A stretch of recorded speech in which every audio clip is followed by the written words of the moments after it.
Hello. Hello, friends. Hello, hello. Happy Wednesday. We're back. And my camera's shaking a little bit.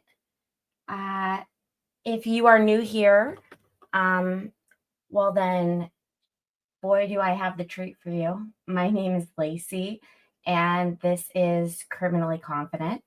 And basically, I have a show that I talk about trials, whether they are going on now. I will live stream them, or whether they're old, which is the case for today's trial. We are continuing the coverage of the Jodi Arias trial that happened in 2013, and we are at the crazy part. Like, yesterday was wild. It was my highest ever subscribing day for subscribers on YouTube, and also it was my highest views day. So huge thanks to everyone who participated, and I'm sure it was also up there with comments as well. So if you were here yesterday, thank you so much, and I am excited to get back into the testimony with you guys today. As always, if you haven't done so already, can you please make sure that you are subscribed to my channel? It's free to do that. Also, it would be a tremendous help if you could press the like button. It helps boost my algorithm so that this can get in front of eyes that wouldn't normally be on here. If you could do that, that would be fabulous. And trying to think of any other issues that I want to bring up. But otherwise, if you've done those things, thank you. I would only ask that you say hello in the comments. It would be great to know how you got here, whether it was promoted on your YouTube or it was shared online and you found it, so on and so forth. But let's go ahead and get the trial started. And while it's going on, I'm going to be putting on some of my makeup. Today, I had some on earlier, but I ended up going out with the boys. And if you follow me on social media, the boys are a group of retired guys that I know. I went to breakfast with them this morning, and it was quite an experience. All right. But other than that, we left off on day 18. Day 19 was, I'm sorry, I think we did, I don't know, I think it was 18, but I went through 19. I didn't see anything that I thought was worthy. Pearl, hey, do you want to come over here? We got the dog situation right now. Sorry, guys. Hi, Nick. All right. I think we are going to skip to day 20. I think that's what we're going to do. Let me know if you guys have any questions. And as always, oh, thanks. As always, we're going to do this at 1.5 speed. I know it's still early, so a lot of people are. Please be seated. The record will show the presence of the jury, the defendant, and all counsel. Ms. Arias, you are still under oath. Do you understand? Yes. Mr. Nurmi, you may continue with your oath. Aren't here yet, but we'll get there. Good morning. Yesterday, when we ended, we were at the point in time on June 4th, late afternoon, early evening hours when you were about ready to depart. You were telling us before you departed, you were going to, or you and Mr. Alexander had decided to Pull it up. engage in this. There we go. You called it, right? Yes. And this was to take place in his bathroom, right? Yes. Okay. Why was the shower area selected? It was selected for the water. We were going for a certain effect with the pictures and the water. Okay. When you were in the bathroom, you took these pictures with Mr. Alexander's camera you were telling us yesterday, correct? Yes, that's correct. Okay. And where was your, refresh our memory, where was your luggage and your items, your personal items when you were doing this photo shoot? Well, I think my camera had been put away. I didn't really even bring it out for that part of the trip.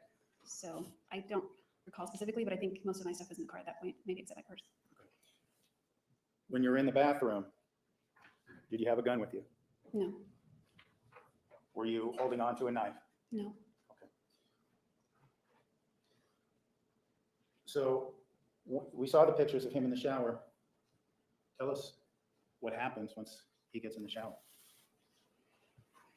I'm taking pictures of him. We were trying out different poses.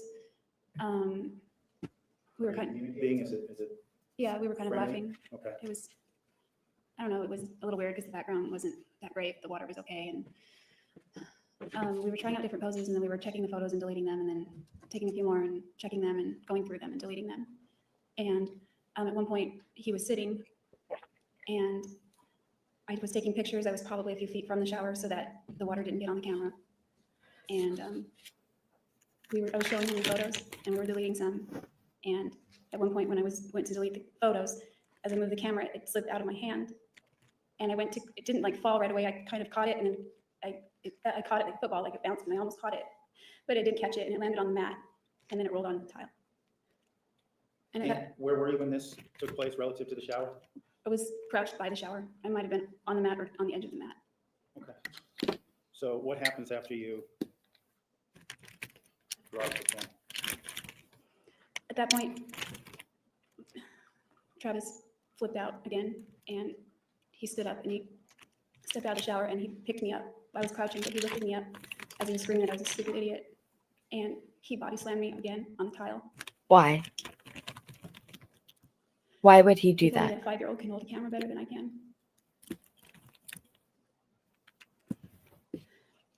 He was screaming at me. There was spit coming out, or maybe it was water, but it was getting wet. And when I hit the tile, I rolled over on the side and started running down the hallway. And I don't know why I didn't run out of the room. I ran into the closet because the door was open, was my thought. The last time I ran down the hallway, he caught me before I got to the door. And that was another incident in the summer. So I guess I went into the closet. And What do you mean? Let's talk about that. What do you mean the summer incident? What incident were you referring to? There was an incident where he was really upset. The whole incident. Oh yeah, what happened? The whole one? You want to know everything? Previous summer in August 2007, I got hired at P.F. Chang's to work, and they needed my social security card, which I didn't keep in my purse because for security reasons. It was packed away, and I was looking everywhere for it, couldn't find it, so I assumed it was in one of the boxes that were in Travis's garage. So I called him.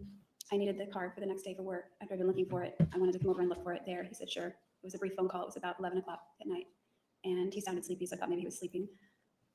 I came over. I went into the side, of course, to go into the garage to look for the box. But this time, instead of going into the garage, the door was locked, which was unusual because it's almost always open. So I think no big deal. I start walking around the back of the house toward the sliding glass door, which is never locked because he had installed a doggy door. So the sliding glass door butts up to it, but it doesn't lock. So as I was walking around the house, the blinds to the living room were open, and I could see this blue glow coming out of the window from the TV. And I was walking toward the glass, and I glanced in, and I noticed two people making out on the couch. And I stopped for a second because I thought that was awkward. And I assumed it was one of his roommates. So I thought, how would I handle that? You know, I thought maybe I'll just walk in real quick and say sorry, and just because I would have to walk past them to get to the garage because it was on the couch. They were on the couch. So I decided I would do that. And then as I was going toward the glass, she stood up and she rehooked her bra, and the guy stood up wiping his mouth, and I saw it was Travis.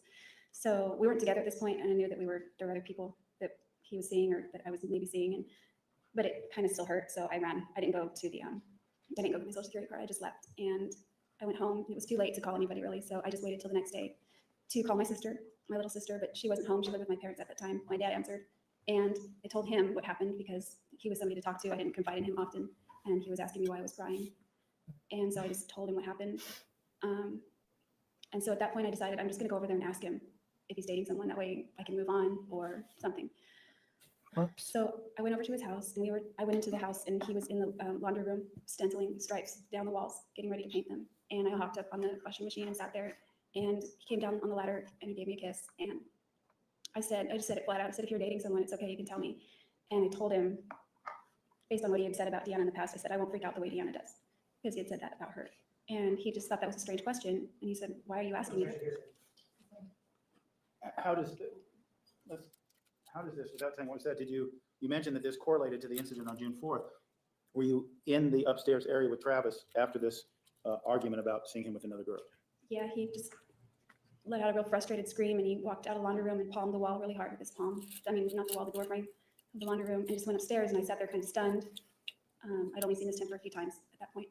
And I heard this thud, this banging, like rhythmic over and over and over, like just it was dull, and something was like hitting something over and over and over. So I jumped off the washing machine to see what it was, because he was the only one home. So I went upstairs, went into the bedroom. It was getting louder as I got toward the bedroom. And then I turned to look down the hallway, and he's banging his head repeatedly on the linen door closet. And it was awful to watch him do that. And I walked up to him sort of tentatively because he looked unstable. And he was mumbling something under his breath, and he kept saying, Okay, just you mentioned, did you have to run away from him that day? I finally said his name to get his attention, and he screamed "what" really loud, and he sputtered and looked at me like a madman, and it freaked me out. So I ran down the hall, thinking I'd just get out of the bedroom, but he caught me right as I reached. There's a whole lot of running the going on. The carpet caught my wrist and pulled me back, and I was freaking out. Then he calmed down, and he explained to me that she was just a girl that he met in Phoenix, and they probably wouldn't see each other again. Okay. Moving back to June 4th, before we continue on the story, I want to talk to you about a couple of exhibits. The first being Exhibit 160. You see that? You look at that? Was that a picture that you intentionally took? No, it wasn't intentional. Okay. I thought it did. Looking at Exhibit 161. Was this a picture you intentionally took? No, I didn't take that one. Showing you Exhibit number 159. To your recollection, is that the last picture you intentionally took of Travis Alexander? I took it intentionally. I don't know what order they went in. Okay.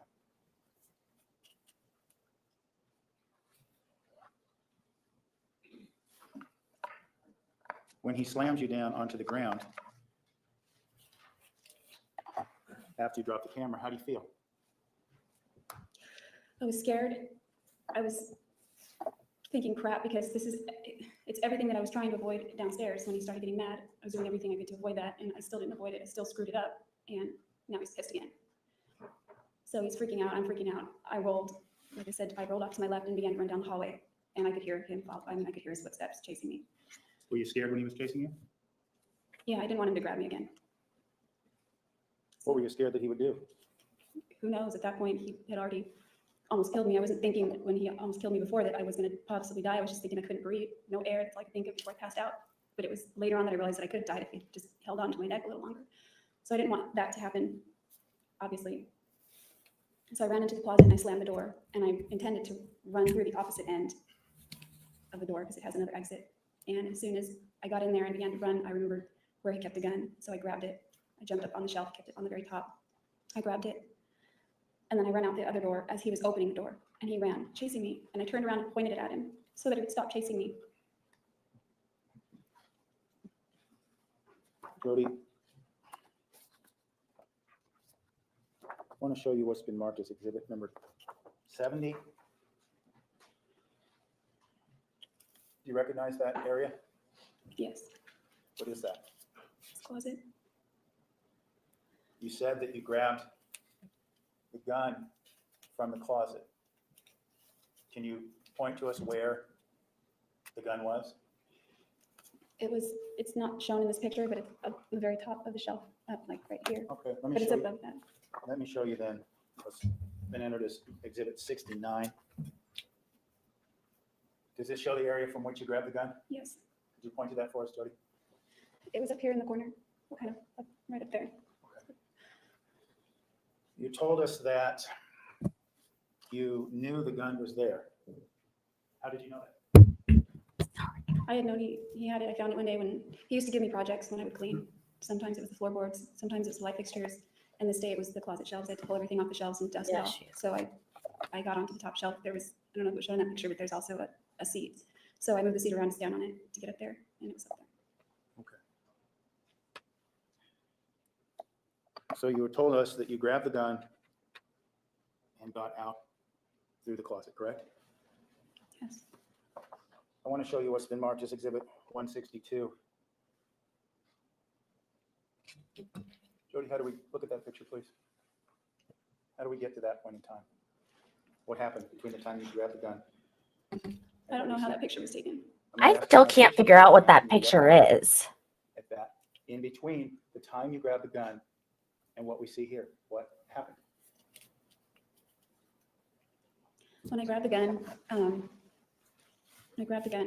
ran out of the closet. He was chasing me. I turned around and we were in the middle of the bathroom. I pointed it at him with both of my hands. I thought that would stop him. If someone were pointing a gun at me, I would stop. But he just kept running. He got like a linebacker. He got kind of low and grabbed my waist. But before he did that, as he was lunging at me, the gun went off. Let me just say, while I have my two mods in here, this is something that's really important because, because it is. Yesterday was my highest sub day ever. By the end of the day, I ended up with 100 more subs. So thank you to everyone who was here yesterday and subscribed. That means so much to me. I also want to thank, people who tuned in because I had the most views that I've ever had. This is difficult to do backwards. Yep. Okay. Well, we ended up with something kind of like a curl, but I ended up with a lot of really good analytics yesterday. So I really appreciate everyone who's showed up today, who was here yesterday, and for liking the stream. Oh yeah, and I had the most likes I think I've ever had. So thank you, thank you, thank you. You guys are baller, and I appreciate your support.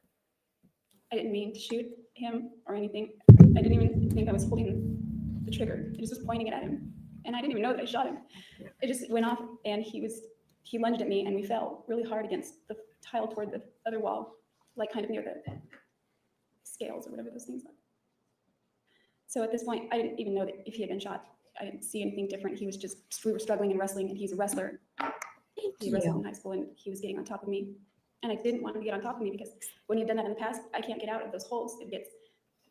So he's grabbing at my clothes, and I got up, and he's screaming angry. And after I broke away from him, he said, "Fucking kill you, bitch." And Before he lunged at you, was he yelling at you and threatening you? To your recollection? he was chasing me, and he was pissed off. Okay. Do you remember him yelling or saying anything? He was calling me names because I dropped his camera. Okay. Do you remember what those were? Well, I remember him calling me a fucking idiot. And I remember him telling me that a 5-year-old can hold a camera better than me.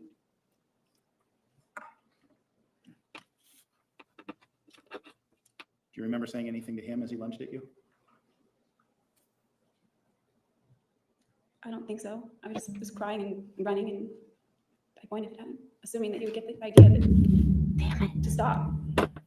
He wouldn't stop. What do you mean he wouldn't stop? Well, after the gun went off, I thought, oh, crap, because now he's really going to be pissed. I didn't know that I shot him. I thought I shot a hole in the wall or something, and I'm thinking he's really going to be pissed at me now. So now he's telling me he's going to kill me, and I think after he said that, he had almost killed me before. And what? There's a lot of that day that I don't remember. There are a lot of gaps. I don't remember the poses of the pictures. I remember them now that I've seen the pictures, but I didn't remember them until I saw them. I remember taking pictures. I just don't remember the pictures themselves, even though we looked at them. And now I see them. I remember them. Well, let me ask you this, getting us back to that moment in time, not the poses, anything else. You told us that he said, "Kill you, bitch," and you were underneath him trying to get away. He said that right after I broke away from him. Okay, right after you broke away from him. Once you broke away from him, what? Hey, Lefty, can you check or can you drop? Almost nothing for a long time. Thank you. There are some things that have come back over years. but nothing, I don't know if those are things that I'm thinking of from before, or if it's that day. It's confusing. There is like a huge gap. Like, I don't know if I blacked out or what. There's a huge gap. And the most clear memory that I have after that point is driving in the desert. But there are certain It's whatever. little things that have come back, like pictures in my mind that have come back since then. Well, let me ask you this. Do you remember stabbing Travis Alexander? I have no memory of stabbing him. Do you remember, as we see here in Exhibit 162, do you remember dragging him across the floor? Oh. I just remember trying to get away from him. Hello. Showing you Exhibit 73. Do you remember placing him in the shower? Adrenaline's a hell of a thing. Sorry, that's no.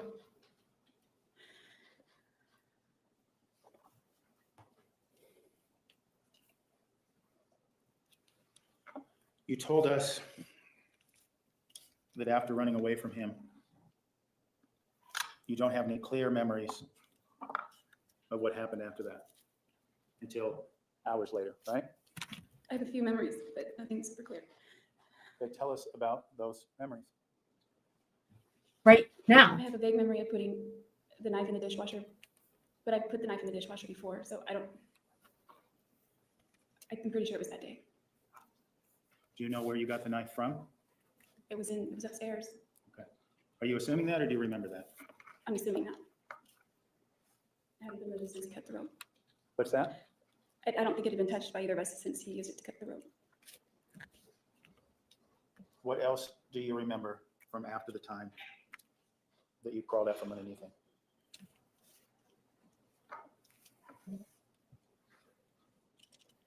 I remember I was in the bathroom.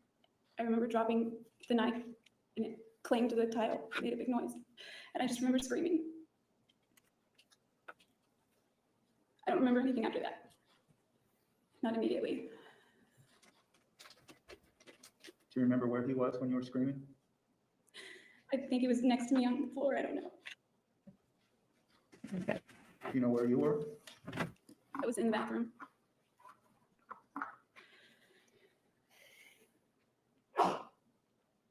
What else do you remember? Not much. Not much mean nothing? I remember more the feeling of that time, not pictures and things that I can bring back. Tell us about the feeling. It was like mortal terror. It was like I pissed him off the worst I'd ever seen him pissed off.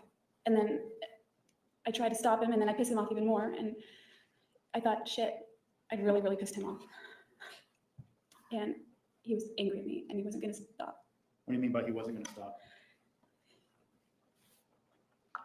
He wasn't going to stop. He wasn't stopping. He was. When you say he wasn't going to stop, did you feel that he was going to kill you? For sure. When he said kill you, yes. He'd almost killed me before, and now he was saying he was going to. So when he said that to you, you believed him because of past incidents. Why did you believe him when he said, kill you, bitch? Because he'd never said that before, and he'd taken me almost to that point without that threat, and now he was clearly making that threat.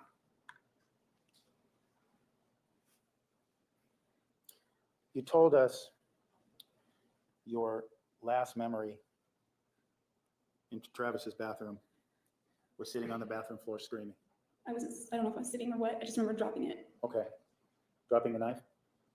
Yes. I remember what was going through my head. I don't remember anything else after that. What was going through your head? That I just couldn't believe what had happened, that I couldn't take anything back, what had just happened. And it was like, I couldn't rewind the clock.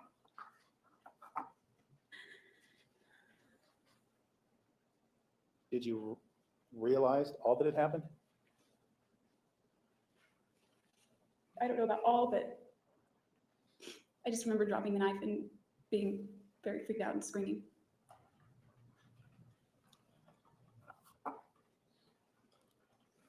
After remembering that feeling and dropping the knife in the bathroom, and some of the other memories you've shared with us, what is the next point in time for which you have a memory?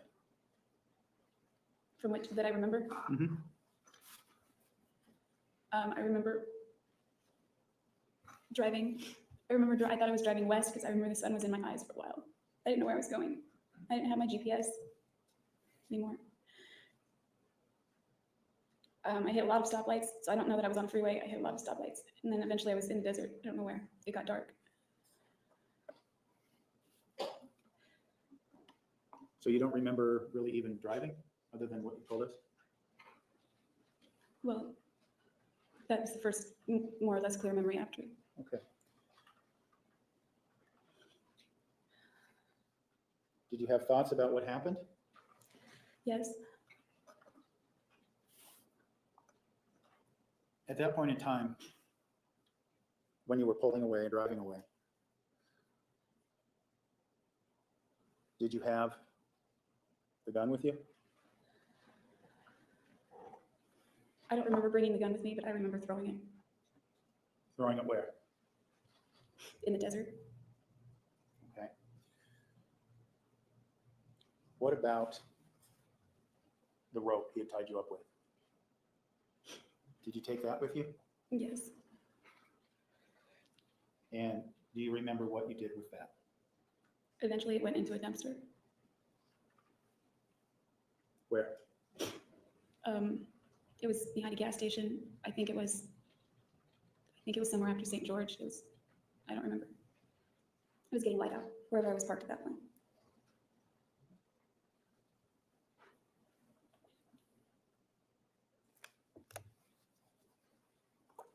Do you remember? Well, let me ask you this. When you were driving, was there blood on you? Yes. When I finally came to, I saw there was blood on my hands. And I didn't have my shoes. I didn't know where my shoes were. I was in the middle of nowhere, so I pulled over. And I got out of my car. I was really thirsty. So I had a case of water from Costco in the trunk. So I got some water, a water bottle. I rinsed my hands off with it as well. I got my other shoes, I had business shoes for the prepaid thing, and I got those on.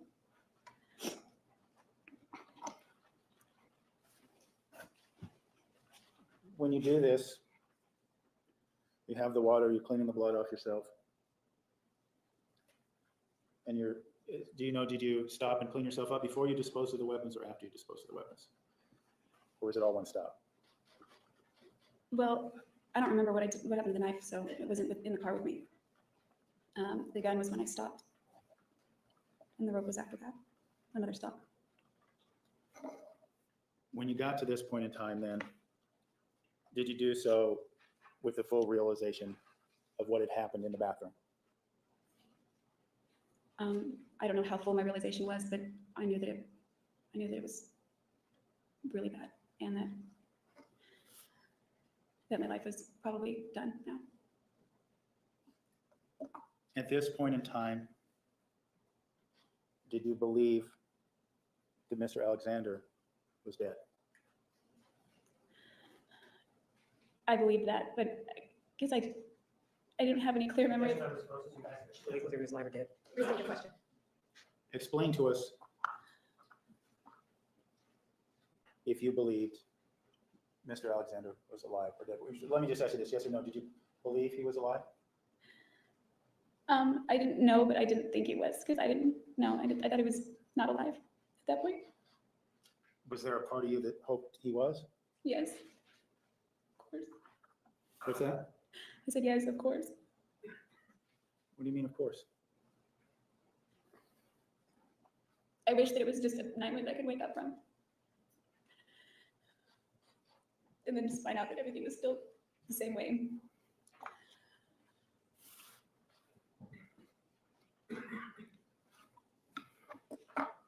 Did you still love him?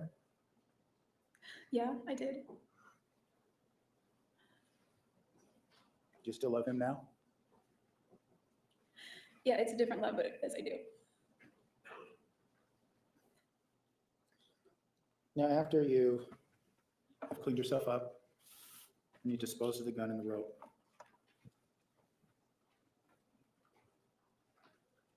what do you do next? I started looking around for the charger that I thought I left because Matt hadn't answered his phone. I told him it was there, and I started cleaning out the car, and it was under the seat of the passenger side. So I plugged it in. I turned on my phone. There was no reception. There was, as I began to drive, some reception came, like one little bar, and then two, and then one, and then none. And I had, I think I had voicemails. I kept trying to check them, but this reception wasn't strong enough to complete the call. So I don't know if I had text messages or not, but I texted. Why are you interested in your voicemails at this point in time? Well, I realized at that point that a lot of time had lapsed and that people would probably be wondering where I was. I realized that it was irresponsible of me to just hang out with Travis, but he always was the priority whenever we got together. And so all my other responsibilities just they went to the back burner. So at this point I thought, well, Ryan was expecting me, Leslie was expecting me, all these people are expecting me. I don't even know which way I'm going at this point. I don't even know what I'm going to tell them. Maybe I'll say I got lost. I don't know. I'm just thinking of all these things. So I finally get to the sign that's where it says Las Vegas is like 100 miles away. So I thought, okay. I had an idea sort of where I was at this point. And then I came upon the Hoover Dam, and there was a checkpoint there. I had to stop, and then they let me go through it. And on the other side of the Hoover Dam, I stopped again, pulled over. And at this point, I realized I was in really deep trouble. And Really? That's of what I could the do time? to delay the inevitable. Cool. Let me ask you about that. Your phone was working, man? If it gets the question, why not just Not dial just 911 when you shot him? and tell them what happened?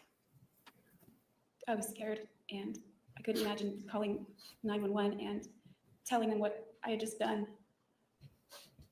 Why not? Well, I was scared of what would happen to me. I was scared of a lot of things. I was thinking of all kinds of things, my family, myself, what would happen. I was thinking of having to explain that, Let me explain what. how the day ended up unfolding. I was just really scared. I was actually very scared going through the checkpoint too. I thought, oh my gosh, they're gonna pull me over and this is it.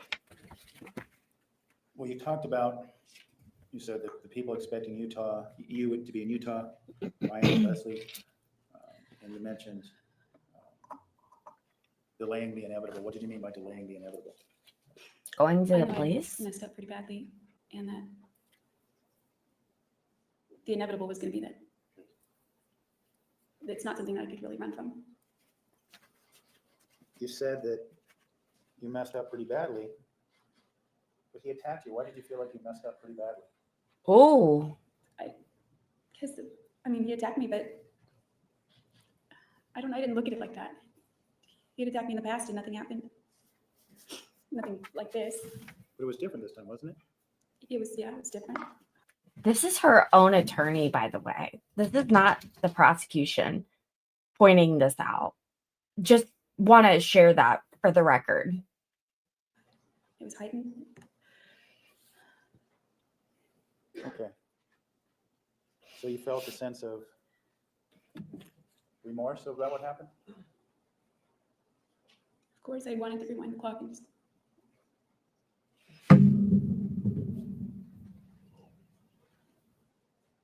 And what? so that never had happened. I mean, I was thinking at the time, the camera, if I wouldn't have dropped the camera, but I realized there were probably other steps that could have been taken, even though we got really mad. And even though he threatened to kill me, maybe I'd have run left instead of right.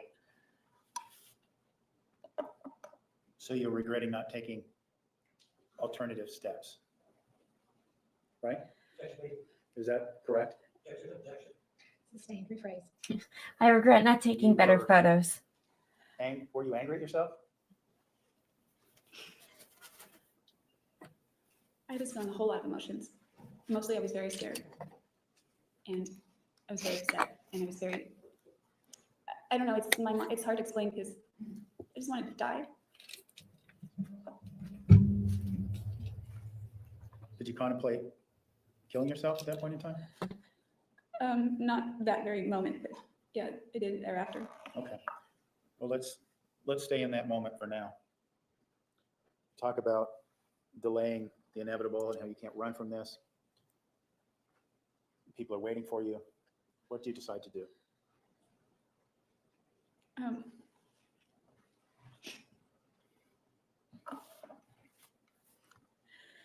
I knew that my life was pretty much over, but I didn't want anyone to know that it happened or that I did it. So I started taking steps, or what I could do in the aftermath of it, to try to cover up that I was there. So I did a whole bunch of things to try and make it seem like I wasn't ever there. Do you remember what those things were?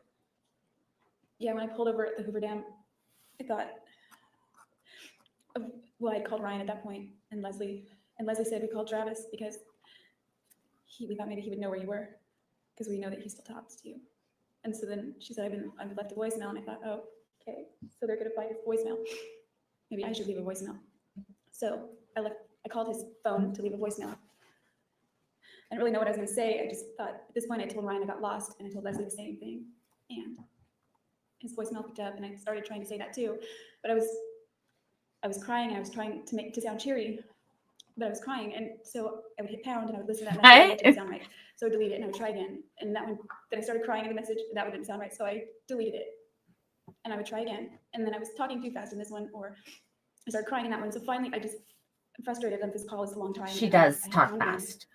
I erased the message by hitting 3, and then I started recording it again, and then I listened to it that time, and I was like, okay, it's good enough. I'm gonna delete that, and so I had that message sent. So this was your effort to try to act as if you weren't present in Mr. Alexander's home on June 4th? Yeah, I figured that eventually his voicemails are going to be listened to, and I thought that'll just, throw the scent off for a little while, so to speak. Okay. Excuse me. So after you make these calls to Mr. Burns, Ms. Jodi, and Mr. Alexander's voicemail, what do you do next? Kept driving past Vegas. Where were you intending to go? I realized that in order to keep up that pretense, I had to keep part of the schedule that I was sticking to. So my intention was to show up in Utah, make an appearance, and go home. Okay. And showing up in Utah, was that for the business meeting that we had heard about earlier? Yeah, whatever was going on that day. It would have been a briefing, I think. That's what I And went to. the overall intent of going to Utah was to spend time and get to know Ryan Burns, right? That was the whole purpose for the trip initially. That and the see places on the list and for my photography. All right. So when you were driving from the Vegas area to Utah, did you contemplate what sort of behavior Mr. Burns was expecting out of you when you got there? Yes, I was contemplating what kind of behavior anyone would expect out of me, which would just be the same me, or normal, or trying to act like my same happy-go-lucky self that I tried to always be. So, That as it she relates to- tried. and I'm going to ask about just a couple of people because we've seen them throughout the course of this trial. How did you try to act in front of Leslie Jodi that would be quote unquote normal?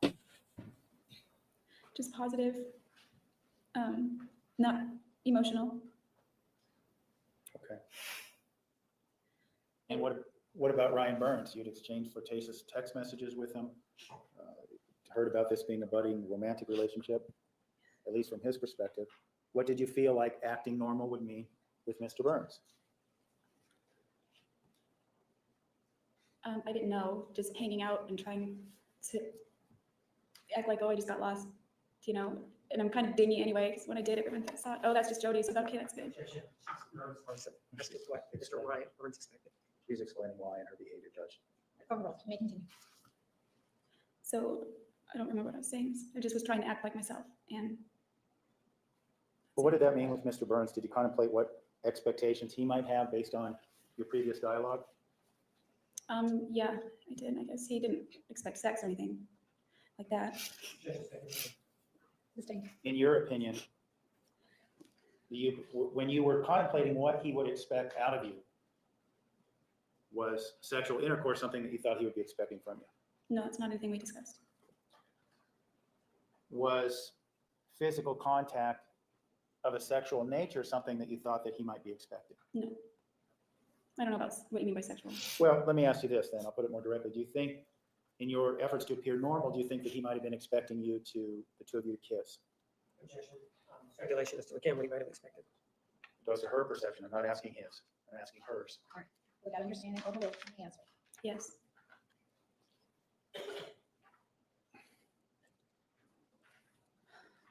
Did you feel as if he had the expectation that this time together would be romantic or romantic? I don't know how romantic. I just was going with the idea that we would just hang out and have fun and get to know each other and see if there was any spark there or not. Okay. When you were in Utah, did you kiss Mr. Burns? Eventually we kissed.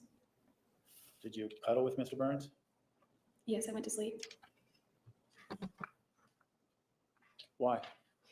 Why did I go to sleep? Why did you kiss and cuddle with Mr. Burns? Well, I showed up at his house. He had given me directions there. We were hanging out watching a movie. I was laying on, I don't know if it was a couch or bed or what, or love sack, I can't remember. It was just furniture in his room. And we were watching some like scary movie, I guess. And he was laying next to me. We weren't like really touching, but we were kind of laying next to each other. And I don't know, I felt safe right there. And I figured like if I don't kiss him at all, I don't know. I guess I just wanted to seem like normal. I wanted to seem like I was okay, like things were okay, like I didn't just do it, I just did.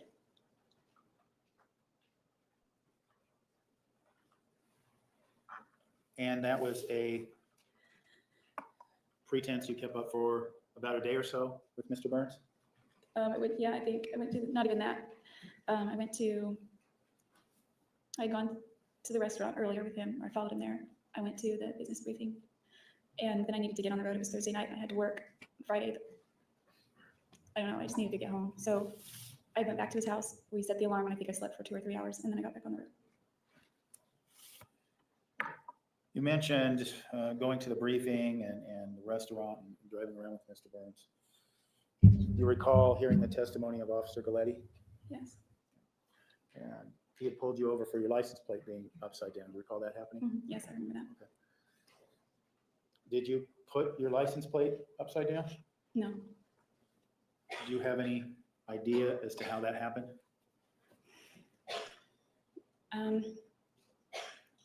I had told Ryan that Objection. Hearsay. Speculation. Approach.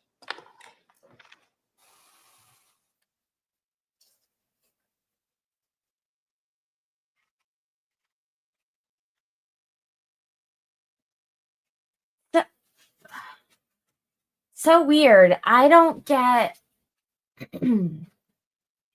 certain comments like from if people are using their phones. I'm not able to see them. I know that you guys are commenting because it's showing up in my StreamYard, but this like phone YouTube is driving me crazy. Officer Galletti pulled you over. Sound Did like you a know that your boomer. license plate was upside down? no, I did not. Do you have any reason to suspect how your license plate might have got upside down? I could only think of 2 things. One, I rented it that way and didn't notice it. Or 2, when I stopped at Starbucks in Pasadena, when I was walking toward my car, the parking lot was packed. It was dark though. Obviously the parking lot lights were on. As I was walking toward my car, there were some skaters, young kids that were skating. They were kind of snickering and skating away from the car. And I didn't think anything of it. But as I got into the car and began to back out, Skater of the parking boys. space, my headlights hit something bright, and I realized it was the it was reflective. So I got out just to check what it was, and it was a license plate, and mine was just removed. The license plate had bugs all over it, and the car that I just rented had bugs all over the grill except where the license plate was. So I just said, "Oh, this is my license plate." Let's clarify here, because just to be clear, are you talking about this license plate you saw, one that was on the front of the car or the back of the car? It was on the front. So your rental car had 2 license plates, to your recollection? Yes. All right. So at that point in time, did you notice your rear license plate being upside down? No, it didn't occur to me to check it. Okay. And when, or after Officer Galletti pulled you over for having a license plate upside down, did you yourself have the tools necessary to correct that problem? No, I didn't. I was going to ask the owner of the restaurant if he had a screwdriver. So then Ryan, I guess, did it for me. I didn't have any of that to do.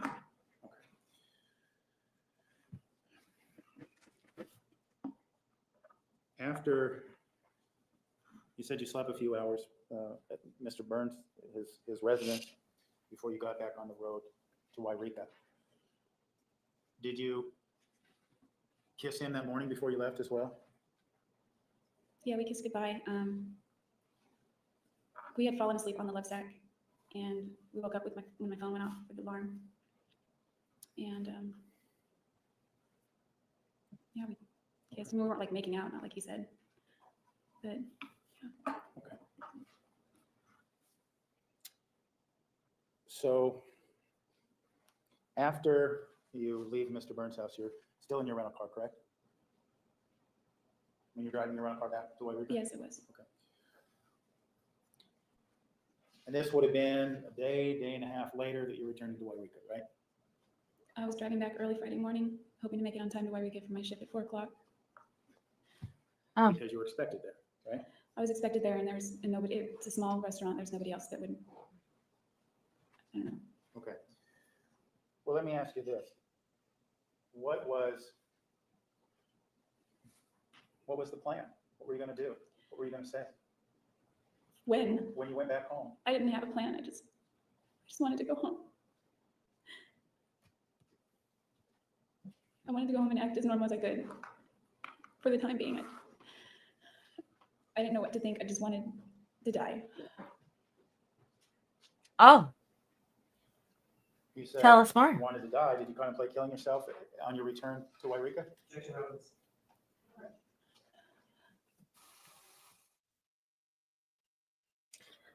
I just finished the season of Secret Lives of Mormon Wives. And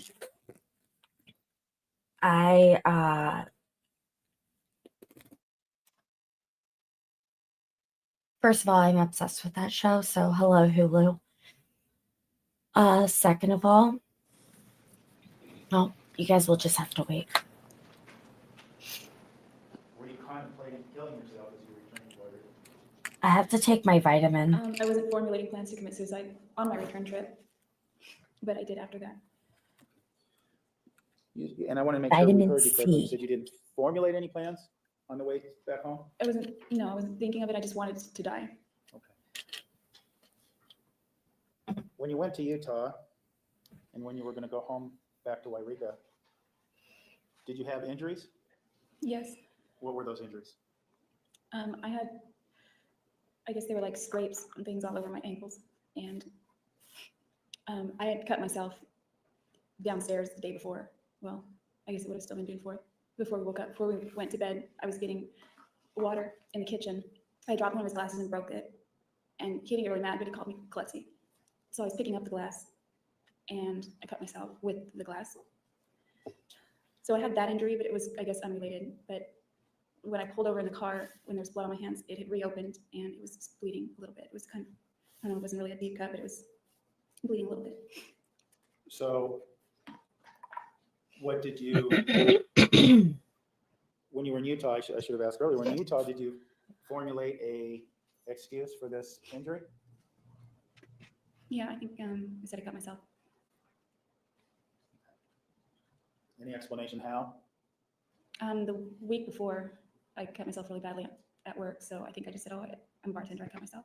I think it was actually June 1st. I cut myself. I remember that because the date was on the photo in my phone. Okay. You, do you get back home to Wairika? Yes. Do you get there on time for your shift? I think if I was late, it wasn't very late. I was there. Okay. I think I was late that day, but I made it there. Do you work? the rest of your Wow. Yes.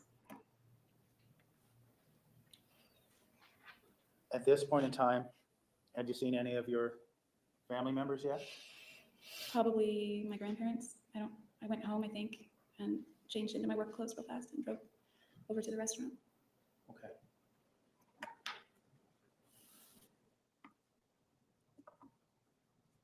When you got home, what did you tell your family? I didn't tell them anything. Just tried to live as normal? Basically, I tried to act like nothing had happened and just waited for the clock to tick down. I can't believe this is at 1.5 times speed. This is so slow. What clock are we talking about? To your arrest? Yes, that clock.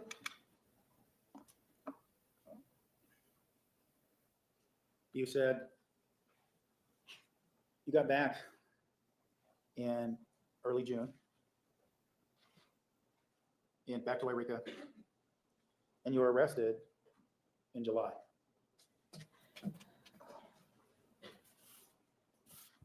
Did you ever contemplate or attempt suicide during that period of time? Yes. Oh. Not attempted. I took steps to. What were those Oh. steps? I bought a gun. When you say you bought a gun, where did you buy the gun? It's called Don Sporting Goods on Minor Street in Wairika.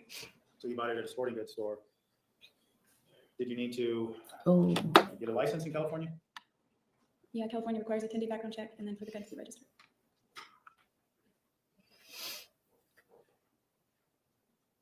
Apart from buying the gun, did you take any other steps relating to killing yourself? Makes sense.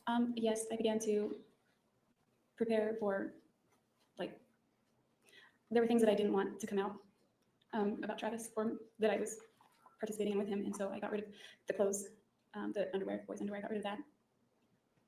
Is that the Spider-Man underwear? Yeah. Is that a yes, Jodi? That's a yes. And what else did you do? Do you mean to get ready to commit suicide? Yeah. I was gonna leave the area so that, I was on the fence about suicide. I wanted to kill myself, but I also knew that if I don't kill myself, I'm gonna get arrested, so it's one or the other. So I decided to move. I was gonna move back to Monterey so that regardless of which one came first, it wouldn't have to be in Wairika. Why didn't you want to be in Wairika when either of those two events took place? I guess I just thought that it would be easier if it was not, easier for my family if it wasn't right in their backyard, so to speak. Either alternative? Yes. Now, apart from buying a gun though, we know that you had several phone conversations with Detective Flores when you lived in Wairika, didn't you? Yes. Those came to pass after you learned from other parties of Mr. Alexander's death, is that correct? When did you make those phone calls? I think I tried to call him on June 10th. That was the first time you tried to speak with him? Yeah, I left him a voicemail. What prompted your call to Detective Flores on June 10th? I think Leslie encouraged me to call him. Call him. Well, let me ask you this question. When were you informed? Wow. was dead? Dan called me the night before, Dan who? and Dan called me and told me, Dan Crenshaw? oh, Dan who? Yes. I'm sorry, Dan Freeman, Daniel Freeman. He didn't tell me that he died. Sustained. I'm sorry, He told you that Travis died? he did not. It's excited at our start. Is it 3 o'clock? Oh, it's 4 o'clock. Hold on a second, We're going to guys. take a new recess at this time. Ladies and gentlemen, Oh. please, on 25, please remember the admonition. You're excused. All right, we're getting to the good part. That sounds morbid. Sorry.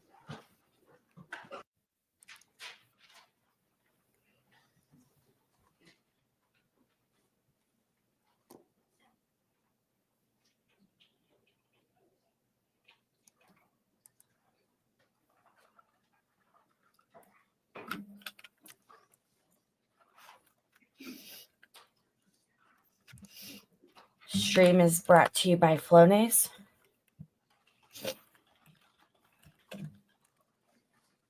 Refresh eye drops.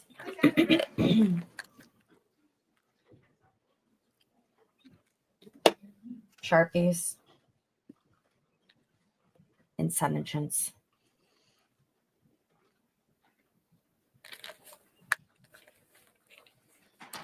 Please be seated. The record will show the presence of the jury, the defendant, and all counsel. Mr. Nurmi, you may continue with direct examination. Thank you.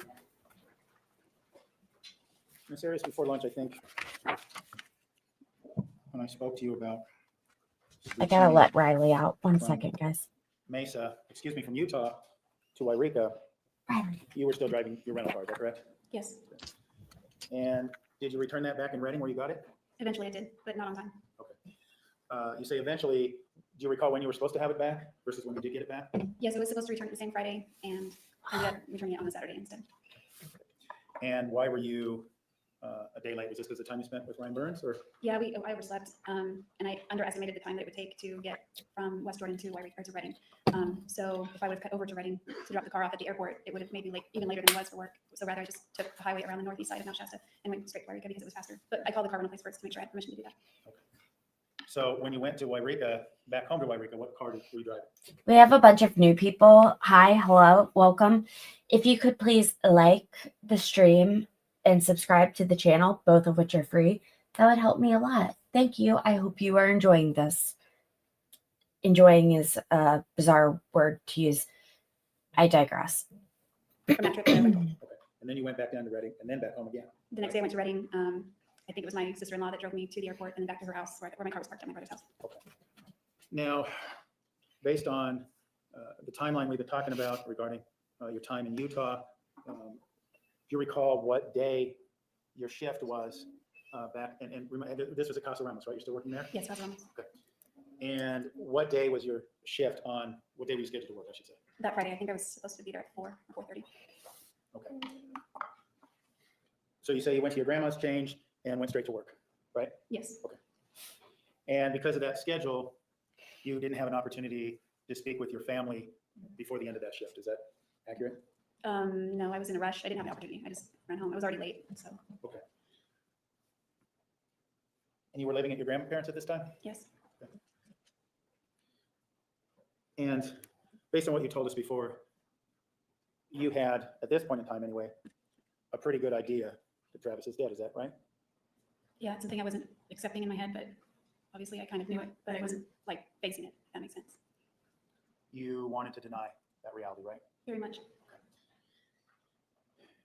When, well, let me ask you this. At this point in time, did you have any knowledge of anyone else knowing of Travis's death? As far as I knew. Were you thinking, or were you fearing that that might happen soon? Yeah, I assumed it was going to, and I was definitely not. I was definitely fearing that. When did that fear become a reality? I think it was early in the morning on June 10th, sometime after midnight.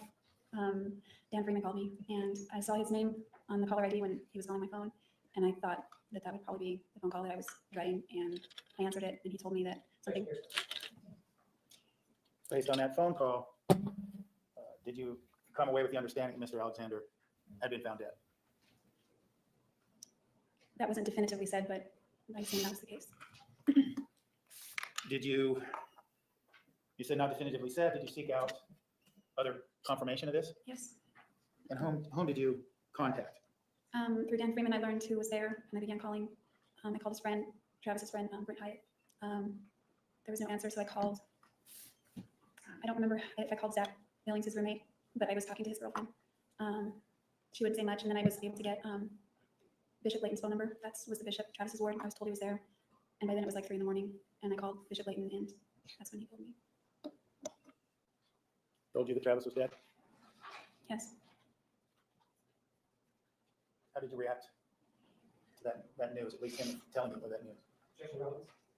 Perfect.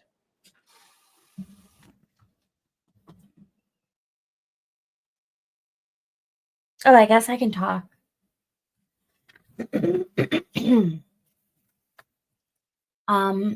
So this is the end of the defense case. When you received confirmation from Bishop Layton that Travis was in fact dead, Hello, how did you everyone. react to that? Welcome. I just remember I was in the living room at my grandmother's house on my phone, and I doubled over and started sobbing really hard, and I couldn't stand up. Prior to you learning that information, hearing that information from Bishop Layton, was there still a part of you that was hoping that he really wasn't dead, that he was just injured? I was hoping the whole thing wasn't real. That was just a nightmare, and that, of course, I was hoping none of that had ever happened. And when you heard that from Bishop Layton, that's when you realized that hope was dashed. Is that fair to say? Was that hope that it was a nightmare gone after you talked to Bishop Layton? Reality set in a lot more than that. I still, to this day, I wish it was just a nightmare. But I wasn't able to just deny it as much in my head, or it was more like facing me squarely and, you know. Can you describe, apart from facing you squarely, could you describe those emotions that caused you to double over? Hi, Amy. It's more like things that were going through my head. What was going through your head? I didn't know how his friends had found him, and I thought of what everyone was going through, Okay. and I thought of Napoleon. He had roommates. How did no one hear this? Like, didn't he have 3 roommates? Also, yeah, the dog. I hope she at least left him some friggin' food. I didn't know what to think. It was a disaster, and I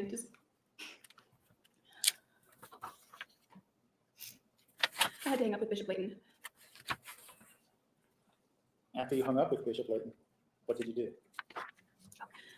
I was scared. I figured I'd probably get arrested like the next day or something, and I was still trying to keep up the pretense that You said you feared arrest at that point. What was your plan? You talked about earlier about, was this when you decided, well, I'm either going to kill myself or I'm going to move to Monterey? no, I knew I'd get arrested or I'd end up probably killing myself. Around that time, no, I hadn't decided yet to move to Monterey, but it came like a few days later. Okay. Well, we've heard earlier about your conversation with Detective Flores that happened on June 10th. Did you have this conversation after you spoke with Bishop Layton? Yes, later in the day, I don't know, it was like 3 in the morning that I spoke with Bishop Layton, and I think it was in the afternoon that I spoke with Flores. Okay. You called him, right? I just now saw those comments. Why?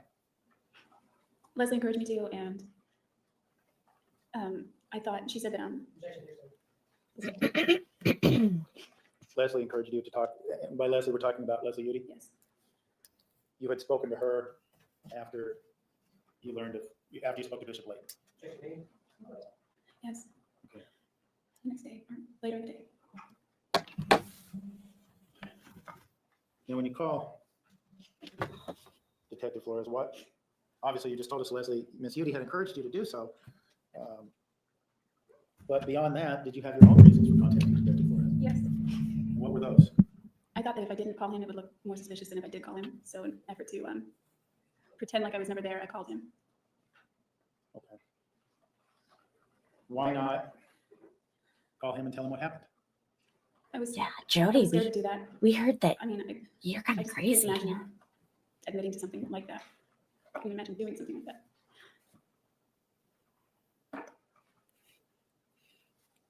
So you called him to act as if to begin putting up the facade that you had nothing to do with it. Is that what you're telling us?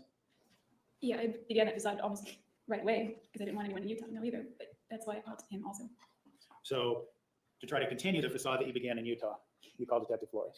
Yes. Okay.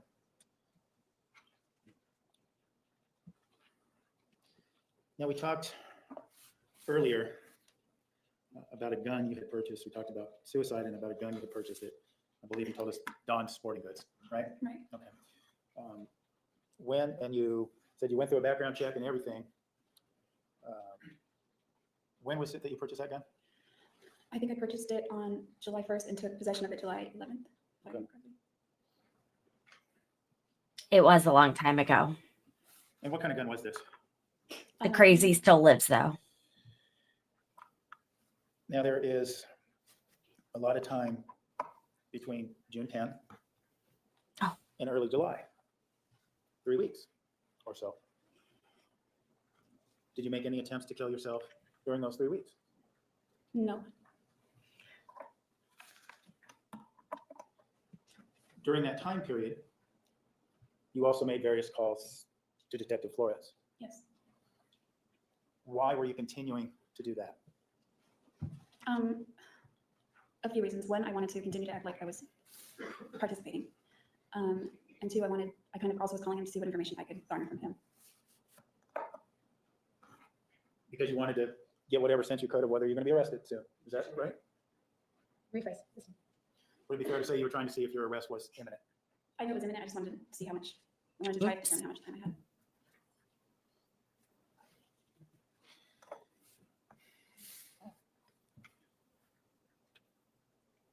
Given that what you said before about killing yourself and not seeking a gun out until July, you were living at your grandparents' house, you had access to guns, right? Yes. My parents had guns also. No? Did you ever contemplate using one of those guns to kill yourself? No, I did use a gun to kill myself. Would have been more I economical. had possession of the gun and I realized how easy that could be.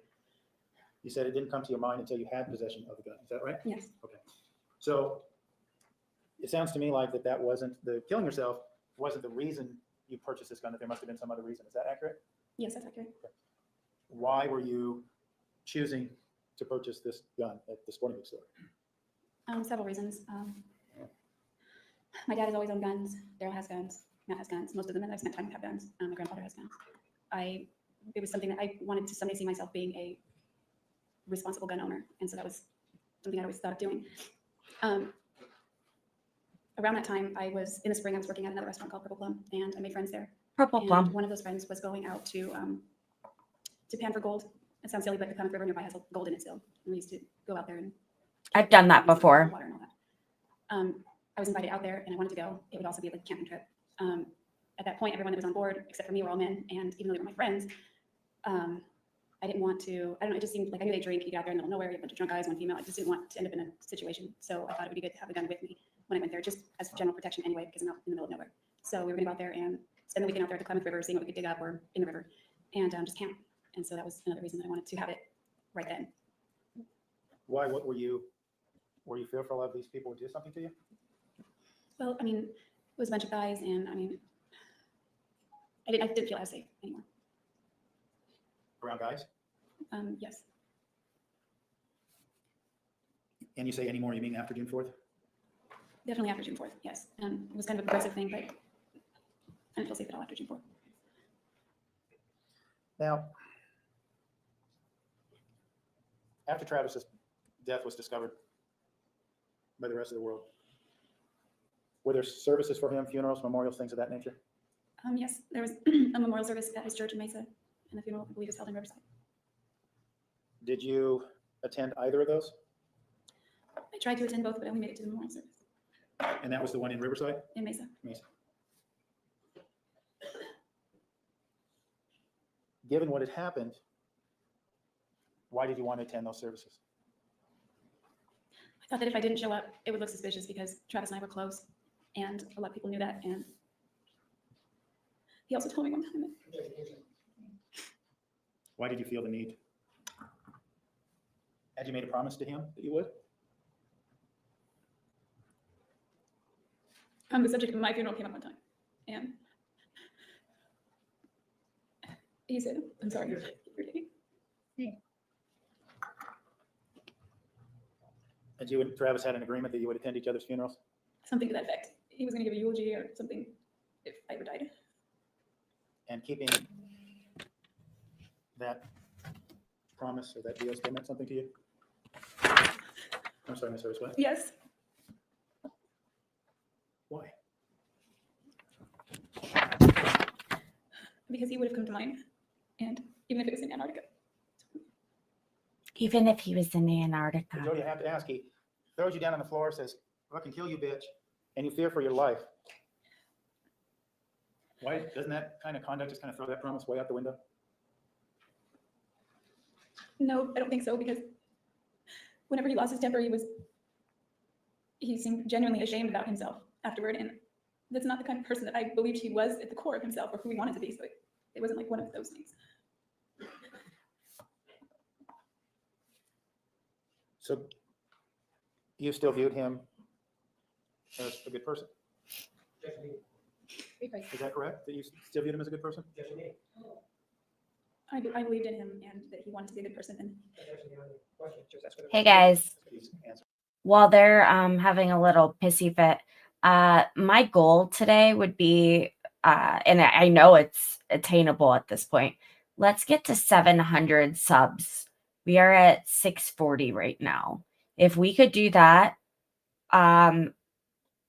we'll schedule a dance party of some sort. So you have to like the stream and subscribe. Well, in order to like the stream, you have to subscribe. It's free. Just go to my channel, hit the subscribe button, and like this stream, and let's make it happen. All right. Thanks, guys. Sorry for interrupting.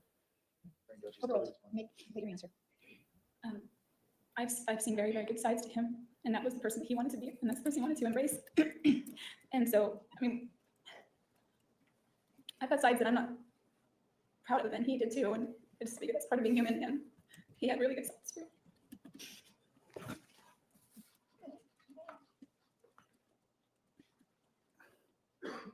By that point in time,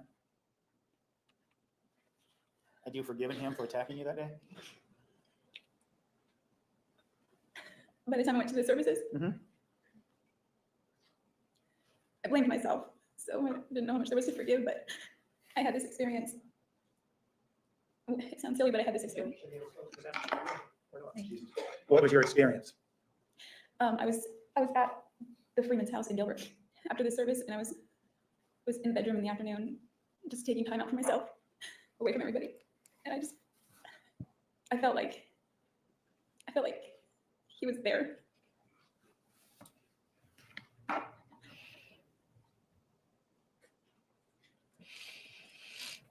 I see.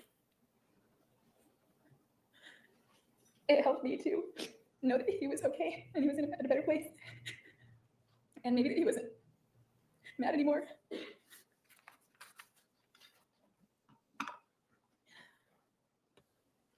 You were at the Freeman's in conjunction with his memorial service? Yes. After you had that experience, do you forgive yourself for not escaping? She was escaping. She's already testified to that. Judge, I make the objections. The way it works is I make the objections, you Counsel, decide. please approve. Oh my Lord. Do not get your panties in a twist. My goodness. Cholo style. Okay, well, we're at sidebar right now. So, yeah. If you haven't done the subbing and the liking thing yet, now would be the time. See a lot of people join. So, hello, welcome. That on June 4th, you didn't feel like you could escape because of an incident in 2007 where he caught you running down the hallway. Is that correct? Yeah, my intention was to run out of the room, and I didn't make it out. So in 2008, on June 4th, based on what you said earlier, you didn't consider that a viable option on June 4th. Is that right? Suspend rephrase. Did you consider, at the time, did you consider escape and running away as a viable option when he was attacking you? Not through the bedroom door. I thought I could run into the closet and then run the other way and then maybe get out. It didn't work out that way. So going back to my question then, when you were at the Freeman's and you had this experience, had you forgiven yourself for not trying another option? No, I didn't. As we stand here today, years later, Day 20. have you forgiven yourself for not trying another option? I mean, I would have allowed that in. I think that's a fair question to ask.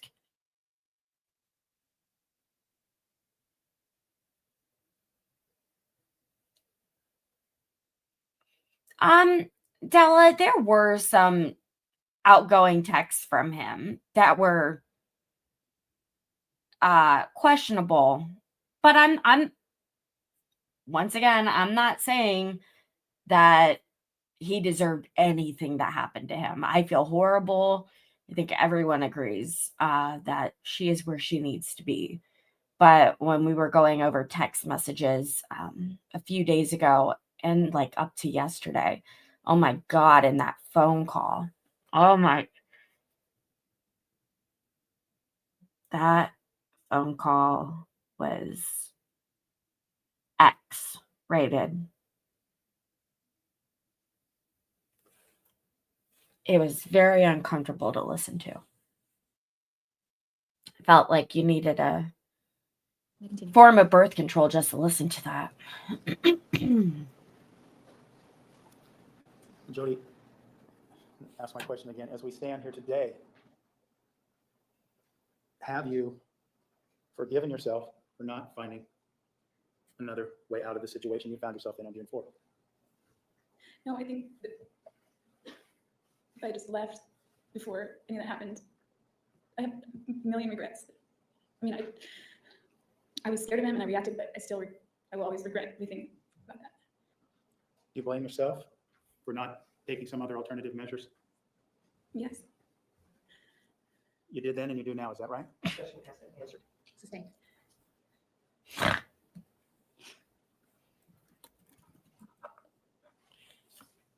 Why do you still feel, given what happened on June 4th, why do you believe now that you realistically even had other options once it started? Well, maybe if I hadn't, when I grabbed the gun, I didn't mean to fire it, it just went off and that made him even more angry. Like, he just became this volcano. And so I think that if maybe I'd handled it properly, I don't know, maybe he wouldn't have gotten he was already pissed off, but he was raging after that. And I think maybe if I'd handled the gun properly, and I meant to just point it at him, I thought it would stop him. And maybe he wouldn't have gotten as angry as he did. Maybe he wouldn't have threatened to kill me. I don't know. I have thoughts like that. And those thoughts were with you after you learned, or you got confirmation from others that he was deceased? Actually, no, I didn't know that he got shot until Flores told me. Okay. Well, what about In slicing his throat open? Of your life, This is day the plan you 20. made, you said that you called Detective Flores, and I'm paraphrasing, in an effort to act like you had nothing to hide. When you were living in Wairika, were you trying to put up that same facade? Yes, I was. Trying to act as if everything was normal? Well, it depends on the time period. The first week, yeah, I tried to act like nothing had happened. And then when I talked to Bishop Layton and Dan Freeman, I felt like I had like more freedom to just let it out. Face my emotions. It was no now. Yes. And you said let HTGAWM. out your emotions. Apart from that initial outburst you talked about after speaking with Bishop Layton, did you have others? Yeah, I did. Several? Usually every night. Why every night? I'm going to get into that show. Because at night I just lay there and think about stuff. And usually that's when he would call me. And usually when he called me late at night, he was in a good mood. And I just knew that my phone wouldn't ring anymore.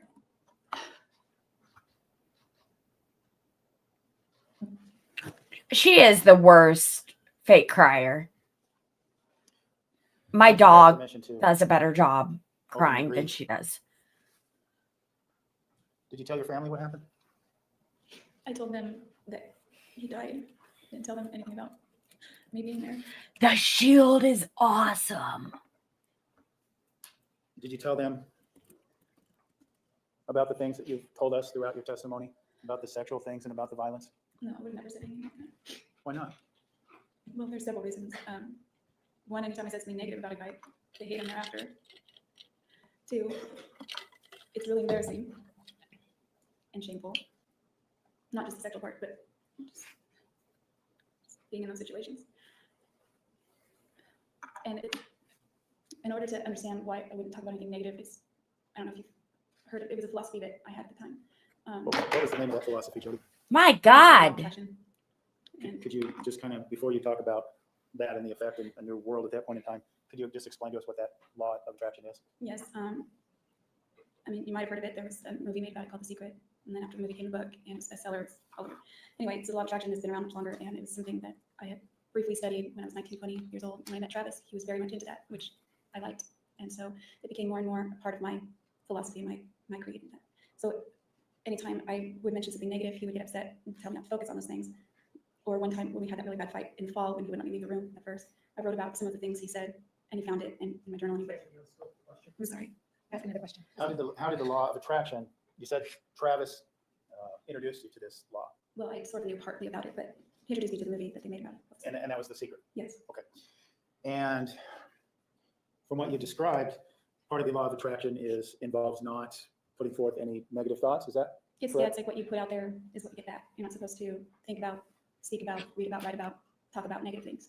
Otherwise, those things will be brought into your life more. And what you were explaining to us is that Travis would assert that law as the reason for preventing you from writing negative things in your journal. Yes. Yes. And explain to us then, you mentioned the law of attraction and putting things out there. What was that, the meaning of that to you as it related to my question about saying anything negative about Travis to your family? I never said anything negative about Travis ever to anyone, except one time with Matt. So I didn't want to say anything Except negative to the- him either. I didn't want to say anything negative about him at all, especially now. I didn't want anybody to know those aspects. When you say didn't want anyone to know those aspects, what do you mean? I definitely didn't want, I promised I wouldn't say anything about his other issues, which I didn't ever want that to ever come out. But His other issues, just please, what are we talking about? his, I don't know how else to call it, his sexual problems. I'm sorry, what? And then I definitely didn't want anyone at this point to know the level of violence that had been in our relationship, because I thought that would be construed as motive to kill him.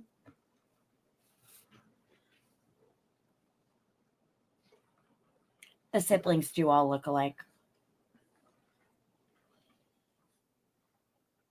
Remember the day you were arrested? Yes. She does like What to were you hear doing? herself speak. On that day before you were arrested? The day before?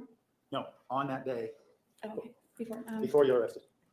I was getting ready to move some things down to Monterey. I was going to be gone for a few days. So my dad took me to the south end of town to get a car rental at that time. I didn't have my Infinity was gone by this point, so I couldn't drive to Reading and get a cheaper car rental. So he drove me to the south end of town. I got a rental, came back, put some things in the car. I still had some things of Matt's from like 10 years prior. So I was putting some of those in the car to him. He'd been wanting, they were all books. And I took a shower, and then my grandma told me that there was a police officer here, or at the house. Let me ask you this. Do you recall this gun you bought at the sporting goods store? Do you recall if you had it in your possession at that time or not? I did. It was in the car.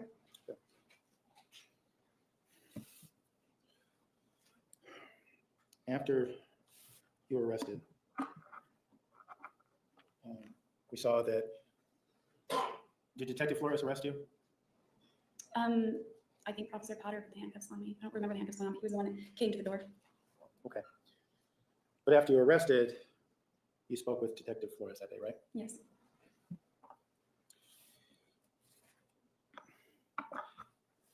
At this point in time, I know. the day you were arrested, you've had several phone conversations with Detective Flores, right? Yes. And we heard evidence that you also went to the Mesa Police Department, gave your DNA and fingerprints. Do you recall doing that? Yes. Had you met Detective Flores in person prior to the day of your arrest? Yes. Okay.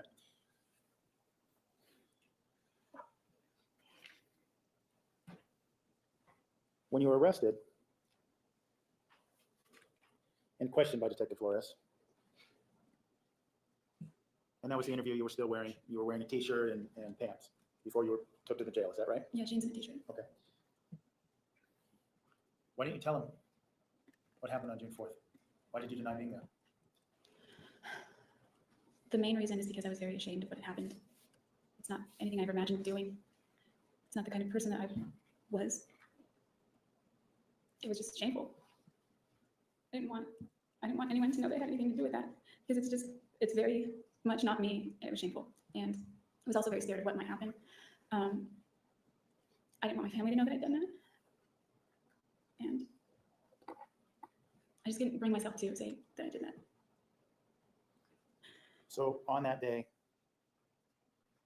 based on what we saw on the tape, you made the choice to deny being there altogether. Right? Yes.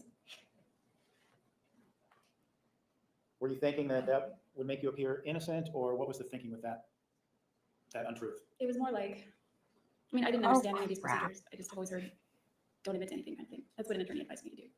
So I just denied it. I guess I didn't understand that I could just be quiet and not say anything at all. Had you been interrogated by a police officer before? No.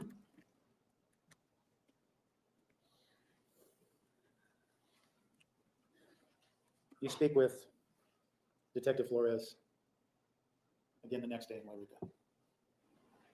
You recall doing that? Yeah, first I talked to Detective Blaney and then Flores. Now, when you spoke to Detective Flores on that second occasion, you told him you were confronted, weren't you, with evidence that, in fact, you were there, Right. weren't you? I'm not reading chat right now, Then you so I'll told be him- right back. Another lie, right? Yes. What did you tell him? I began to tell him things that I thought would comport with what the forensics would show, as well as create like not an excuse, but create a way for me to not have been responsible for it. So in that regard, you tell him a story about a man and woman breaking into the bathroom. Fake intruder! Fake intruder! Why did you come up with the story? Let's start. Why did your story include the idea that there were two intruders? There were two people there that day. I don't know. It just seemed like, and everyone was saying, oh, one person. Approach. One, I think now is the time to shut the fuck up kindly, sir. I think this makes her look crazy. You want this evidence in, sir. Respectfully. Sorry for the potty mouth, everyone.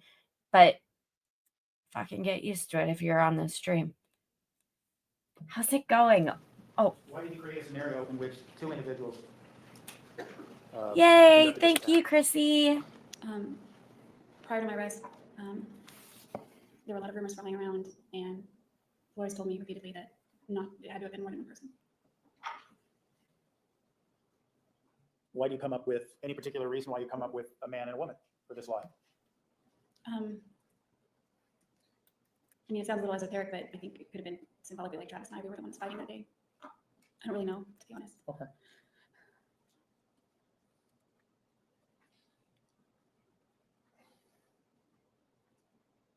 You know, when you did this second interview, you had some time to think and get your bearings. When you were creating this lie to tell Detective Flores the next day, did you contemplate telling him the truth? I contemplated it. I wanted to, but I was nowhere near ready to tell anyone that I was capable of something like that. Were you in a state of mind where you could have told Detective Flores everything? The sex, the lurid sexual interest, the lurid sexual behavior. Did you want to tell him about that? Need way. to He's share. Mormon. It just was all the more shameful. What about Travis?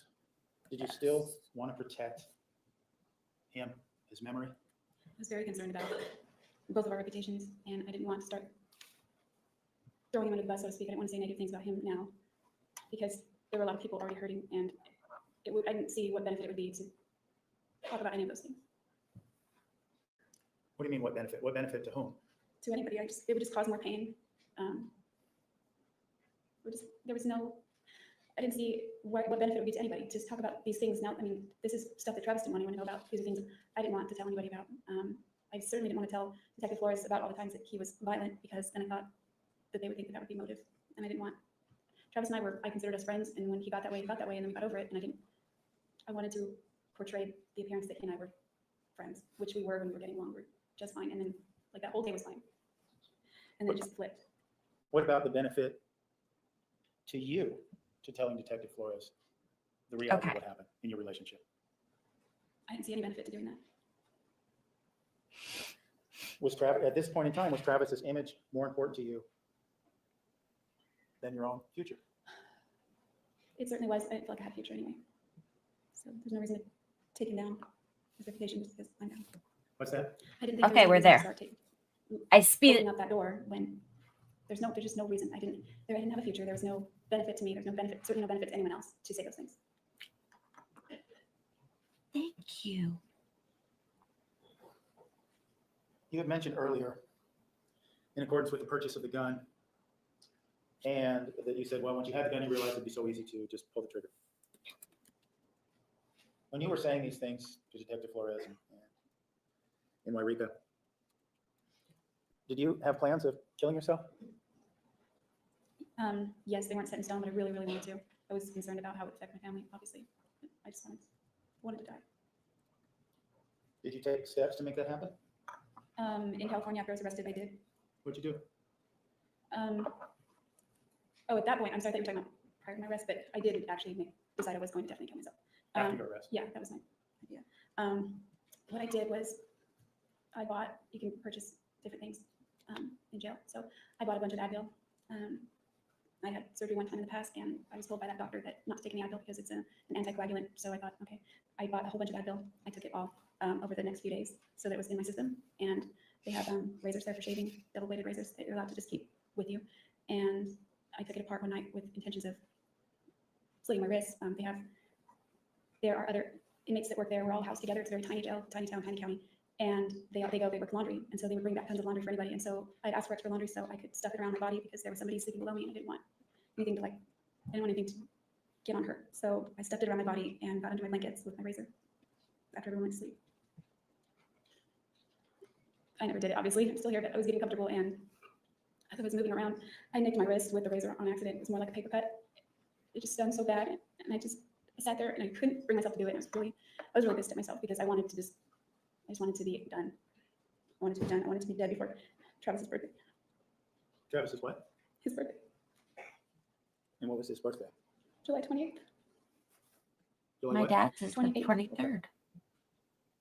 So, am I correct then? Your thinking was, I have the need for you're going speed. to tell this story, doesn't involve exposing anything, and then you're going to kill yourself, and it's all just done. Is that right? Yes, that way I would never have to admit to it. My family wouldn't have to know that I did that. And everyone that loved him was going to believe what they would believe regardless. So I was thinking that there's nothing I could do about that. But I was thinking more along the lines of I didn't want my mom to know, or my brothers, or my sister. Okay. Everyone looks the same on her side. Apart from the police interviews, we've come to understand throughout this trial that you spoke with the media as well. Do you recall doing that? Yes. And without going into the details right now, do you remember, Ooh. did you reach out to them? Any media outlet, or did they reach out to you? They reached out to my family. And when we're saying they reached out to your family, who was it that reached out to your family? CBS. Was there a particular person that reached out to your family that worked for Wait, CBS? why? Yes, his name's Jonathan Leach. Did Mr. Leach, well, let me ask you this. Did Mr. Leach come visit you in jail? He did. And to your understanding, was it his purpose in coming to see you at the jail to try to get you to participate in an interview with him? Yes. Well, not with him, but with CBS. Okay. And did you decide to participate in the interview? Eventually I did, yes. Why did you said eventually, did you initially decline? My first instinct was absolutely not. I got a bad feeling, and then after contemplating it for a little while, they made contact with my family the very next day after I failed to kill myself. So I thought maybe this is a sign that I'm meant to do something like that first and then kill myself. I saw it as an opportunity, not just to, I mean, I didn't know, I hadn't told my family about these phantom intruders. I just thought they would eventually hear about it. And so I had friends and other people asking questions that maybe didn't even know about my situation. I didn't want to be known or remembered as somebody that could be capable of what happened. So I wanted to A present murderess. a different picture of myself. Just quickly, my own approach. She wanted to be in charge of her own narrative. I mean, she's crazy. She wanted to control him, was unsuccessful, and the next best thing was to control everyone else, like you and I, into how we think about her. Unbelievable. If you are new, welcome. Hi. Hopefully you have liked the stream and subscribed and helped me to get to my goal of 700 subs by the end of the stream. That is absolutely attainable after what we did yesterday. So I appreciate it, and I promise it'll be worth your while. And it's free. So, I mean, duh. Also, next week, just for the record, when I get home from my dad's, because I'm only going for a short trip, I will have a shop open that is directly linked up to my YouTube. I already have an Etsy store now, but this will go through YouTube.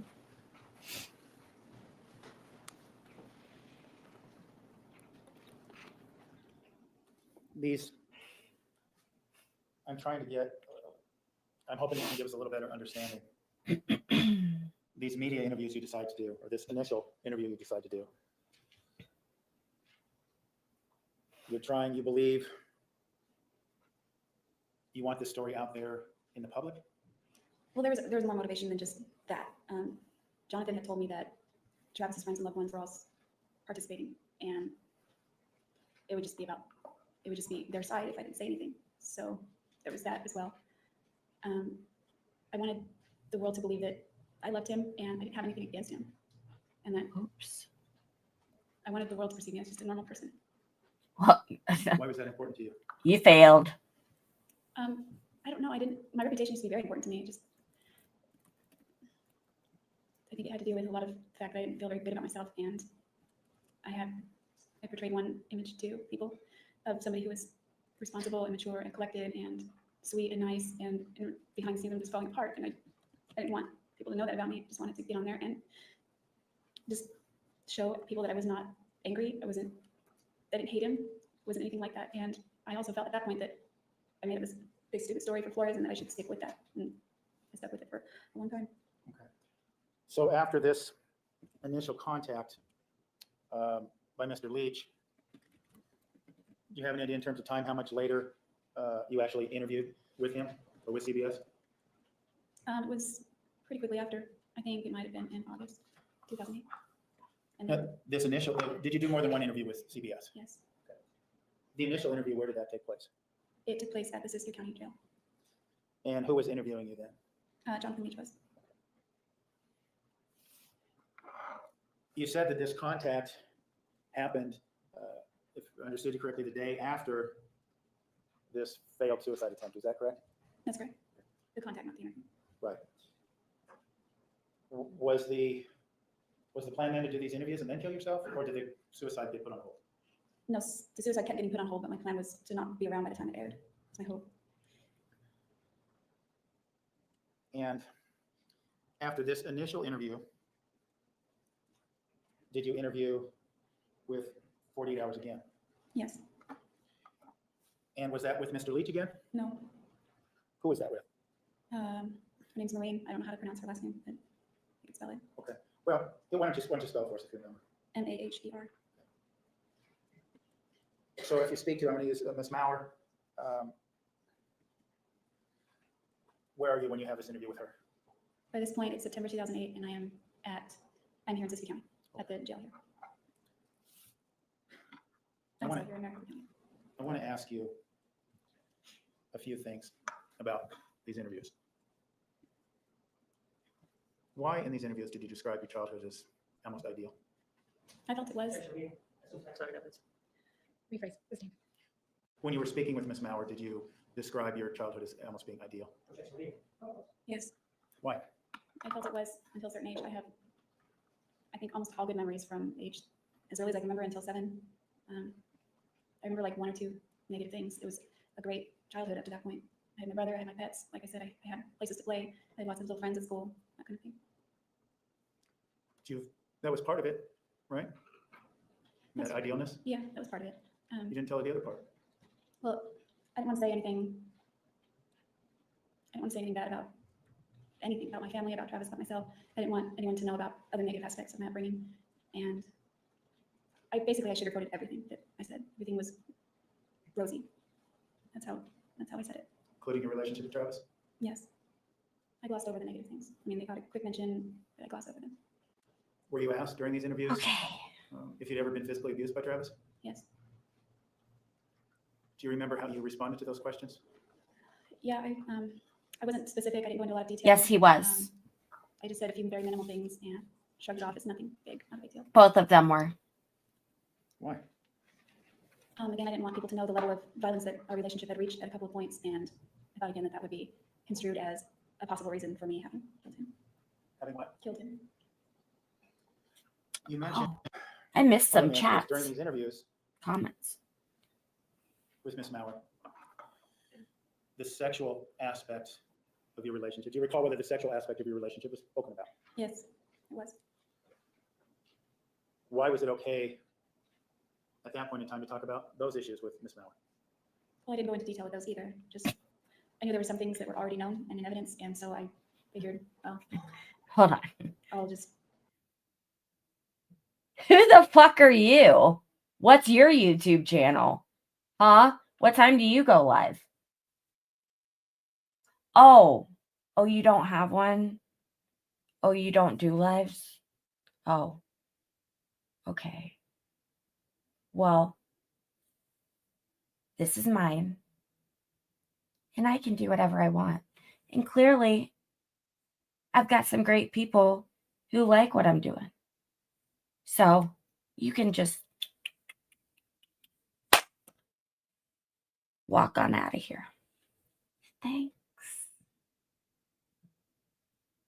I'm really good to the people who are nice and respectful and subscribe and like and comment. People like you that you're just raising my algorithm, so thank you. But yeah, you're just raising my algorithm. So I actually am thankful. I appreciate it. Give them a brief mention because she had asked about them. They were in police reports or something like that she had read. So I didn't tell about all these graphic things that we'd done, or I just sort of hinted at it like we were just 2 adults and things were consensual, and it was what it was. You said that certain things were already known.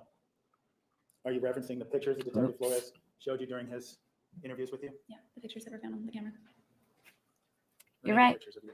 Yes. During your phone calls with Detective Flores, you also admitted that there was a sexual relationship between you and Mr. Alexander, didn't you? Yes, I did. Why did you do that at that time? I thought that it would establish that I knew him very well, that we were close, and that I don't know that I just, that I might be able to. I don't know. I wanted him to know that I was close with him and that we were. I didn't want him to know that we were like doing all this stuff, but just that there was no malice there. Had you, before you told Detective Flores, after June 10th when you learned about Mr. Alexander's death, and the time you told Detective Flores about your sexual relationship, had you confessed that sexual relationship to other persons? Yeah, I don't think she'll get one.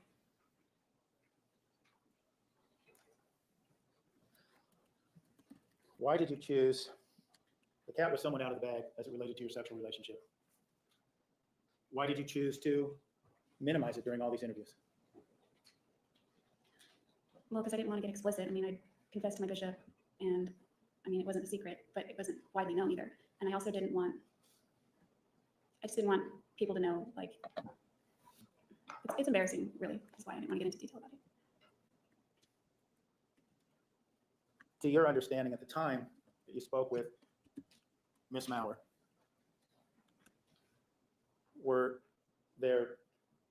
did the evidence exist about the Spider-Man underwear? Did the text messages exist about him calling you a whore? Was any of that stuff, to your knowledge, something that anyone knew about? I didn't think anyone would know about the Spider-Man underwear because it had been months since we had texted about that or talked about that. I knew that some of those mean emails were still in my account. I didn't know about his. I figured they would be found eventually. So, I mean, I didn't have any knowledge of them knowing about it at this point, but I assumed they did. Earlier in this trial, we heard the phone sex conversation you recorded with Mr. Alexander. Was that on the phone that you had in your possession while you were arrested? No. So to your belief, no one knew about that either, is that correct? That is correct, yes. Okay. I didn't know about that tape. Right. I hoped. I didn't know what my phone was. What's that? So that was my hope. Okay. Anyway.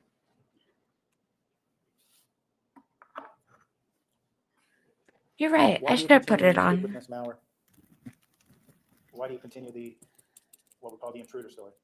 I wanted to remain consistent with what I told Flores, and I certainly was in no place in my head to admit to any involvement. After recess, please be back in the jury room at 3:20. We will start promptly at that time. Please remember the admonition. You are excused.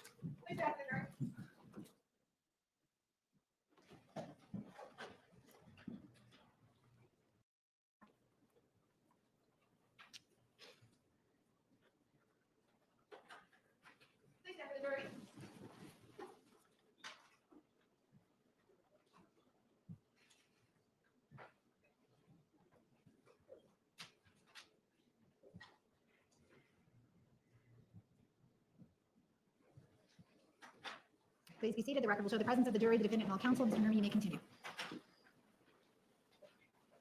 Ms. Arias, before the break, we were talking as it relates to these interviews and your discussions after Travis's death was discovered, that you felt Muted. to some degree, as it relates to the interviews, and we were talking to some degree how the cat was out of the bag as it related to your sex life with Travis, right? Yeah, it was more than out of the bag. I felt like I was under a microscope at that point. Okay. The dirty little secret was out. Right. And why, you said you had told others about your sexual relationship. Do you remember who you told? Yes, the first person I told was a mutual friend, Aaron. That's his name. Okay. And why did you, well, prior to this, you told us about some comments you had made to Rachel about sexual activity that you minimized. You recall telling us about that? Yes. And then, well, when you spoke with Aaron, did you also minimize the behavior? No, Aaron wasn't, he was a church member, but he wasn't living the standards of the church. So I assumed that by sharing this with him, he wouldn't judge me, that maybe he was in a similar boat, so to speak. And I also was still seeking advice, and I was still hesitant to go to my bishop based on the discussion I had with Travis about that. But once he had passed, then you felt more comfortable? Is that what you're telling us? Talking about these things? Yeah, I would have never talked to Aaron about that if, I didn't want anyone to know about that, but he wouldn't judge me, was my thought. Okay. Did you interview with any other media outlets besides CBS? Yes, I did. And don't have to know the parent company or anything else, but do you remember who that was or what show that was for? The show was Inside Edition. Okay. And were you contacted by them or did you contact them? Can't tell They it's messed up. contacted me, I guess you could say. I certainly didn't contact them. Okay. Indirectly, they contacted me. What do you mean indirectly? I was just hanging out one day in the housing unit in the jail, and an officer came with 2 shirts saying, "Which one do you want to wear? Inside Edition's here and they want to talk to you." And my attorney at that point advised me not to do that because it could.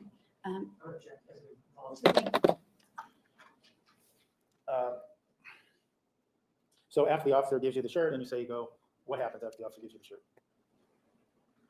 Well, she didn't give me the shirt right away because I didn't want to do it at first, but I was encouraged to. I was encouraged to because I'm just trying to think how to word it. I'm sorry. Okay, well, let me ask you this. Did the officer encourage you to speak with them? Yeah, she did. And we're ultimately talking about a law enforcement officer, correct? Sheriff? She worked for the sheriff's department. She was an officer. So when you describe the situation with Mr. Leach. It appeared he came and met you and talked to you about why you should interview before there were any cameras. Is that accurate? Yes. The gentleman from Inside Edition, do you remember his name? I think his last name was Boyd. I don't remember Okay. his first name. Well, okay, we'll just, the reporter for Inside Edition, did he come meet you and without cameras and try to discuss whether or not you should participate in an interview with his television program? No, it was just for Monday. So the videotaped recorded interview you saw was the first contact that we saw earlier, was the first contact you had with Inside Edition? Yeah, the first and only. Now, when we began your testimony some days ago, we talked about a quote you had said, and I'm paraphrasing a bit, that no jury would ever convict you. Recall that? Right. And earlier you described those as being the bitterest words you'll ever have to eat when we began this testimony. Do you recall that? Yes. Let me first ask you this comment, no jury would convict you. Why did you say that? Well, you can't convict a dead person, and I plan to be dead long before everything got close to trial. That was my hope. Why did you choose those particular words? Well, I didn't watch very much TV prior to being arrested, and then after I was arrested, it was on all the time in the same room where I lived, and so there was a TV program on that everyone was watching, and the lawyer on there was talking about a case that they were trying to get somebody indicted, and the prosecutor said no jury will convict, and the way she had said it was very powerful and it impacted me, and it just stuck in my head. So by this time, I think I'd already done the CBS interview. I was similarly confident in that interview that there wouldn't be a conviction. I didn't tell her why, obviously. And then, so by the time this interview came along, it came out more, I thought, more eloquently and more forcefully and more assuredly. But I obviously couldn't say why, because the officer that had escorted me to that interview, the one that encouraged me to do it, would have escorted me elsewhere afterward. Okay. Oh, wow. I subbed Now- to you as well, Ben. At this point in time, since Mr. Alexander's death was discovered, you told one version of events in which you weren't there, and another version of events where intruders came into the home, killed Mr. Alexander, and you escaped. Why did you then now decide to tell us what really happened? I mean, that's something. Thank you, rephrase. Why did you decide to come forward? All these things that you've been hiding. Mr. Alexander's sexual interest, the sexual relationship, the violence. Why did you feel comfortable coming forth with that information? Objection, indicating that she was hiding this assumes excellent evidence. He started the question by saying, Overruled. Overruled. You may answer the question. It wasn't an overnight decision by any means. From day one, there was a part of me that always wanted to, but didn't dare do that. I would rather have gone to my grave, not without confirming that I could have done something like that. I was extremely ashamed of it. It wasn't in line with who I was or how I could live my life. You guys like this So, color? As the years went by, however, I began to, it feels very fraudulent from day one, especially when there are so many nice people reaching out to you and they believe you or they believe in you. It just feels, it doesn't feel right. It feels fraudulent, it feels wrong. My family also remained very supportive and told me that it doesn't matter what happens, we love you anyway. And I realized at that point that even if I told the truth, that they would still be there and they wouldn't walk away. Thank you. So it was around, it evolved. It was a process that happened over a long period of time. But by the time the spring 2010 rolled around, I confessed. You what? Confessed. When you say confess, what do you mean by confess? I basically told everyone what I could remember of the day and that the injury story was all BS, pretty much. That's all the questions I have, Judge. Yes. All right. All right, here we go. Room. We will be with you shortly.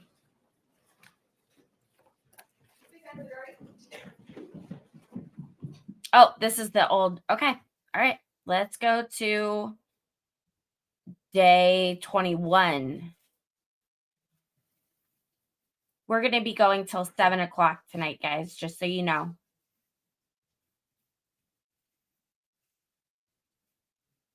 And as long as we have viewers. Holy smokes. He came in hot. Let me, oh, sorry, guys. It's not shared on your screen.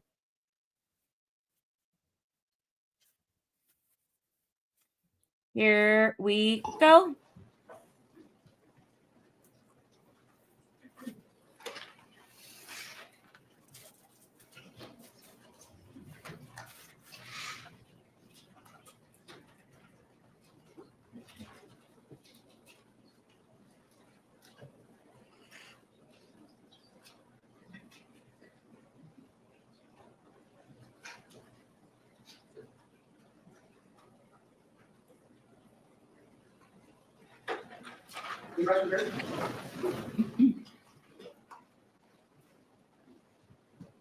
This is when she should be a little concerned. Now we're going down to 1.5 because he talks fast as well. We might have to do it slower.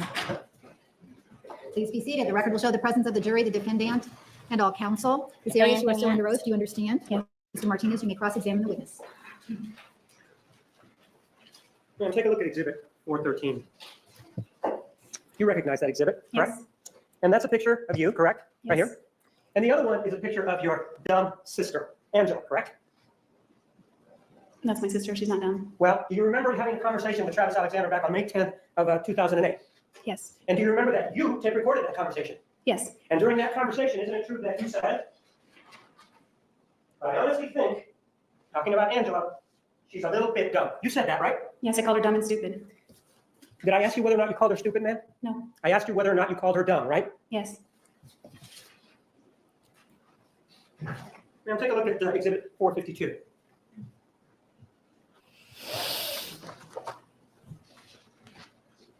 Do you recognize the two people there? Yes. And this photograph was taken by your camera, correct? It looks like it.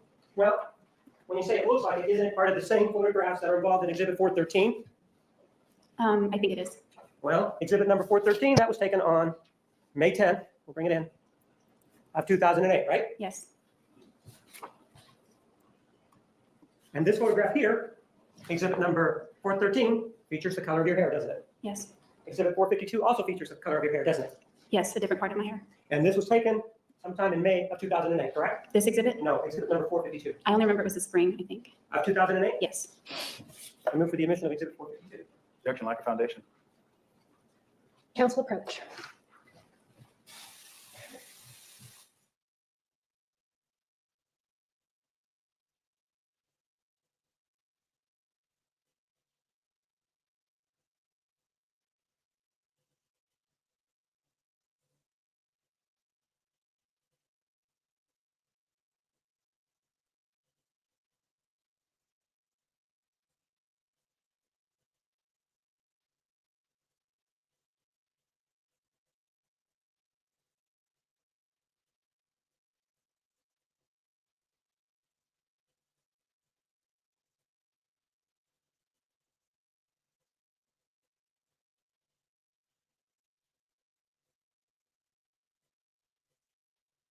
Four 52 is admitted.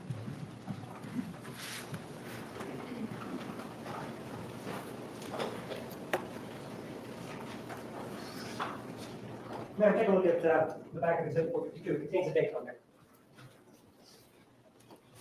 Does that date refresh your recollection as to when this photograph was taken? Yes. And what date was this photograph taken? 5 days later, the 15th of May, 2008. And with regard to this photograph, it also features you. And it also features your sister, the one that you also said was stupid, correct? Yes. Now, with regard to this name calling, one of the things that we heard through a text message was that you were upset at some point because Mr. Alexander said that you were going to turn out like your mother, or you were acting like your mother. Do you remember that text message, ma'am? Yes. And in that text message, there was this indication that somehow he was saying something bad about your mother, right? Yes. And when you testified, you seemed to get pretty upset about that, right? I remember getting emotional. And you indicated that you loved your mother, right? I do love my mother, yes. Did you or did you not indicate that you loved your mother? I'm not asking you if you love your mother. I'm asking you if you indicated it. I don't remember. Do you have problems with your memory, ma'am? Sometimes. So you can tell us, for example, what kind of coffee you bought at Starbucks back on June 3rd of 2008, but you can't tell us what you said yesterday or the day before? I always got the same drink at Starbucks. And you can tell us, for example, what type of sex you had with Mr. Alexander many years ago, but you're having trouble telling us what you said a couple of days ago? When I'm under stress, yeah, it affects my memory. I thought you said the relationship with Mr. Alexander was very stressful. Some of the sex wasn't. Pardon? Some of the sex wasn't. So you did enjoy the sex then, is that what you're telling me? At times I did.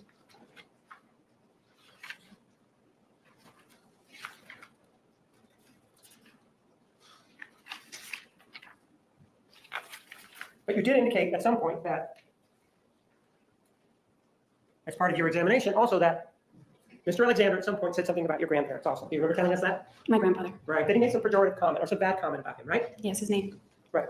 And one of the things that seems to be coming out here is that you seem to have a double standard here with regard to making comments about people, don't you? Yes, I do. I do. And in fact, it's okay for you to make comments about, for example, Angela and call her dumb and stupid, right? No, Well, but you said it, right? I did. And we heard on the telephone conversation that you were laughing when you said that, right? Yeah, it was sentimental, kind of. You were laughing. You weren't upset when you said it, were you? No.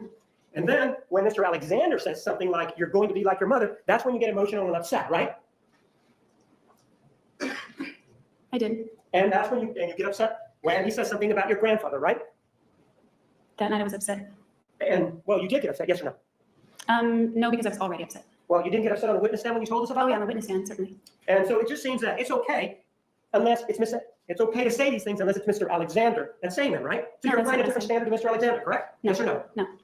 And ma'am, one of the other things that we know with regard to this standard applying and that sort of thing is back yesterday, as a matter of fact, you told us that back in August of 2007, you went over to Mr. Alexander's house. Do you remember telling us that? Yes. And you remember telling us that at that time you were broken up with Mr. Alexander, right? Yes, I broke up with him. Well, you broken up with him or he broken up with you, one of the two, right? I broke up with him about a month And ago. you broke up with him on June 29th of 2007, right? Yes. But you felt that it was okay for you to go over to his house in August of 2007, didn't you? After he told me. Yes or no? Did you feel it was okay to go over to his house? I said yes. And when you went over to his house, you indicated that you knocked or you did something and that nobody came to the door, right? I went to his house a lot in August, so it depends on Man, the I'm incident. talking you're about the referring incident that you told us about yesterday. Do you remember the one that you related that involved the killing? Do you remember telling us about that? to. I did not knock. My And you did go over there, and goodness. at some point you started to peep in to the house, didn't you? Yes. So that means that you don't know if you knocked, though, right? I did not knock. I know I did not. So you went around the back then to look, right? I went around the back to get in. You went around the back then, right? Yes. And when you went around the back, you're telling us you went around the back to get in, right? Yes. But when you got to the back to get in, you started to look at what was going on, right? I glanced in as I was walking to the sliding glass door. You did walk in and you were looking at what was going on, right? I did not walk in. Then you were from outside looking in, right? Yes. Never went in, right? No, I ran out of the backyard. You never went in, yes or no? I said no. And when you went and looked, you saw something that upset you, right? Yes. You saw Mr. Alexander, right? I didn't know it was him at Yes first. or but no? yes, Did you that- see him during that encounter? Yes, you should ask the question. I did. I said no. Pardon? I didn't know it was him at first. You didn't see him when you were there that night? I did afterward, yes. That night, ma'am, listen to my question. That night, did you see Mr. Alexander inside that house? Yes or no? Yes. And inside that house, there was a female, right? Yes. What's the name of the female? He didn't tell me her name. Did I ask you if he told you the name? No. So did you recognize her? No, I did not. And he was there with the female, though. You were able to see her face, though, right? Yes, sort of. Well, yes or sort of means two different things. Yes or no? Were you able to see her face or not? Part of it was shadowed from the Yes, TV no. behind her, so I Ma'am, saw part of Judge, it. she's not answering my question. Ms. Arias, listen carefully to the question, answer only the question you are asked. Okay. May continue. Could you see her face? Yes or no? Part of it. But you were able to see that they were making out, right? Oh, yeah, they were. And so is that a yes? They were making out, right? Yes. Mhm. Is that yes? Yes. And part of what you also saw was that her Why is she was off. smiling? I did not see that. I just saw her be hooked bra. Pardon? I didn't see it all the way off. It You just saw you her. indicated that you saw her hooking the brassiere back on, right? You told us that yesterday, yes? She was rehooking it, yes. So you did tell us that yesterday, right? Yes. So that means that at least that her bra was unhooked, right? It was unhooked. And you stood there and they stood up in reaction to something that you did? Is that what you're telling us? No. They didn't see you, They didn't see me. but you saw you. So what happened then is you actually were watching what they were doing then, right? Briefly, yes. Did I ask you for how long, ma'am? No. I asked you if you stood there and watched them, right? No. You didn't stand there and watch them? I didn't stand there. I saw it and then I turned around out of the backyard. But you saw enough to know that they were kissing, right? Yes. You used the term making out, didn't you, yesterday? Yes. You were there long enough to see that one of the individuals was Mr. Alexander, not his roommates, right? Yes. You were able to see that it was a female, right? Yes. You were able to see that the bra was unhooked, right? Yes. And the lights weren't on, right? There was a light. Well, didn't you indicate that it was like a TV kind of light? That light. Yes. Right. So there was no light, there was a television that was on, right? That's light. Ma'am, was it a light or was it a television that was on? It was light from a television screen. So are you saying that it was a television that was on then? Yes. And from that light, you were able to make all of this out, correct? Yes. Is this what all of his cross-examination is going to be like? This is intense. Holy smokes. No other light was on, right? Not that I recall. And then you decided to leave, right? Yes. And this was at the point that you were living very close to Mr. Alexander, right? No. Well, you were living within 10 miles of him, weren't you? I was living by Greenfield and Broadway. I don't know the length. How long would it take you to drive there? About 15 minutes, depending on traffic. And after you saw this, one of the things that you did was that you took off, right? Yes, And then you thought about it, right? of course. And you felt strongly enough about this that the next day you called your father, right? I called my parents' house and my dad. Yes or no, you spoke to your father. I did speak to him. And you were crying, right? Yes, And you were upset about this, right? Yes. And you told him why you were upset, right? yes. I thought you said before that you didn't discuss these issues involving you and Mr. Alexander. Not typically. Not typically. You said you didn't yesterday and all the days before. You remember telling us that? The violence, yes. Oh, I see. So, but you did discuss the fact that you saw him kissing with somebody else with your father, right? Yes, And as a result of that, you decided to go talk to Mr. Alexander about it, right? yes. What in the world gave you the right to go talk to an ex-boyfriend with who, according to you, you'd broken up with? What right do you have to do that? Objection, Your Honor, so amended. Sustained. Man, did you feel that you could go and talk to him about that? Of course. Why? Weren't you broken up? Yes. You were being territorial about him, weren't you? No, Oh, you weren't? Then why in the world would you even care what he was doing? because he was trying to court me back. That's you telling us that he was trying to court you back. If he's trying to court you back, you could have just walked away at that point, couldn't you? Yeah, I could have at any time, I guess. Well, at that point, you could have walked away, right? Yes. You didn't need him for his paycheck, right? Because he wasn't giving you money, right? He was giving me money. Well, that was for some work, but you could have gotten other work, right? I guess I could have looked. You guess. You worked at other places. You know you could have gotten other work, couldn't you? You Not anymore. It's guess. very slow season for restaurants. So you're saying that you were restricted in only getting work at restaurants, that there's no other kind of work that you could get? Restaurants is, Yes or no? I guess that would be no, but I hadn't thought about it. So then, in addition to that, you were living in your own place, right? No, Well, you were living with Mr. Alexander? no, You were living elsewhere, weren't you? yes, You were living in another place, right? yes, Where you were paying rent, right? no, You weren't paying any rent at all. not with Rachel. So in other words, it was even better for you. You didn't even have to worry about having to pay the rent, right? Yes, And so you could have just left that situation alone, but you decided to confront him anyway, right? of course. And the reason that you did it is because you were jealous, right? No, And then you did talk to him about this issue, correct? yes, And he got upset with you, right? no, He didn't get upset and scream and run upstairs. Isn't that what you told us yesterday? yes, he did. So, ma'am, to go back to this issue involving the text messages, one of the things that you told us was that there was a text message that you sent to somebody by the name of Steve Carroll, right? Yes, And that it was a two-part text message, right? yes, In this two-part text message, one part ended up going to Mr. Alexander, right? yes, And that he got upset about it, right? very yes, And after he got upset about it, one of the things that he wanted was to see the second part of this text message, right? yes, And so you lied to him at that point, right? no. Well, you fabricated a second text message, didn't you? After that point, yes. So are you telling me that fabricating a text message is not a lie? No, I'm not saying that. So you did lie to him, Mr. Alexander, right? Objection, ask and answer. Yes and no.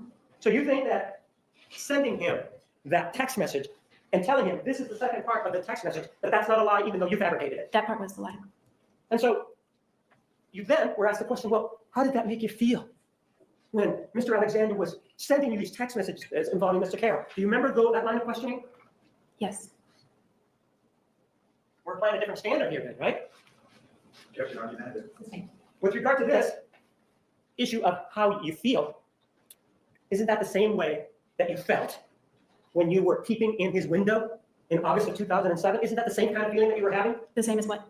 as the one involving Steve Carroll? I don't know. You were mad at Mr. Alexander both times, weren't you? I wasn't mad at Alexander. You weren't mad at him or you were upset at him, right? At what time? Either time. Steve Carroll, no. The girl from Phoenix, yes. And so it just seems that it's okay for you to lie to him about a guy, but when it comes to him being with some other girl, you decide to confront him, right? Yes. And one of the other things that you told us yesterday was that you were monogamous with Mr. Alexander, right? Sexually monogamous, yes. Ma'am, you told us you were monogamous, and that's what monogamous means, sexually, doesn't it? I think it means more than that sometimes. Sir, Well, in this case, monogamous means sexually, doesn't it? Objection. she didn't graduate high school. Relax. When you say monogamous, it means sexually, doesn't it? Which time? The time that we're talking about right now, involving Mr. Alexander, no other time. Our relationship evolved, so I'm not asking you if it evolved. At the end, right when you killed him, you indicated that you were monogamous with him, right? yes, And at that time, you then left the killing scene, if you will, and you went out to Utah, right? yes, And when you went out to Utah, ma'am, you ended up with somebody by the name of Brian Burns, right? yes. And you ended up in his bed, right? I think it was a love sack. Okay, and with regard to that, at that point, I think it was a love Mr. sack. Alexander still wasn't dead, was he? It wasn't discussed. Well, did I ask you whether or not you discussed it with Mr. Burns? You didn't, did I? I wasn't talking about Mr. Burns. I'm asking you at that time, didn't you tell us yesterday, at the time that you went up to Utah, you weren't sure if he was dead? Do you remember telling us that? Not in Utah, from the Hoover Dam, or right before the checkpoint. So when did you know that he was dead? Tell me that. Well, I got confirmation of it on June 10th, but So, okay, if you got confirmation on June 10th, you met with Mr. Burns, what, before June 10th, didn't you? yes, You met him on the 5th, right? yes, And so at that point, you didn't know, according to your own story, that Mr. Alexander was dead, right? I guess I knew. I wasn't accepting it. You either knew or you didn't. Which one is it, ma'am? Exactly. Objection, ask and answer. Ask another question. Did you know he was dead when you were Mr. Burns and he were kissing? Objection, ask and answer. This is a Hold on, question. hold on. Yeah, I think I did. You think he did, but you're not sure of that. It wasn't really in my own mind. I was out of my mind, sort of. So if you didn't think he was dead, that portion of you didn't think he was dead, then it's okay for you, at that point, if you didn't think he was dead, to sort of roll around with Mr. Alexander then, with Mr. Burns. Then that was okay, right? I'm single. Right? Just like he was on August 7th of 2000, on August 8th of 2000, in August of 2007, right? Yes, So it's okay for you, then it should be okay for him, right? it was okay, Then why did you confront him the next day if it was okay? because he was still courting me. I wanted to know where I stood. And so because of he was still, your definition courting you, you felt that you deserved an explanation, right? Yes, Hadn't you just had intercourse with Mr. Alexander on the 4th of June? yes, And if he was still alive, he would have deserved an explanation then for you being with Mr. Burns, right? no, Well, no, aren't we? You're applying a different standard here, aren't you? no, You're saying one, it's okay for you to confront him about the situation, but not okay for Mr. Alexander to confront you, right? if he wanted to confront me, it would have been okay. And with regard to the exhibit number 452, it does show you, right? Correct? Yes, And it shows again Angela, correct? yes, It shows something else on there, though, doesn't it? Doesn't it show your hand? yes. And in fact, let me show you another close-up of the hand. Oh, thanks, Swan.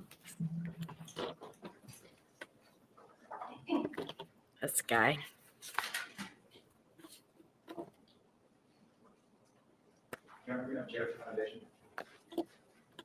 Please approach. Wow. So this has started off a little crazy. I can't believe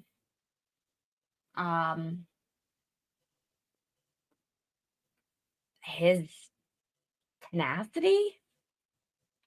But I can see how this is going to be what trips her up.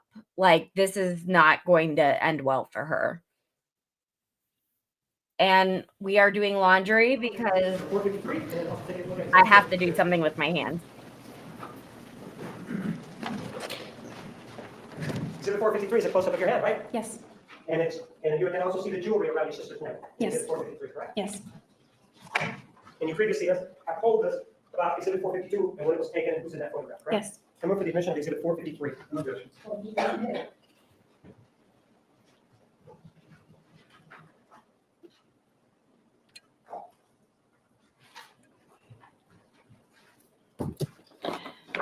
And ma'am, this was also taken according to your testimony on May 15th. Let's take a look at that, of 2008. That's a picture of your left hand, isn't it? Yes, And that shows your ring finger, right? yes, Do you remember that you testified that on January 22nd of 2008, you and Mr. Alexander were involved in some sort of violent encounter? Do you remember telling us about that? yes, And you told us that during that encounter, he threw you down. You remember that? yes, And while you were down there, he kicked you, right? yes, And when he kicked you, man, one of the things that happened was that you put up your left hand. Do you remember telling us that? yes, both hands. Well, you told us specifically about your left hand, right? Yes, And when you went to put up your left hand, according to you, he kicked you and he damaged your ring finger on the left hand, correct? yes, And in fact, you even held it up for us, didn't you? yes. And it was crooked when you showed it to us, wasn't it? It's bent. Yes, It's bent. Show us how bent it is again, ma'am. Higher, so we can see it sideways. Ma'am, if he caused that damage on January 22nd of 2008, that would have been before this picture that we have here, which is exhibit number 453. It would have been about 5 months before that, right? it was before that. 5 months, right? 4. 4 months then, right? Yes, You don't have a bent finger here in exhibit 453, do you? my finger is bent there. You're saying that your finger is bent there. Yes, just Hold the up your same. finger again. Sideways so we can also see it. When my fingers are straightened, this one stays. And bent. that's what it looks like, your finger. And you're saying that's what happened on January 22nd, 2008, right? Yes, Now, one of the other things involving this particular finger, it seems to have had its run, if you will, of bad things happen to it, right? this finger. Yes, the left ring finger. I don't know. Well, you talked to Ryan Burns about it, didn't you? Yes, What? And you told him that that finger, the left ring finger, had been damaged, right? Injured, didn't you? I don't know if it was the left. You don't remember telling him it was the left ring finger? No. Do you have a problem with memory? Occasionally. And so some of the things that you told us, for example, then Yeah. about other things in the past, you may have also had problems with your memory then, right? Yes. And so whatever you told us in the past is somewhat suspect then because your memory may be lacking. You actually already had it. I only told things I remember clearly that are crystallized in my mind. With regard to Mr. Burns, you do remember who he was, right? Yes. And you do remember that you went over to West Jordan to meet him, right? Yes. And you do remember that you did meet him that Thursday, and it was sometime around 11 o'clock in the morning, right? I think so, yes. And when you met him, you guys decided to go somewhere to a restaurant for some sort of business meeting, right? Yes. And during that time, didn't you have a bandage on your finger? Yes. And it was your left finger, wasn't it? No. It was your right finger then, right? Man. Is that what you're saying? It was your right finger? It was 2 right fingers. So it was your right finger then, right? It Are you sure that it was your right finger? was 2. Pardon? 2 right fingers. You remember then that you had a conversation with Detective Flores about this issue involving the finger? Yes. And do you remember that that was on July 16th of 2008? Yes. And then you remember that you told him that on June 4th, you had been over at Mr. Alexander's home, right? Yes. And you told him that you were over at Mr. Alexander's home and that some guy and some girl had come in, right? Yes. And during whatever happened on June 4th, you told Detective Flores that it was your left finger that had been damaged. Do you remember that? Yes. So you did tell that to the detective that it happened on June 4th, right? Yes. Does that then refresh your recollection and we'll play it so that we know what we're talking about? Let me know if you guys are folding laundry too. I'm going to end up for future purposes, just give me this, answer that one. We can all do 2 things at once. Gosh, he kind of like makes my blood pressure go up. If my Apple Watch was working still, I could tell you like it is definitely elevated.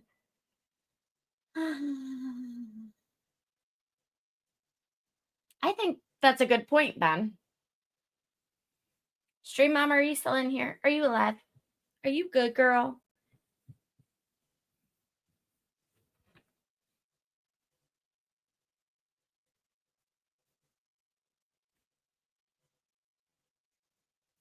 Wow, this is a long sidebar. What are you guys doing besides watching me? Anything fun? What's for dinner tonight? I'm going to do tacos.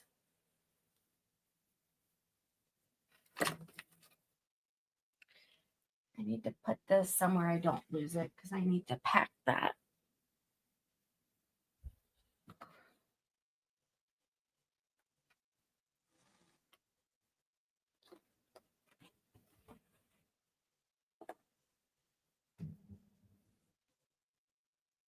All right. This is taking... I haven't seen any photos. I have Googled Jodi's name just to get like a photo for my YouTube, whatever I put up on YouTube, whatever that's called. And I haven't seen any inappropriate photos. I remember being a little kid and my parents telling me to never talk to the cop and to not let them push me into talking, and don't believe that they are your friend when there is a situation. I was about 12 years old when my dad told me never allow a search and seizure without an attorney or a 454 is warrant. admitted.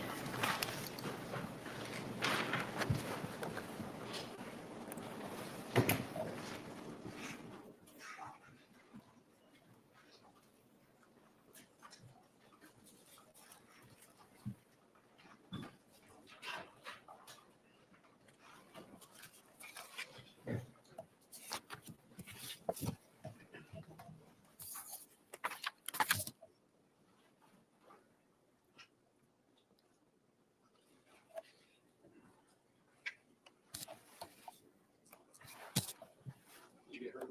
You said you were fighting with her? Yeah. What happened to you? She got me. Where? My hand. Where? You actually can't see it if you look at them. My finger isn't the same though. It was Where did it get cut? It was conveniently, it was right on the crease. Right there on the crease. What's that? Oh, it's kind of purple color, I This guess. one here. Something like this. Yeah, right on the crease. Oh, there's a vein on this one, maybe. I don't know. Is this one here? Yeah. So a slice there. Yeah. This is a small one?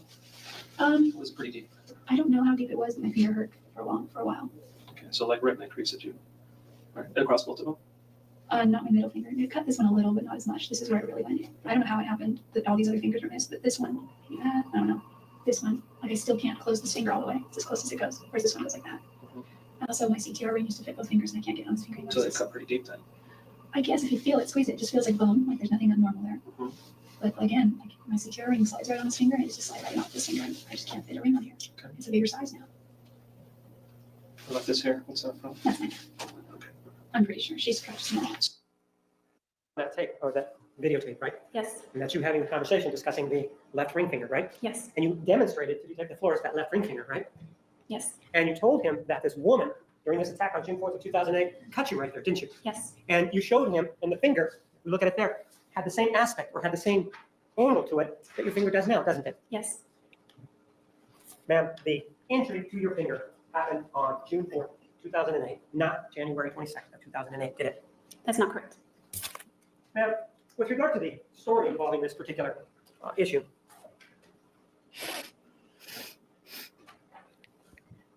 you told us that it happened on January 22nd of 2008, right? Which issue? The left ring finger. Yes, You then discussed it, or there was this issue with Ryan Burns, right? which issue? The cut finger. The cut finger, yes. And Two then cut fingers. on July 16th of 2008, you discussed it with Detective Flores, right? Yes. One of the things that you told Mr. Burns was that you cut it at Margaritaville while you were working there, right? No, I did not say You that. never told him that, then, right? I said at work. I've So never you never been told there. him Margaritaville, then, right? No, he said that.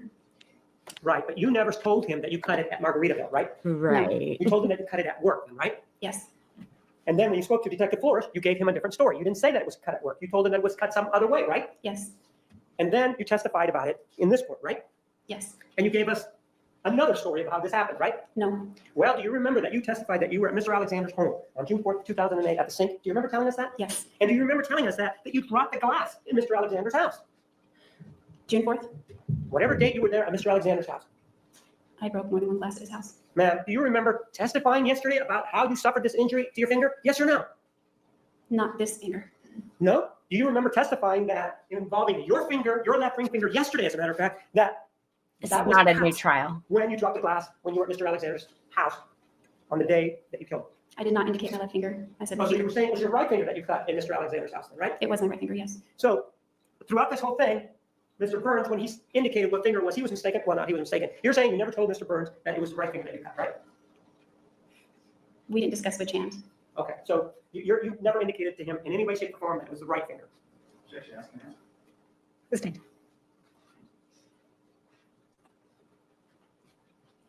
And this issue of the 22nd of January 22nd, when you injured, when you say that you were injured, you kept a journal, didn't you? You kept the journal, didn't you? Yes, I did. And you didn't write in it all the time, but you wrote in it some of the time, right? Frequently, yes. Frequently. And you were writing about what was going on in your life back in January of 2008, right? Yes. And you were writing about things that were significant, right? Some things. Right. And in fact, with regard to this particular journal, you knew that you could almost write anything that you wanted in it because it was Yeah. going to stay private, right? No. Well, let me show Go you. for it. Thank you.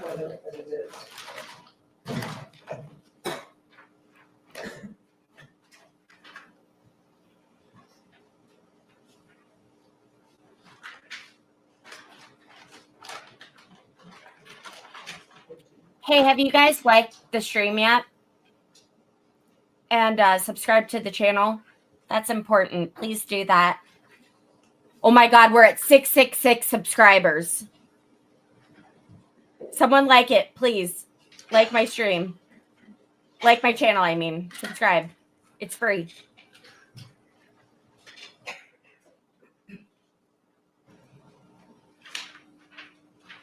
Take a look at exhibit 242.001. You recognize it? Yes, I do. And that's your journal, right? Sure is. Take a look at the entry, just read it to yourself, on Sunday, August 26th of 07. The whole entry? Just read the first 5 lines. 6 lines.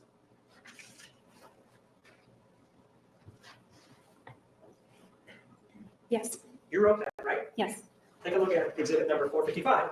Is this a true and accurate copy of those 5 or 6 lines? yes, And you wrote that back on August 26th of 07, right? yes. Let me have that back, please.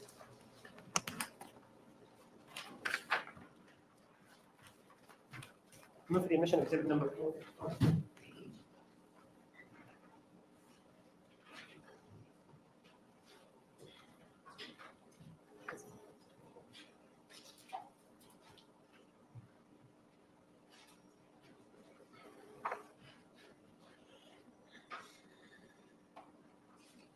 I used to have a coat, a suit coat like that.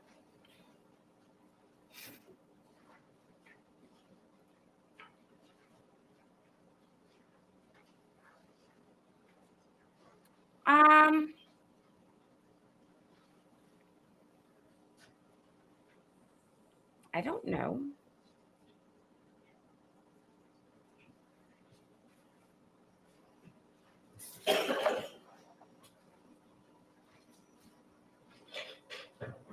You may.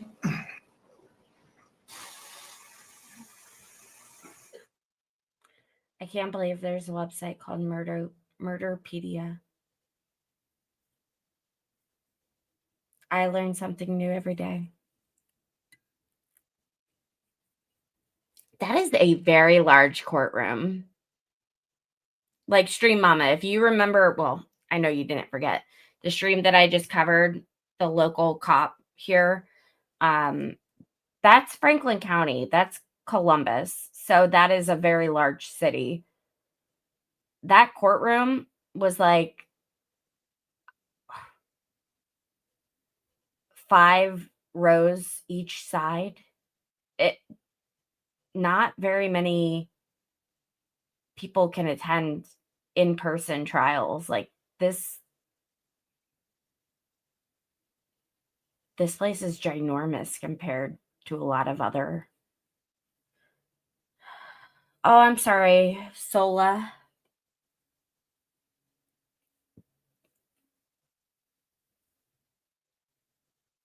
All right, let's speed it up. Oh, wow, this takes a minute.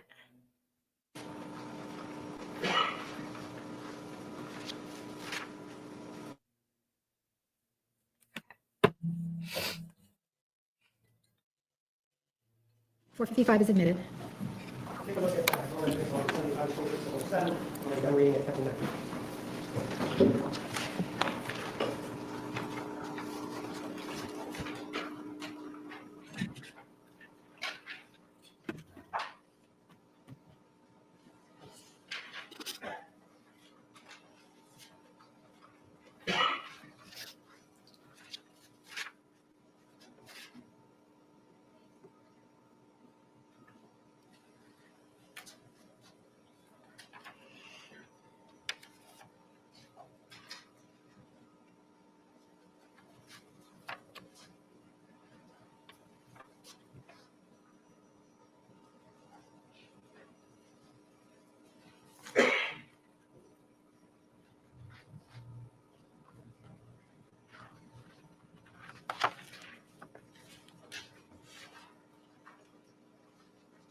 Why won't it show us what it's saying?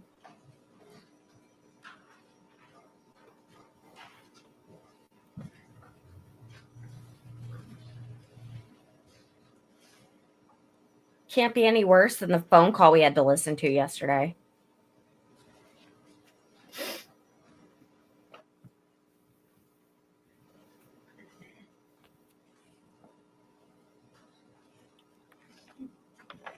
Just this one entry. Yes, just that one entry, August 26th of 07.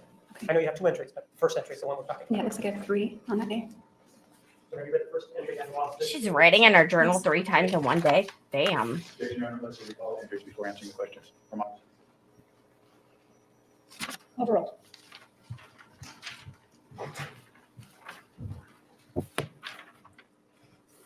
It's a whole lot of time.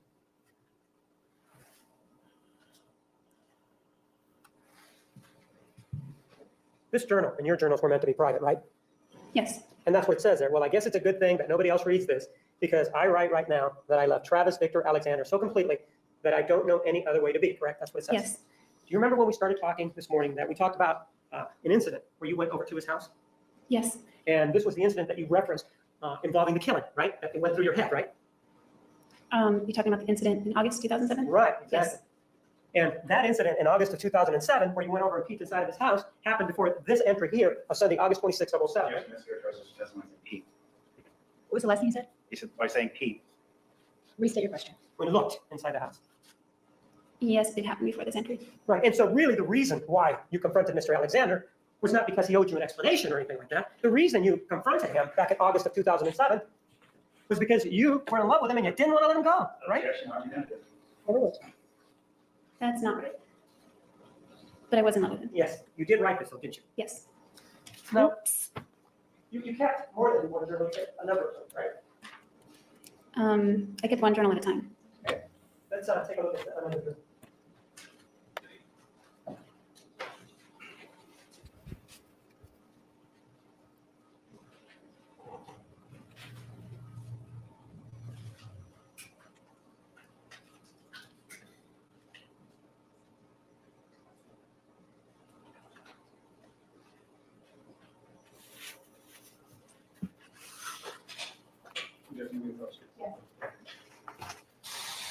Also, I'm glad that, oh, sorry if that was loud in your ears. Glad we have a moment. If you do want to support the channel, just so you guys know, there are membership options available. And my Venmo, my Cash App, all of that is listed in the ticker that's at the bottom. And I do super chats. So I haven't mentioned that all day, but that's mostly because we're just focusing on getting our subscriber count up right now. So I really appreciate any and all support y'all show me. I don't know how to fold this damn thing. It's new. Yeah, take a look at it. 243.0. You recognize it, right? Yes. Why don't you open it up and look through it? 2.002. That's your writing in throughout that whole journal, right? Yes. I'm just gonna go like this. There is an entry for Thursday, January 24th, 2008, right? Yes. Let's just take a look at it. Hold on. See that? Yes. All right. So I've had to stop the stream a few times. This is not a new hearing. This is an old murder trial, and we are watching it as a reminder that women like Jodi exist, to be careful. And because it is almost Christmas and there's really not anything else going on except for the Brian Walsh trial, which everyone else is covering. And I have a trial that I am going to begin covering at the beginning of January. So this is a good opportunity to watch a trial that we have, that there is documentation of and we can discuss. And that is the purpose behind watching this. I appreciate Stream Mama and anyone else in the chat who wants to inform people who ask, because I hate having to stop in between here, but I know we're all doing our own things. Thanks, guys. Can you mark another exhibit for me?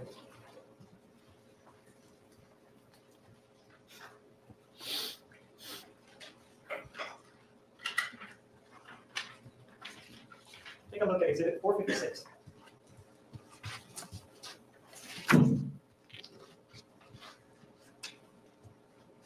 The exhibit that you have in front of you, that's the whole entry for January 24th of 2008, correct? No, I believe it is for the single one, yes. There are other entries, but that's the complete entry for that one, correct? Yes. Because it's written in blue, right? Yes. And the others are written in black, right? Yes, the one following. Too bad I can't write something on the screen. We move to the admission of exhibit number 456.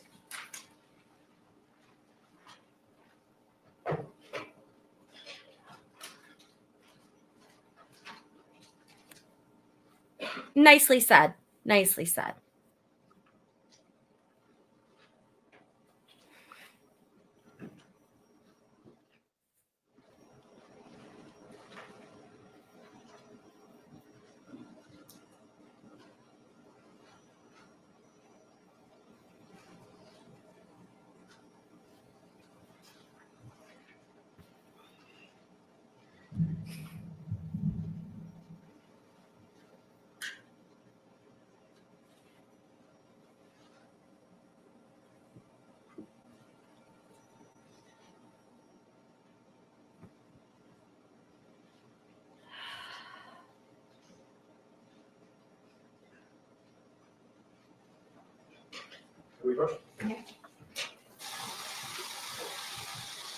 For real? Jeez Louise. All right. Let me fast forward.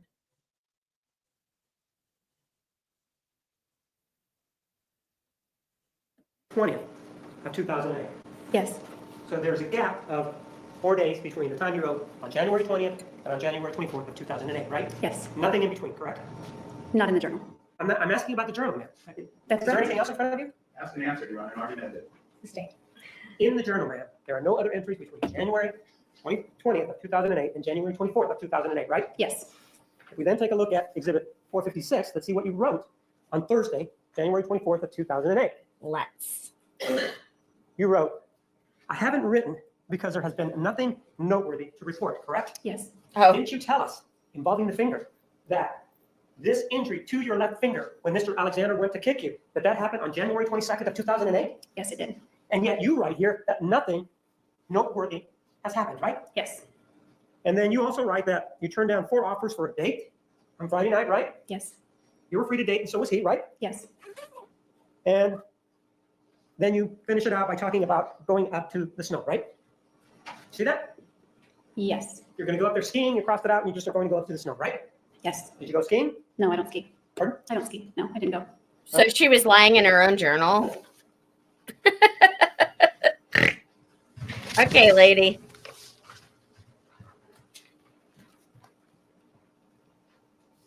The entry of January 20th of 2008, take a look at exhibit number 242.02. Count the pages, please. The pages between the two, No, just your entry of Sunday, January 20th of 2008. Do you want me to show you where it is I here? have it.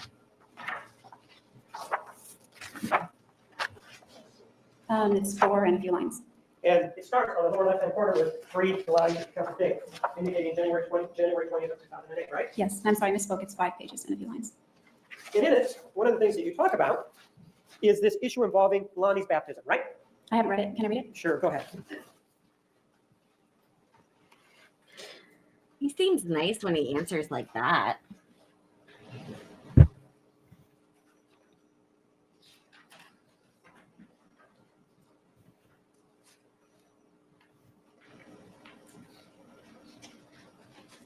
It's okay, Stream Mama.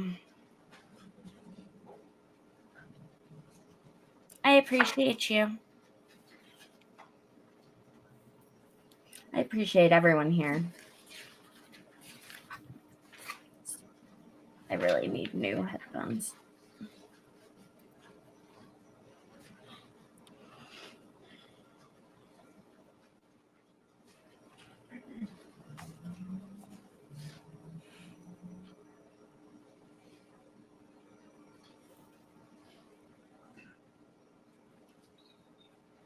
Thank you for subscribing. Yay.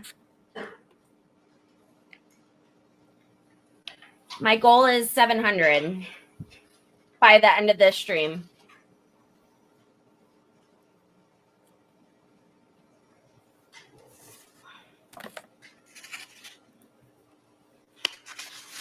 Sheets are huge.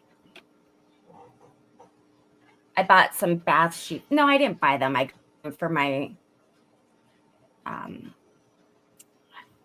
engagement party like years ago, and I just now opened the box. They're ginormous.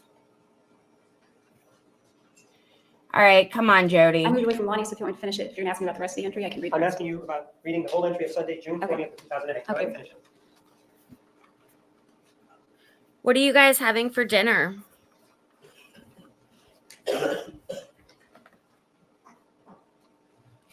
$6.72. Oh, yeah, baby. Let's go. And for the record, I do not like this team.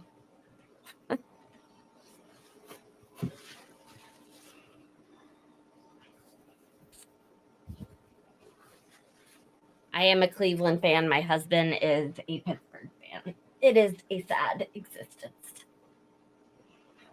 Ooh, Arby's. I like Arby's. Yes, It does talk about Lonnie's baptism, right? yes. And Nice. previously, when you testified, you indicated that the reason you missed Lonnie's baptism Wow. is because you and Mr. Alexander were involved in a sexual liaison, right? Yes, And this was a sexual liaison where the Pop Rocks and the Tootsie Pops were involved, right? That's what you said, right? I'd have to reference dates. Well, I'm going to show you a copy of the transcript then and see if that refreshes your recollection as to what you told us on February 12th. I would appreciate that. All right, I will. Another Pittsburgh shirt.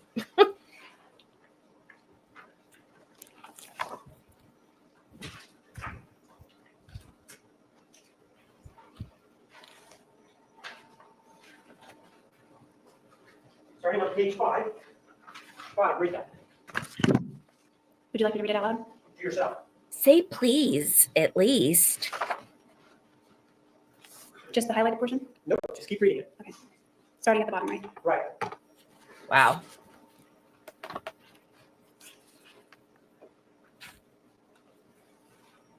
I wonder if she ended up getting her GED in jail, prison, whatever.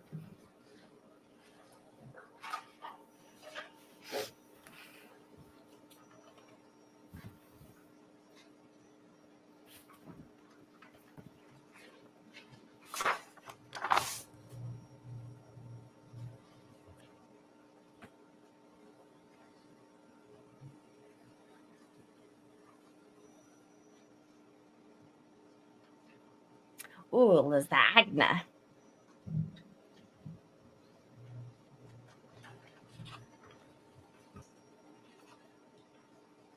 What's Red Ranch?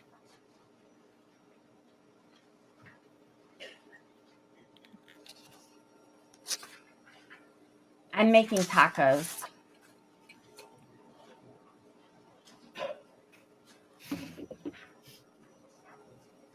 Remember, if there's any questions, for the entire transcript.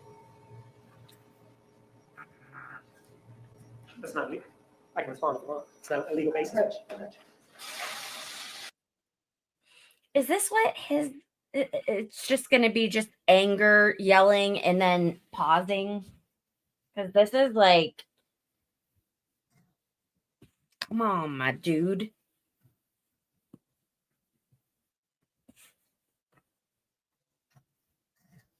You okay, buddy?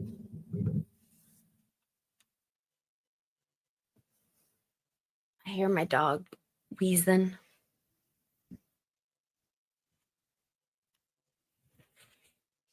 All right.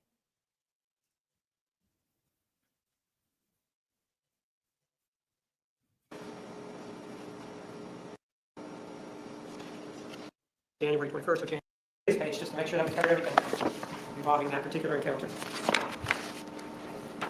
If you have any questions, be allowed to read the entire transcript.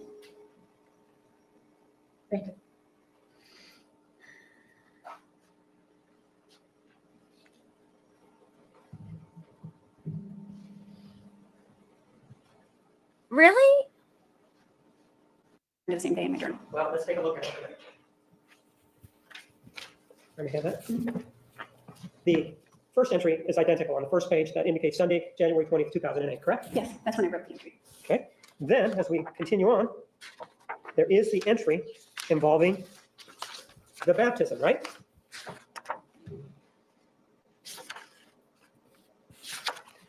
Do you see that? Start that That entry is there involving Lonnie's baptism? Yes, I just don't know if I'm referencing the 20th on that part of the entry. Ma'am, is there any other intervening date between the January 20th of 2008 where we started and the very end where you put JA? Is there any other date in there? That I did- Yes or no? There might be, haven't. Well, why don't you take a look? Let's take a look at the first page. First page starts Sunday, January 20th, 2008, doesn't it? When I wrote it, yes. Does it start out saying Sunday, January 20th, 2008, yes or no? Yes. And isn't it true that it starts out in black ink, right? Yes. And then it continues on in blue ink, right? Yes. And it flows, doesn't it? It says the words flow from what's at the bottom there to the next. That's So, Yes. so then we go to the bottom of it. The next Conjecture. page is also in blue ink, right? Yes. In the next page, there is no other date reference, is there? Hi, Anthony. She needs to review it before she can answer. My the question. dude. Thank you. No, no, ma'am. Don't turn the page. I just want you to look at that next page to see if you see a date. Objection, Your Honor, she needs to review it. That's not the question, overlooked. I didn't write a date. No, there is no date on there, is there? No. Okay, let's turn the page.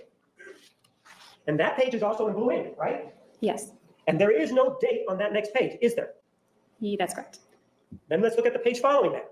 That page, where you have your left hand on, that's also in blue ink. No, no, no, you turn the page, go back. That's also in blue ink, correct? Yes. And there is no date on there either, is there? That's correct. Let's turn the page.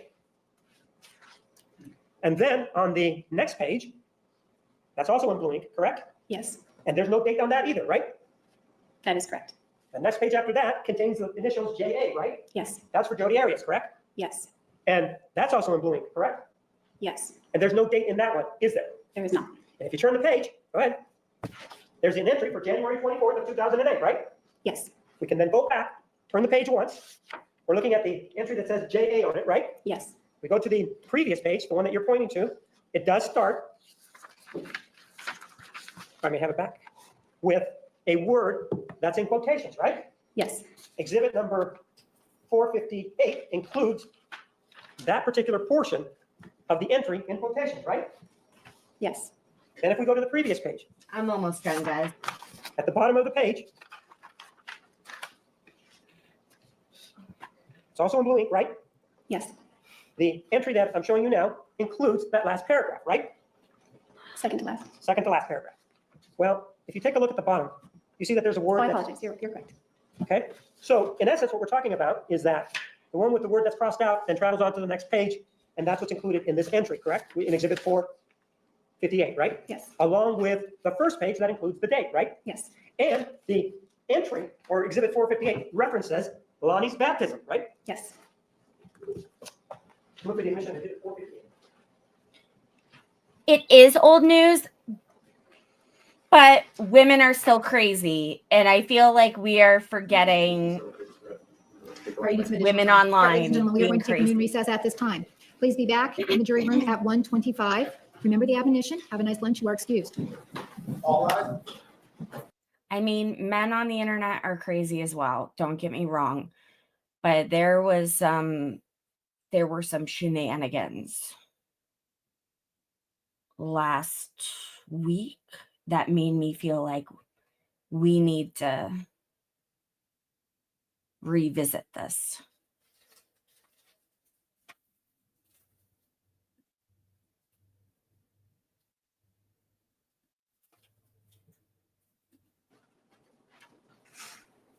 That was your voice, right? Yes. You were saying Oh. about Grace, right? Yes. Oh, so now, Yes. I just don't know if I'm referencing the 20th on that.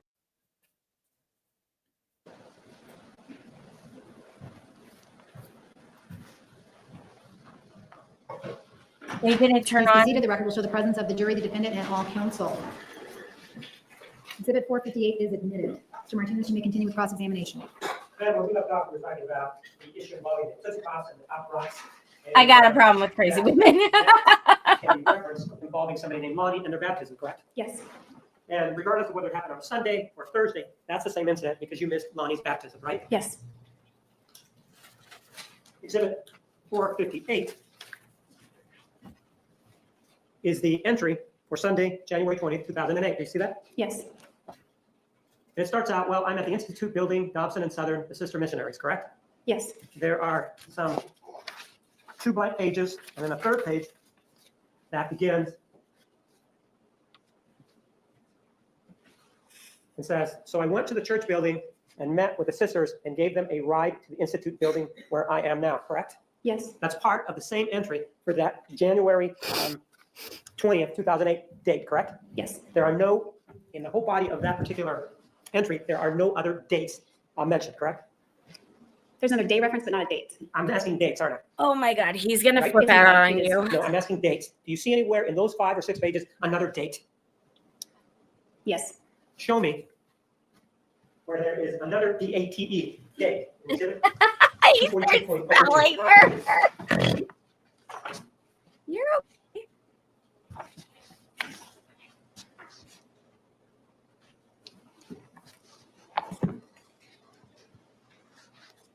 I'm counting this as a date where it says Thursday. It says Thursday night, doesn't it? Yeah, I It doesn't did. say a date, does it? No, It is a black screen, guys. I don't know what to do. We're getting to it. Wait, When it wait. says Thursday, that's at the lower right-hand corner of this exhibit number. Do you, so it's black for me as well.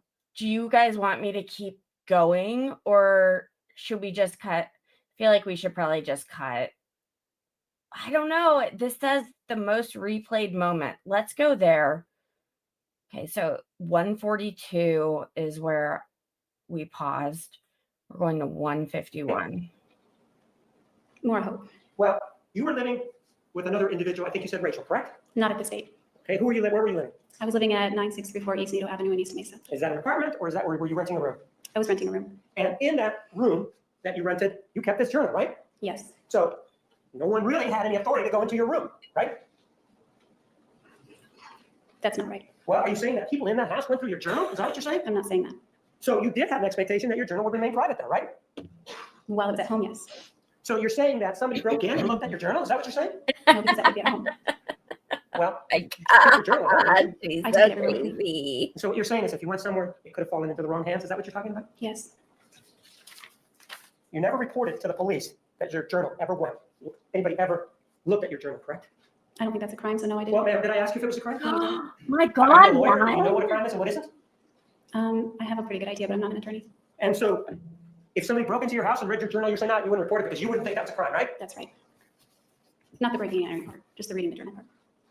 Oh, so now you're drawing a distinction, but isn't this where this journal was kept most of the time? With you in your home?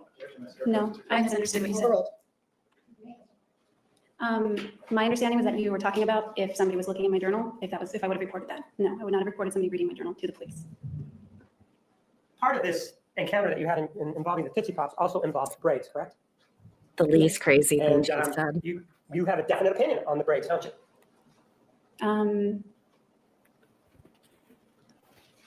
Yes, I have an opinion. You think they're hot, don't you? I guess. Well, no, you're the person that knows. We don't want you to guess. You think that the braids are hot, don't you? I think cute is more appropriate. Ma'am? Let's take a listen then. I'll have this marked as an exhibit. It's part of the conversation that you had with Mr. Alexander back on May 10th, 2008. I'll mark it. I'll have you listen to it to see whether or not that is your voice and whether or not we're talking about the braids. Frenchie, I can go grab her, yes. This is exhibit 460. Let me finish this towel and one more, and then I can. That'll actually help me. It has not. She's going to lay the foundation for it. Jury can't hear. You know what I really liked is when we were in the bath with the candles and had braids, Yes, there's an objection. bubbles. on top of it. Oh, I love the braids. Oh God, we're hearing the porn video again. Oh no, thing. Oh. Look at what my husband did to my purple towel.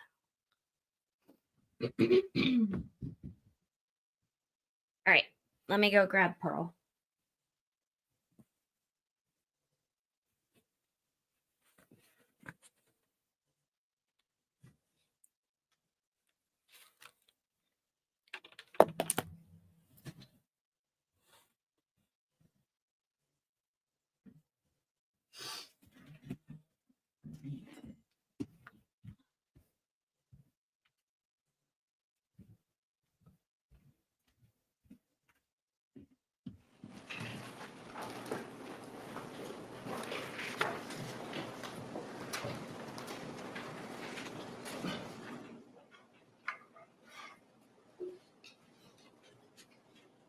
You know what I really liked is when we were in the bath with candles, I had braids.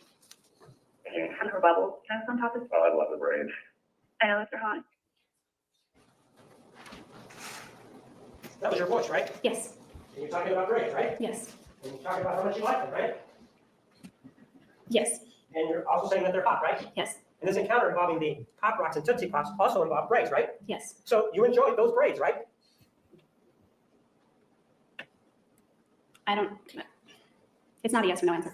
Well, we did hear you saying that you enjoyed them, right? Do you want to hear it again? No, You did hear that, right? I said I like them.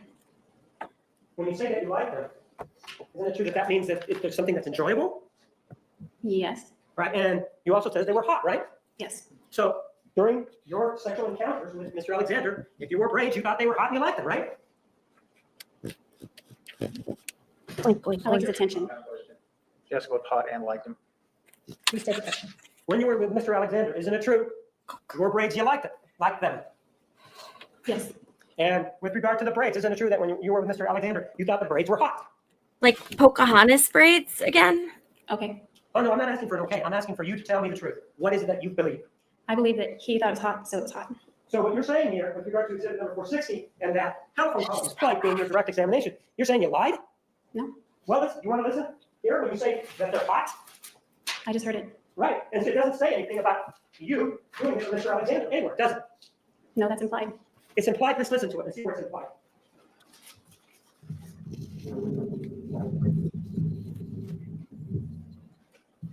You know what I really liked is when we were in the bath with candles, I had braids. Kind of her bubbles, kind of on top of. Oh, I love the braids. I know, they're hot.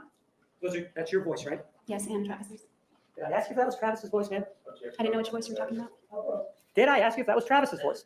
No, We're talking about your voice. That was your voice, right? yes, And you do say that those braids are hot, right? yes, And you said it because you believed it, right? yes,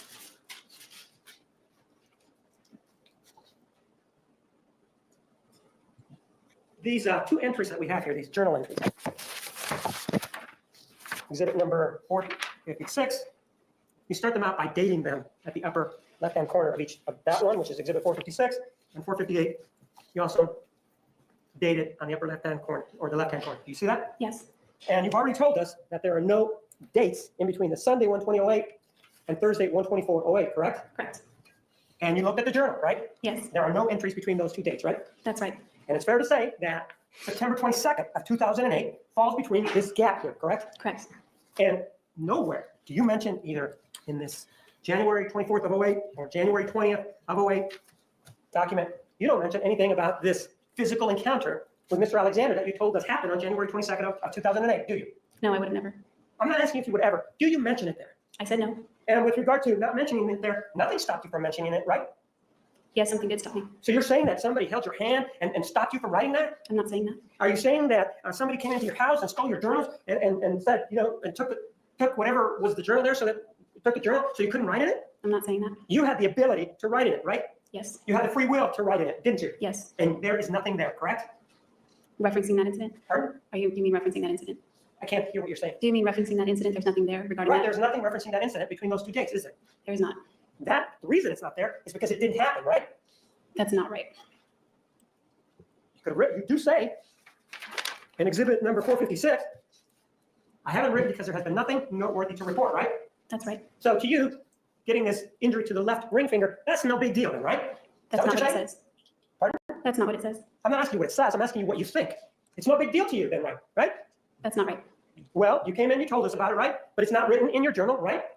No, You didn't call the police, right? no, You didn't get any medical care for it, right? not professional medical care. Ma'am, did you go to a doctor to get it looked at? No. Did you go to a hospital to get it looked at? No, Did you go to a friend's house or an acquaintance to tell them about it? definitely not. And with regard to the conversation that you had with Detective Flores back on July 16th of 2008, you didn't tell him anything about that, did you? No, definitely not. In fact, you gave him a different story, didn't you? Yes, You told him something about these two people and how you got that injury to that finger, right? yes, So you're saying that what you told the detective there was a lie. yes. So you, in your view, when do you decide to tell the truth? When you're in this court and no place else? Is that what I'm hearing from you? No, I mean, just because you're in this court doesn't mean you have to tell the truth. I mean, that's what you're telling us, right? that's not what I'm telling anyone. Ma'am, nothing has stopped you from telling this story ever, correct? That's not correct.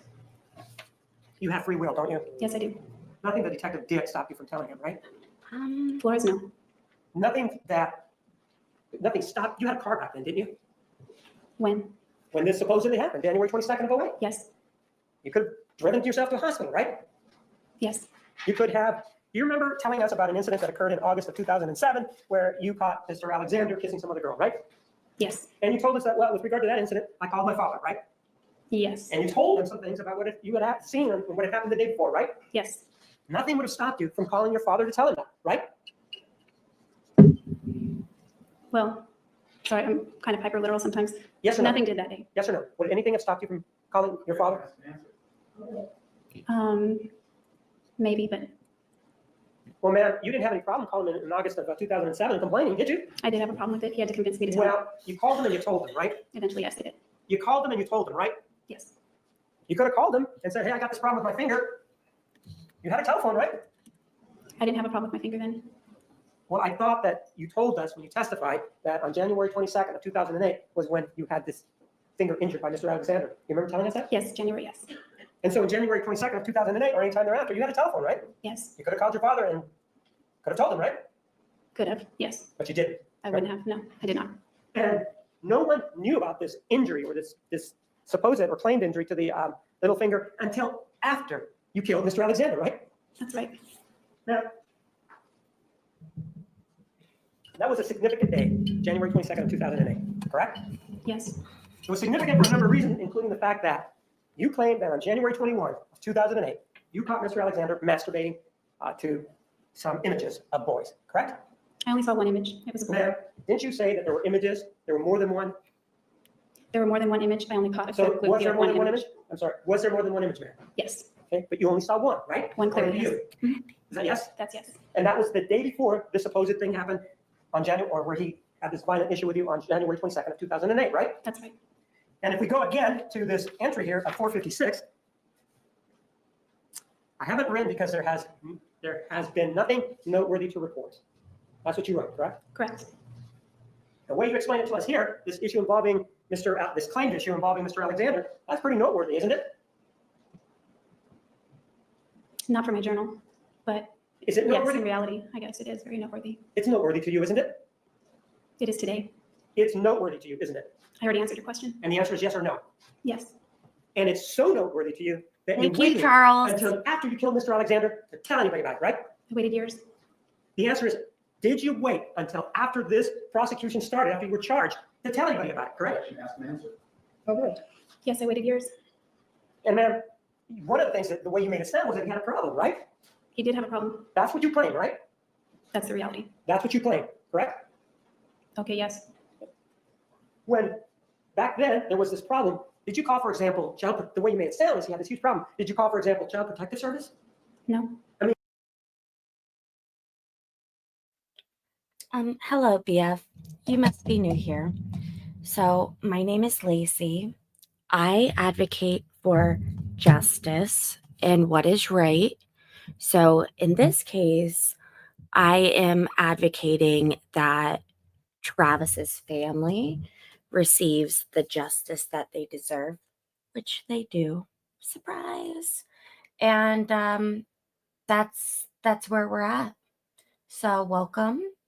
And yes, this is what I do. I live stream trials, and whether they are going on right now or previously, because a lot of people, like myself, were unable to watch the entire trial of Jodi's. So I think it's helpful to know what's going on previously so that we can prepare and dodge the crazy in the future. I hope this helps. XOXO.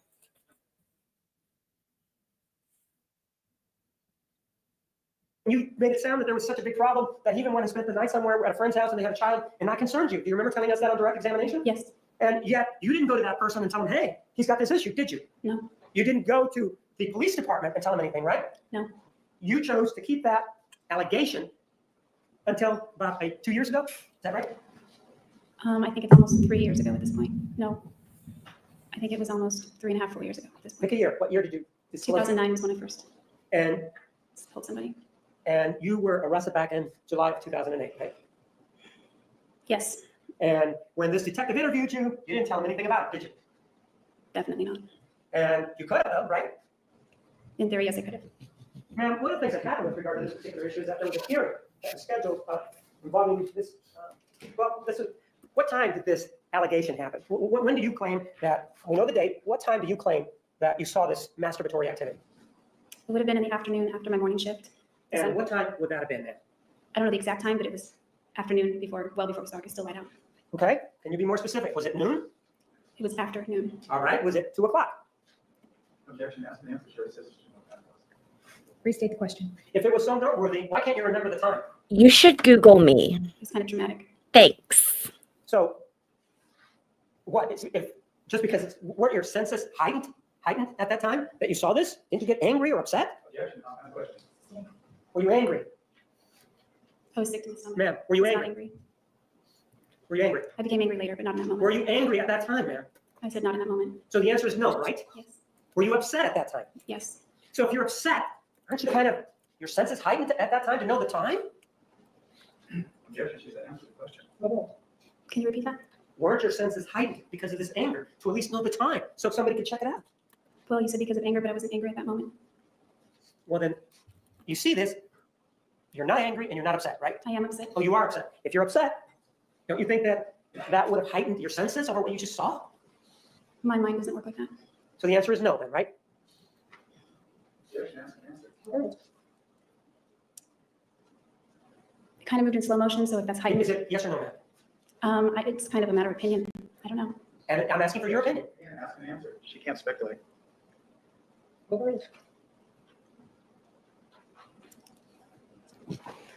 Whether it's heightened, my perception of things, is that your question? Right. At that time when you're viewing this, the way you describe it is bad act.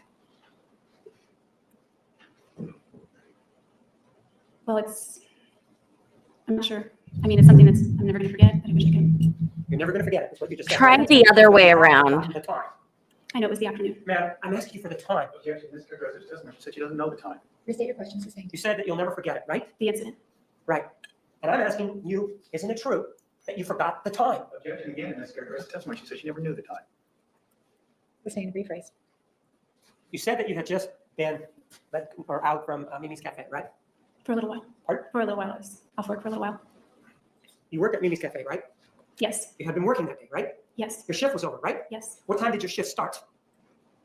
It varied That day, what time did your shift start? in the morning. What time? Sometime in the morning. I don't know the exact time.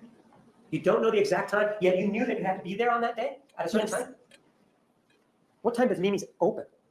I've never opened Mimi, so I'm not sure, but they open early. So you don't know the time that it opens. I don't you know like the time that it Mimi's. works, right? Not the exact time. Just the morning is what you can give us, right? Yes, early morning. So if you went at 10 o'clock, 10 to 12 would only be 2 hours, right? That's right. Was it an 8-hour shift then? No, they aren't 8-hour shifts. So on that day, it was not an 8-hour shift, right? That's right. How many hours was your shift? It depended on the flow of business. I understand that it may depend on that. How many hours did you work on January 21 of 2008 on this day that this horrible thing you claim happened? I would only be able to tell you a range. How many hours then? Give me a range. Since what you're telling me is you don't know.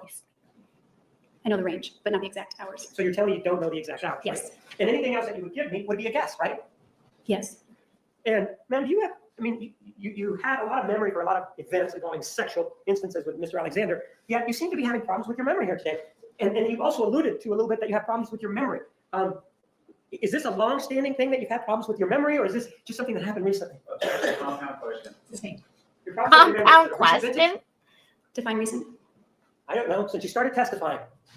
No, it goes back further than that. How long far back does it go? I don't even know if I'd call it a problem. Well, just tell me how far back it goes. You said you were going to tell What me are you some doing, please. Pearl? How far back what goes? We're talking about your memory problem, right? I don't know that I really call it a problem. Okay. I just I don't remember every single thing that's ever happened to me in my whole life. Ma'am, your memory issues. We're talking about those, right? I wouldn't even call them issues, but okay, my memory. Well, you don't want to call them problems, right? No, I don't want to. You don't want to call them issues, right? I don't know. I really Right? You don't want to call them issues. You just told me that, right? I didn't say I don't want to. All right, so can we call them issues then? Okay. With regard to these memory issues that you claim to have, when did you start having them?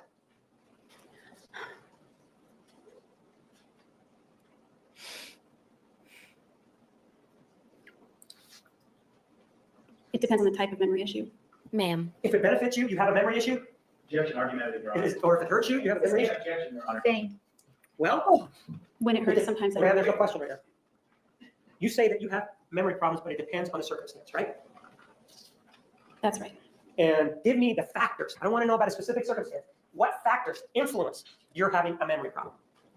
Usually when men like you are screaming at me or grilling me, or someone like Travis doing the same. So that affects your memory problems, It right? does. It makes my brain scramble. So you're saying that it's basically what you're saying is Mr. Martinez's fault, that you can't remember things that are going on. It's not your fault. I'm not saying that. You're saying that, isn't it? No, I'm not saying that. Is there something about a certain decibel of the voice that creates problems? Decibel, tone, content, sort of a combination of those factors. Objection, Your Honor. This is just a stunt. Your approach. You may. Ooh. Ooh.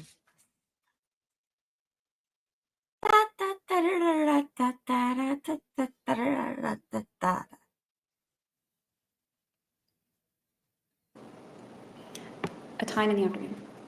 Can you be more specific No. about the time? Why? No. He's like Because trying I not to yell now. watch my phone or any other clock. Where did you go after you left Mimi's?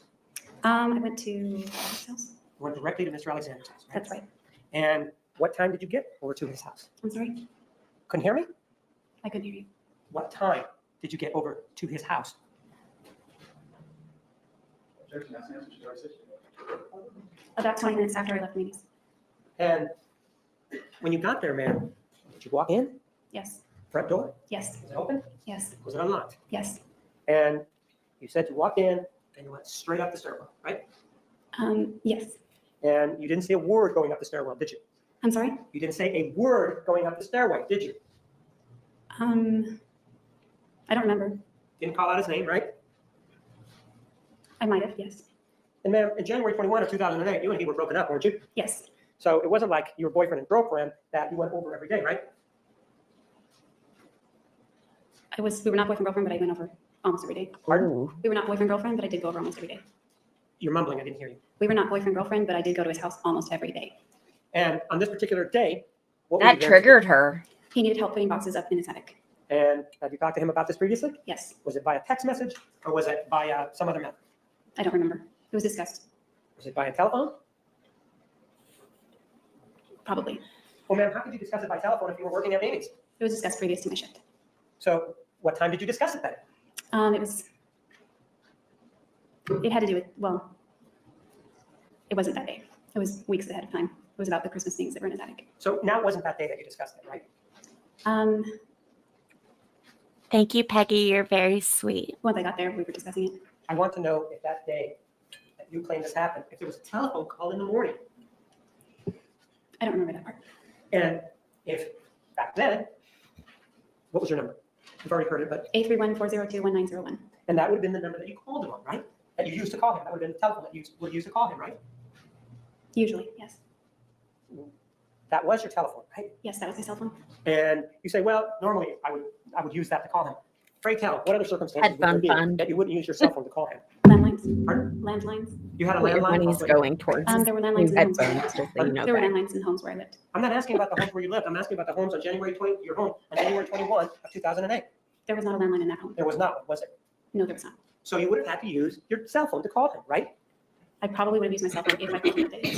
And now you're saying you're not sure if you called him that morning, then, right? I don't think I did because he didn't get up early. Ma'am, so you're saying you didn't call him that morning, right? I don't recall if I did or not. Well, then I thought you said that there was some agreement or arrangement for you to go over there that day. There was. All right, what was the arrangement? The arrangement was after Christmas, when he had packed up all of his things to put him in the attic. No, I'm not asking about that. I'm asking about the arrangement about the time when you were going to go over. I don't really care about what the activity was. What was the arrangement about when you were going to come over, how that was going to work? Just whenever it made sense. So whenever it made sense, you were going to go over that day. Yes, that day was a good day for us. And you don't know if you talked to him in the morning about telling him that it was that day that you were going to be over. I don't remember. And if you didn't talk to him, your coming over would have been a surprise then after working at Mimi's, right? No, he was expecting me the first time I agree. How would he be Peggy. able to expect you the first time if you didn't call him in the morning to let him know you were going to be over that day? because it was already discussed. When was it discussed? Tell me. It was discussed multiple times in the weeks following Christmas.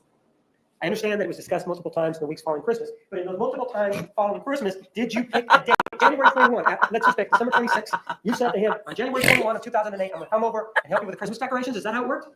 No, No, Oh. did it? You needed, if you had an arrangement, there would have been an agreement, wouldn't there? And yet you're here helping my algorithm. Please keep commenting. And guess what? Nothing that you say is going to accomplish anything. Wow.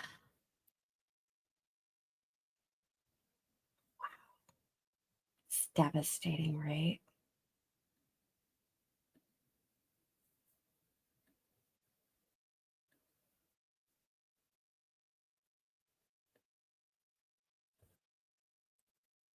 Okay. Hold on. I was laughing and Was the discussion then? got this off the screen. we Sorry, were guys. together to do it. So then he wasn't expecting you like you said he was when you came over that day. He was hoping I would come over to help him with those things Now, if you What said a he was hoping- fucking How do loser. you know he was hoping if he didn't even know you were coming over? based on our discussions. So in your discussions, you told him, I want you to hope that I come over on the 21st? I didn't tell him that. Of course you didn't. The point is, you really didn't, you can't tell us anything about the circumstances of that day, can you? That's not true. Well, you can't tell us about the time, right? Not a precise hour and minute. You can't tell us what you worked at Mimi's, right? What hours, right? Not the precise hours. You can't tell us what time you got over to his house, right? Not the precise minute. You can't tell us if there was even a telephone call that morning, right? I don't remember if there were calls that morning. Can't tell us anything. But you can tell us that you walked in and then there was this issue and you went in to help him with the Christmas decorations, right? Okay, we're gonna Yes. get together And now. after you helped him with the Christmas decorations, you left, right?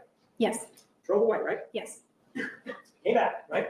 yes, And according to you, that's when you saw Mr. Alexander engaged in this masturbatory activity, right? yes, And according to you, there were multiple photographs, but you saw one of them in particular, correct? yes, And you then left, right? yes, And you left in your car, right? yes. And you went home and started driving around, right? I went home, threw up, cried, then drove around. Sure, you did all these kinds of things that afternoon, right? Yes. In your car, right? I didn't throw up in my car. What's that? I didn't throw up in my car. I did not throw up You in my drove off in car. your car, correct? Yes. Well, isn't that problematic since you were driving Mr. Alexander's car? I wasn't driving his car yet. We were supposed to swap cars. Well, he didn't have a car that day, right? We were switching Ma'am, cars. back did and he forth. have, my question He is, did have a car. isn't it true he did not have a car that day? No, he had a car. Oh, ma'am, let's take a look at some of the text messages, okay? Okay. I'm gonna give you two sets, one with his responses and one without, all right? Okay.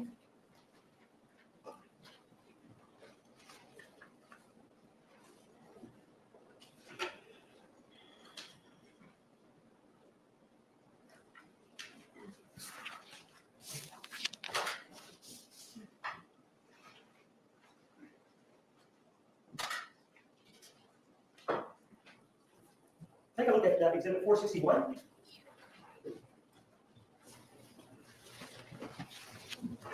Those are text messages between your telephone number and that of Mr. Alexander, correct?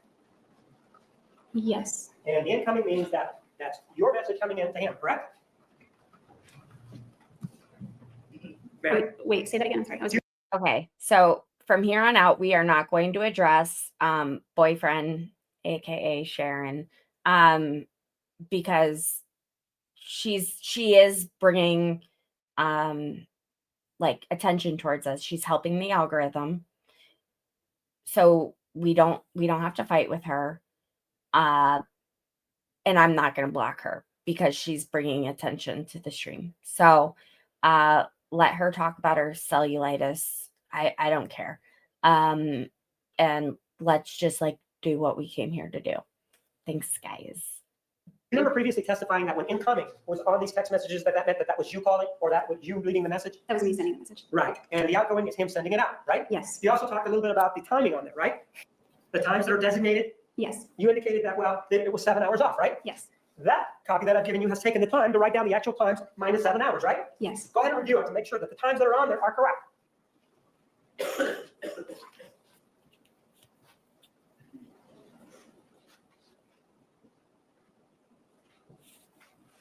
I agree, Peggy.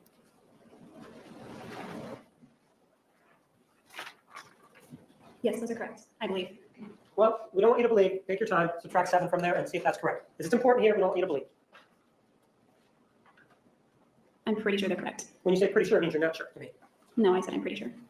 And it does not include his responses on there or his outgoing messages, does it? Yeah, it looks like it's left out. Right. Take a look at Exhibit 462. Same thing, right? Except that this one includes his responses on there, right?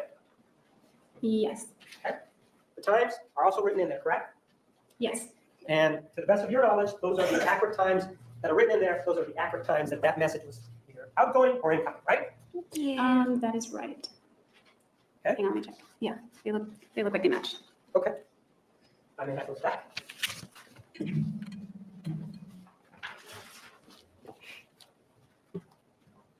Look at the image of exhibit number 461. Disengage.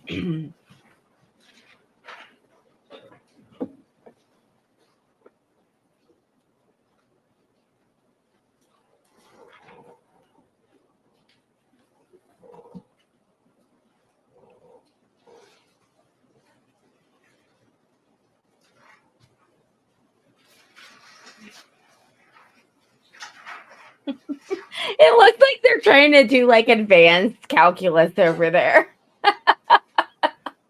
Like, how are we going to get her out of this one? Oh my God. Oh my God.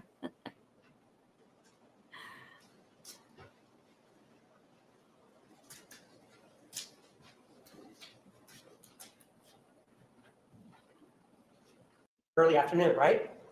Yes, And so, I didn't say early, I said sometime in the afternoon. but you can't tell us the time, right? That's right. But at 6:41 She p.m., was. you are talking about trading cars before FHE, right? Yes, FHE stands for Family Home Evening, right? that's right. And Family Home Evening starts at 7 o'clock in the evening, doesn't it? I don't remember. Well, you were practicing Mormon, weren't you? Yes, sort of. And you attended Family Home Evenings. You were telling us about that, right? Yes, I did. And you attended them more than once, right? Yes, I did. And of all of those times that you attended, didn't they start at 7 o'clock? I don't remember. They were in the evening, but I don't remember the time. Would they have started at 10 o'clock at night? No, they were not too late. How long? Isn't it true that they lasted about an hour, Family Home Evenings? Yes, roughly an hour. And then the people that were there, the singles that were there, would get together and get involved in some sort of social activity, right? Yes. Bowling, that sort of thing, right? My ward never went bowling. Movies, something like that. My ward never went to movies. Going out to dinner. It was usually at the church. Or, but it could also be at people's houses, right? Yes. And then at 7:19 p.m., you're sending him a text. Never mind, one of the stores I need to go to closes at 8 p.m. I'll just go tomorrow, Oh, right? my wedding That's photos. That's Oh, evening now, right? Yes. Okay. You said that this incident involving the masturbatory conduct occurred in the afternoon, right? It did. So it would have happened before 7:19 p.m., right? Yes. And you were already gone. You were It's where, helping. right? Yes. And you told us that no, he kept calling you, and then you said you called him back, right? Yes, I did. And then you went out and got him something from I think it was Starbucks or something, and you brought him something over. Do you remember saying that? Not that day. Well, then you went over to his house, though, right? I did. And you went over and then you had sex with him, right? Yes. What time did you go over to his house? It was in the evening. What time? Don't know the time. Well, if he's going to family home evening, he's not going to be around. Assume it starts at 7. He's not going to be around at 7 o'clock, is he? Restate your question. Restate it. If, just for hypothetically speaking, man, if family home evening starts at 7 o'clock, he's not going to be home at 7 p.m., is he? If he went, then he wouldn't be. I'm not asking if he went. If it starts at 7 o'clock in the evening, he would not have been home then, right? He went to FHE. It wouldn't necessarily mean that because it doesn't mean that he went. But that Yeah. night, I'm saying hypothetically. That means assume okay. that he went to family home evening. And if it started at 7, he wouldn't have been at his house, right? That's right. And if he has become involved in this masturbatory conduct, why are you worried about trading cars with him? I think he wanted to trade the car. Man, this is not him writing that out there, is it? I wanted to do it before FHE. He wanted to trade the car. Well, why don't we take a look at his, which is 462. This is the one that includes his responses, right? Yes. You're right. Take a look at it and see who's concerned about trading cars.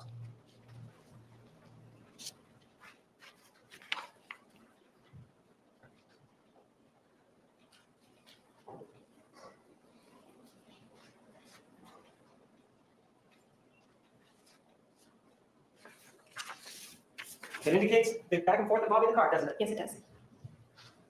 I move for the admission of exhibit number 462.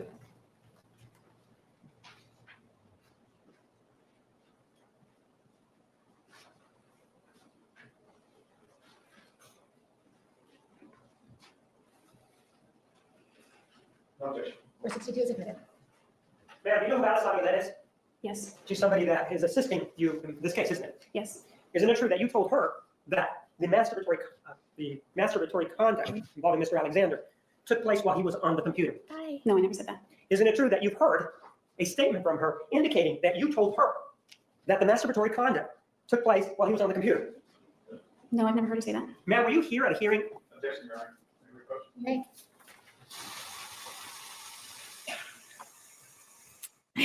Dad.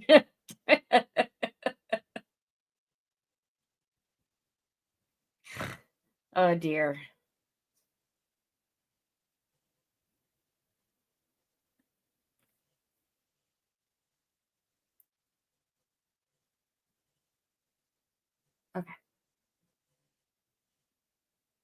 And again, is this issue with your lack of memory because of the questions, the way they're being posed? No, Is it have to do with the volume of the person asking you the questions? no, I think the length of time. Is it yes or no? The volume. Then that would be no. So at 7:20, you sent her or sent him a text message. Never mind, one of the stores I need to go closes at 8. I'll just go tomorrow. So that was 1 minute later. It's the same message that you sent before, correct? That's correct. And then Mr. Alexander sends you a text message at 7:24 p.m., right? Right. And he says, I got a ride from some peeps in the ward now. You can just go get it. Let me know when you made the exchange. Isn't he telling you that he went to the family home evening there? Yes, So he did go to the family home evening, right? I'm assuming. Well, there's nothing else that's indicated here other than family home evening, right? That's right. And family home evening, from your experience, when you were going, how long does it last? Usually about an hour. Depends on the event. Sometimes there are special events that go longer. And then there are other events that may come along afterwards, right? I don't know. I usually went home after FHE. To your knowledge, ma'am, these family home evenings, did they end after the hour, or were there chances, sometimes, even though you may not have attended, that they would go on longer than that? Objection calls for speculation is what happened on January 21st. Overruled, that wasn't the question. I guess that's always a chance. Well, I'm asking from your knowledge when you were going. Typically, we all dispersed. It was a Monday night. We didn't hang out too late. Okay. Then at 7:25, you send him a text message that appears to be in response to that one, right? Because it's 1 minute later, right? Yes. And you say, I'm almost asleep, we'll see, right? Right. And what you're talking about is exchanging the car, right? Yes. The big concern here is exchanging the car, right? Yes. Doesn't have anything to do with what you claim you saw, right?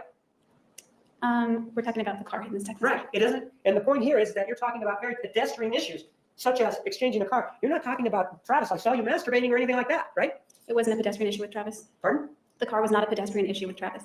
Well, so you're equating this issue with the car the same as him masturbating to images of kids. Is that what you're saying? Not by a long shot. No, that's not what I'm saying. So cold. Then he's talking about, you obviously don't need it that bad. I got a ride so you could go get the car. Now you're going to sleep. That's what he tells you, right? Yes. He's made or tried to make arrangements for you to pick up your car, right? I don't remember which car I was driving. Well, he didn't have a car because he got a ride with somebody else, right? Some peeps. That's not why he got it. Well, when he's riding with somebody else, his car's not with him, right? That's right. And so he's without a car, No. family home meeting or wherever it is that he went, right? Yes. You have a car, right? Yes. His car, right? Objection. This is difficult to do on a laptop. I'm only working on a laptop. That's on the to buy list moving forward to get a monitor. But yeah, this is the prosecuting attorney. So he and her attorney, ironically enough, have both been disbarred. It was a wild turn of events, but yeah, they both, I mean, I felt like her attorney was asking her questions that were no good. Oh my God, I'm wearing my shirt inside out or backwards. I couldn't even get dressed right today. All right, let's go. I don't remember which car I was driving. Well, it wouldn't have been his car because you wouldn't have needed to exchange his car for his car, right? It would have been mine or his. Right. So you're driving your car, right? Objection. Ask and answer. I've already said that I don't remember which car I'm driving. I needed a drink anyways. I'll get up and There, you indicated previously that after this happened, you went home and he kept trying to call you over and over, right? I had voicemails from him or missed calls. It means he kept trying to call you over and over again, right? Right. Whether you left voicemails or whatever, he kept trying to call you, right? Yeah, he did. And you didn't respond to those calls, right? Not immediately, but I Well- was in the visitation center, the visitor center, so I had my phone volume off. You were what? I was at the visitor center, What visitor center are you talking about? the one next to the Messier temple. And is that where you went after this incident happened? That's where I ended up after driving. Is this where you were almost asleep? No, this was after the fact. So now you're back at home. Yes. Right?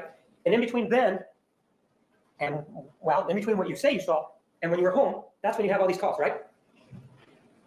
From the time I ran out of his house, he called. From the time you ran out of his house till what time at night are these calls coming in?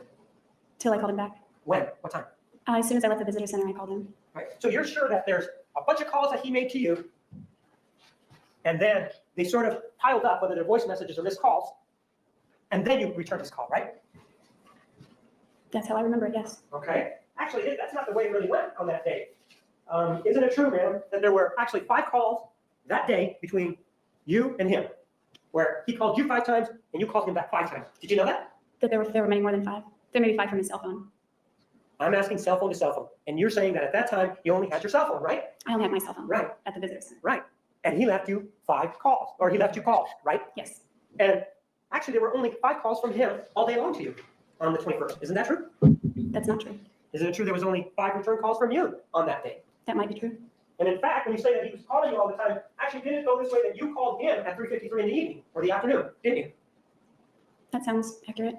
And then you called him again at 4:09 in the evening, didn't you? That sounds accurate. And he returned your call at 4:29, right? I believe he did.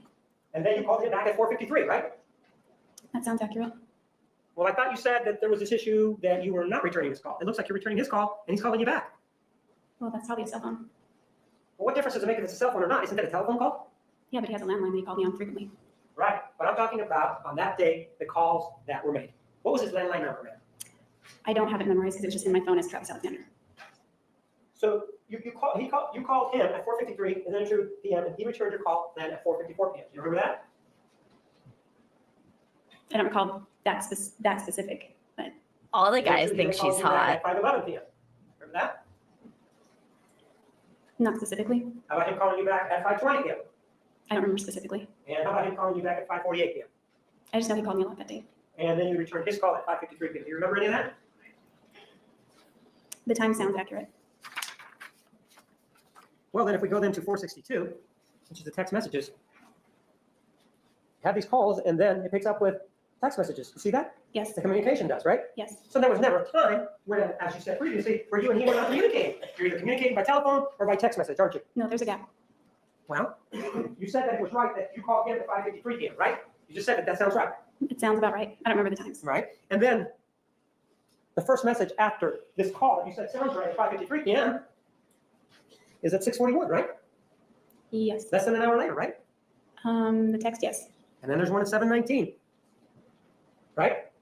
Yes. And if we say, hypothetically speaking, that family home evening starts at 7, he's already at family home evening by the time that he sends you this text at 7:24, right? That's right.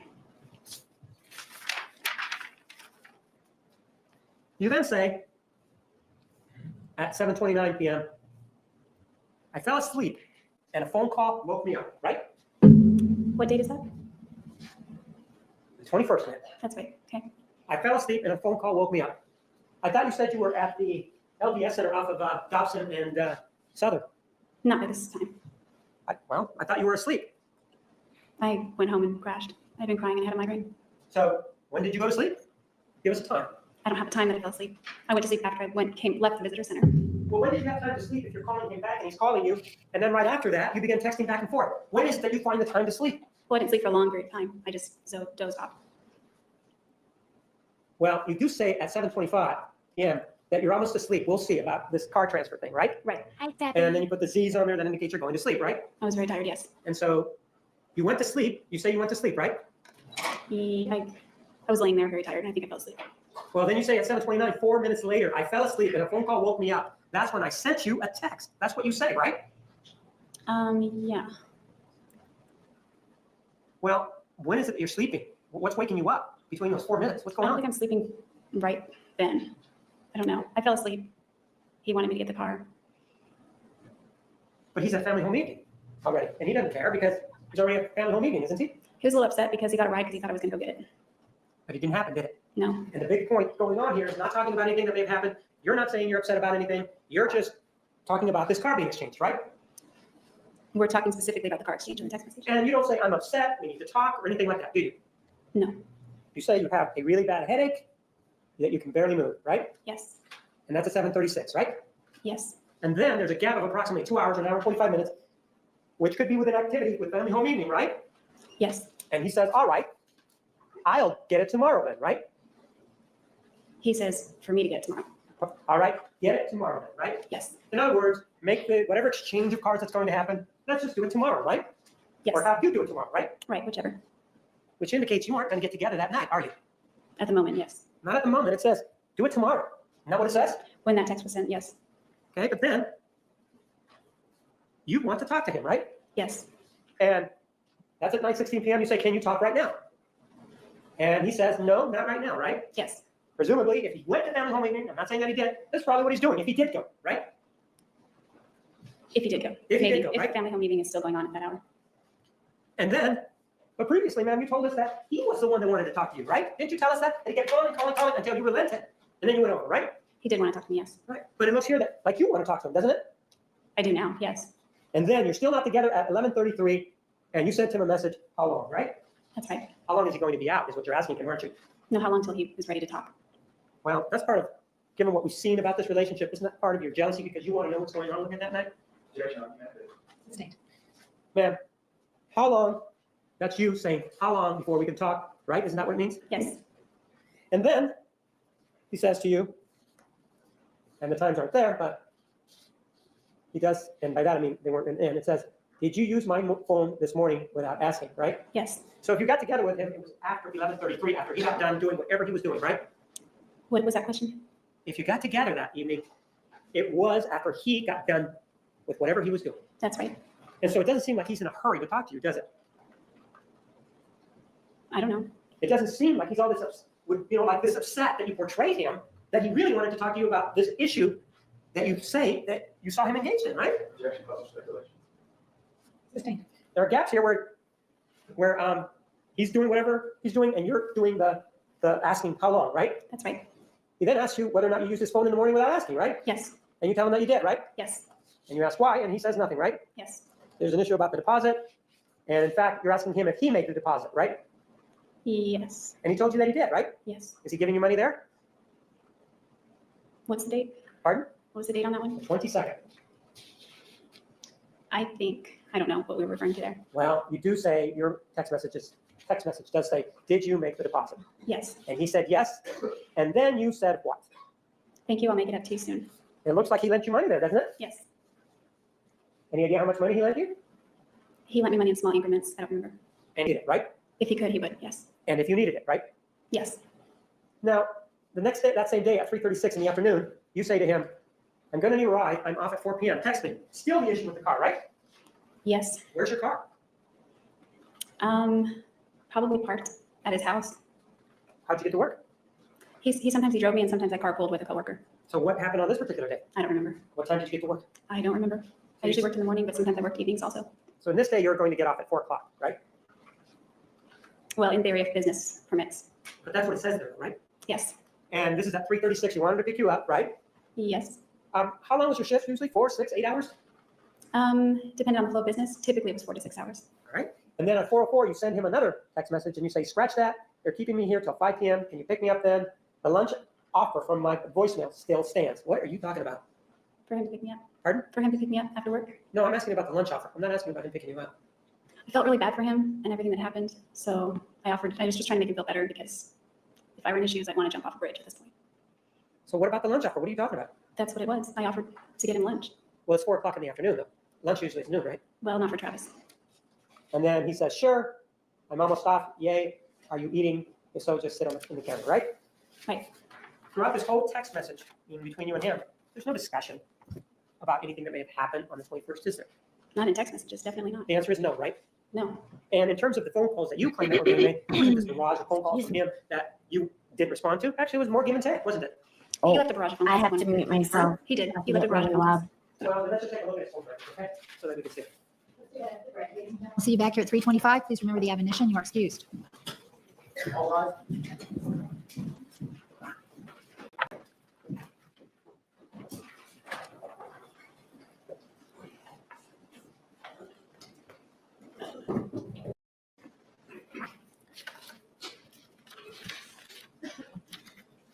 Did I miss anything good?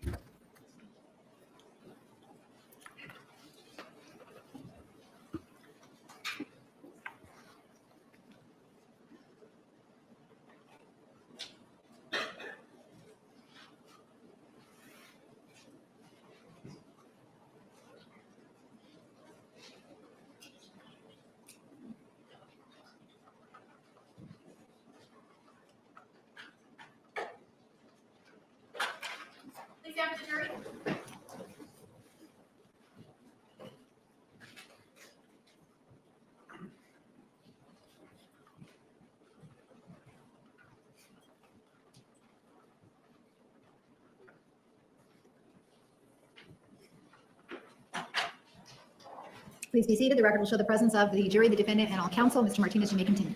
Ma'am, we've looked at some journal entries from your journals, and there's only been 2 or 3 that we've looked at. Nowhere in your journals We've do you looked at ever some mention anything journal about Mr. entries Alexander from in this your incident your journal. that you claim involving masturbatory conduct, correct? That's correct. Take a look at Exhibit 463.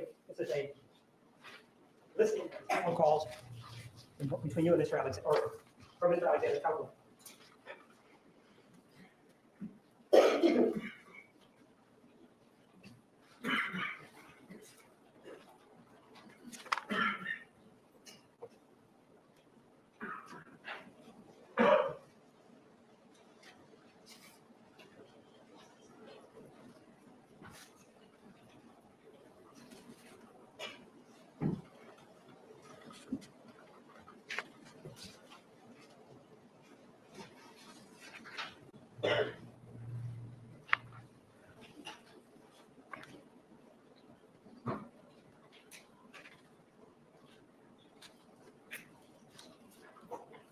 Okay, I understand that those are not your own records, right? that's right. And so I don't expect you to vouch for the authentication aspect of it, but we did previously discuss the calls that were involved between you and Mr. Alexander, and you indicated where that seems right. The calls that we previously discussed, they're on that sheet, correct? Not all of the calls, but yes, The call, some are. all the calls that are there, Ann, are the ones between you and him, correct? The ones highlighted are between him and I, yes. There are other calls, but not between you and him, right? Yes, And the calls between you and him are the ones that you and I talked about, and that you indicated that they seemed right, correct? they seem correct, that's right. And that sheet bears that out, correct? Yeah, the times are out of order, but I The think, times are out of order, and they're out of order because they're different switches that carry the calls, right? I don't know. But they are out of order, right? The times are out of order, yes. Right, but in terms of the calls themselves, we talked about you calling him at 3:53 p.m. You can find that on there, correct? Yes, There's a blue marking for those, right? yes, So there's that call, right? yes. And there is no other call on the 21st previous to 3:53 p.m. that you can see, right? You mean from me to him? Right. Or from him to you, or from you to him. From me to him, I don't see any others before 3:53. Right. And the last call that was made by Mr. Alexander on that telephone, and we talked about these calls, was at 7:11 p.m., right? There are no calls from his phone after that. Hi, everyone. I see we have a bunch of new viewers. Welcome. I am Lacey Jane, and I would so greatly appreciate if you are enjoying what we are showing on the channel. Enjoy is a weird word, but we are showing it for educational purposes. Stay away from crazy broads. Please make sure to subscribe to the channel. It's free. And to like the stream, because that's also free. And hopefully we'll see you back tomorrow. Thanks, guys.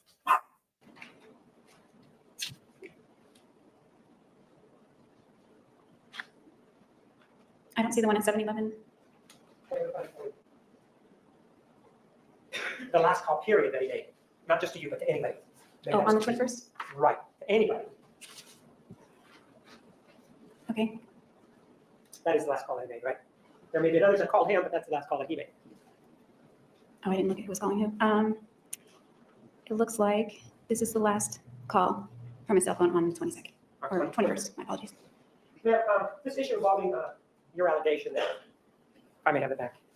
Your allegation that Mr. Alexander was engaging in masturbation while viewing images of boys and girls, that was subject of a hearing back in August 8th of 2011, wasn't it? I believe it was. Well, then let me show you the Pardon me. document to make sure that we're clear. If I could have it certified.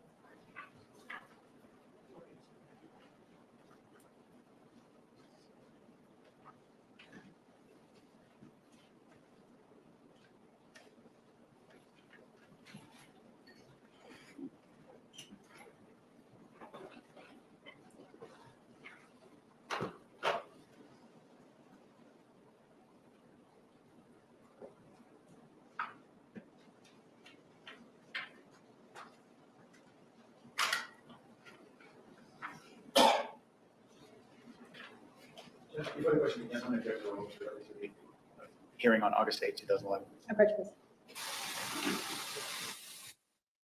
What did he object to? Was that not entered into evidence? Hey, wouldn't that already? I'm confused. Oh my goodness, we're at 682, guys, for subs. The goal is 700. Let's try to make it happen. Excuse me. All right, fighting. Here we go. No, she's not.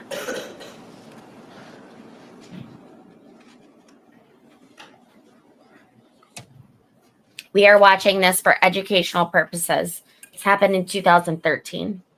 This is a PSA of who you bring to Christmas dinner. Yes, there's some language I don't understand, but I remember this. Right. I'm just asking about the date. It was August 8th, correct? Yes. And during that, the purpose of that hearing involved at least an aspect of the allegation that Mr. Alexander had engaged in pedophilic conduct, right? May answer, right? An aspect, yes. And 4 days, on August 4th, before that, you tried to get somebody to lie at that hearing, didn't you? No. All right, let me show you some documents.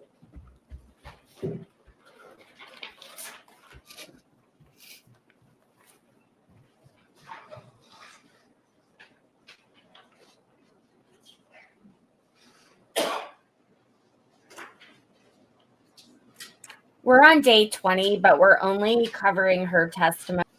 I want you to take a look at Exhibit 465. Judge, we're going to object. Yes, you may approach.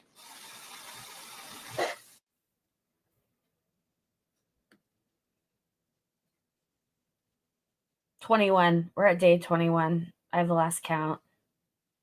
It's been 84 years. Look, it's a magazine, isn't it? Yes. It's your magazine, correct? Yes. Sent to you, correct? Yes.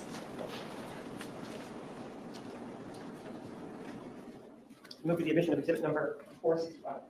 I'm sorry, what?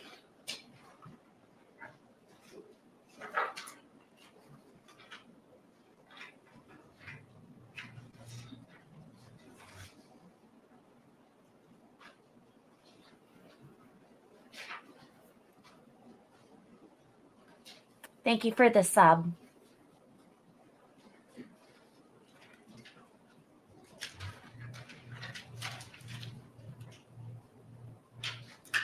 I would hate to be a criminal on the other side of him. He is scary.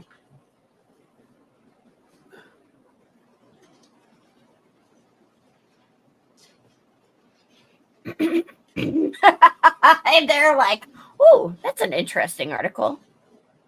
Ooh, dog ear that one for later.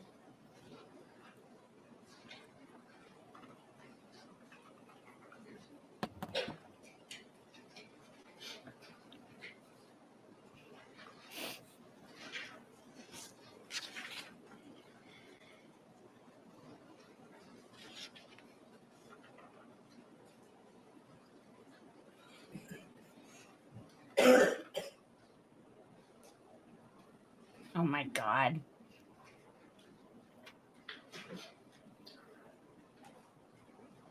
Sorry, guys. There we go. There we go. There we go. There we go now.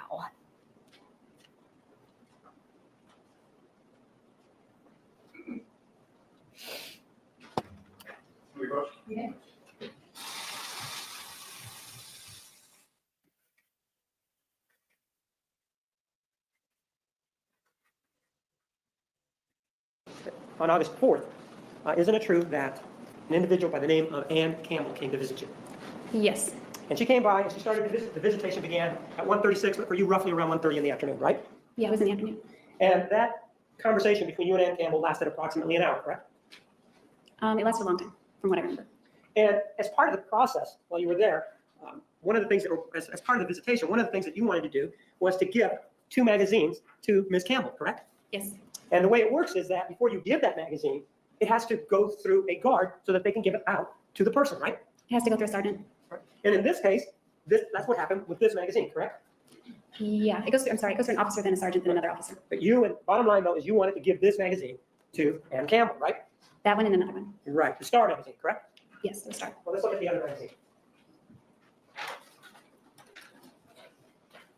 Let's take a look at exhibit number 466.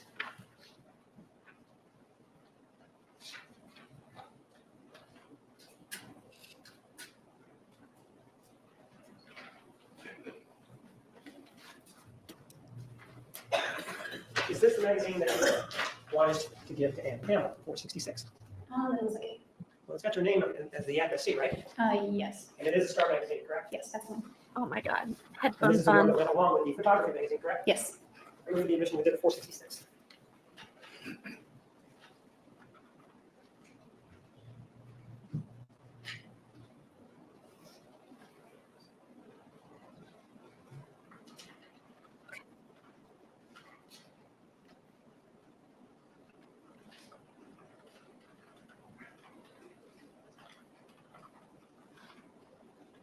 Oh my God. Are we? Is this another magazine? What the hell?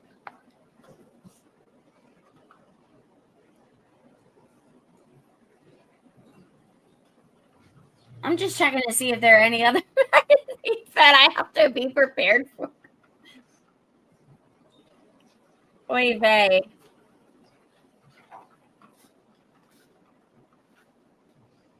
.466 is admitted.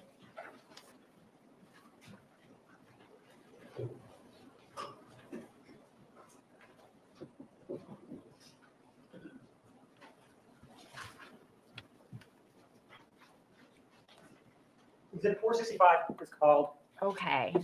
Got it. Thank you, Stream Mama. Digital Photo Pro in a magazine, correct? Yes. And you previously indicated to us that you're very interested in photography and that sort of thing, right?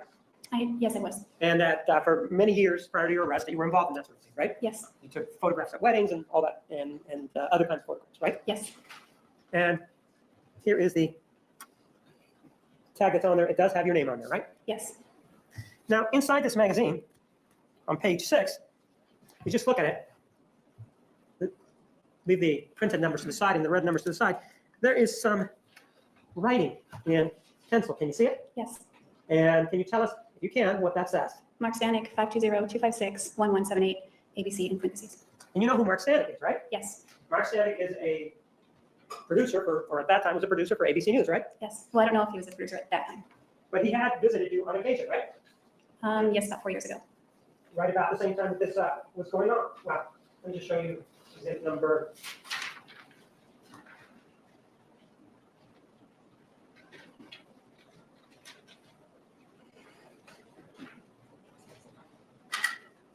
.467, does that refresh your recollection as to when this individual from ABC was visiting you?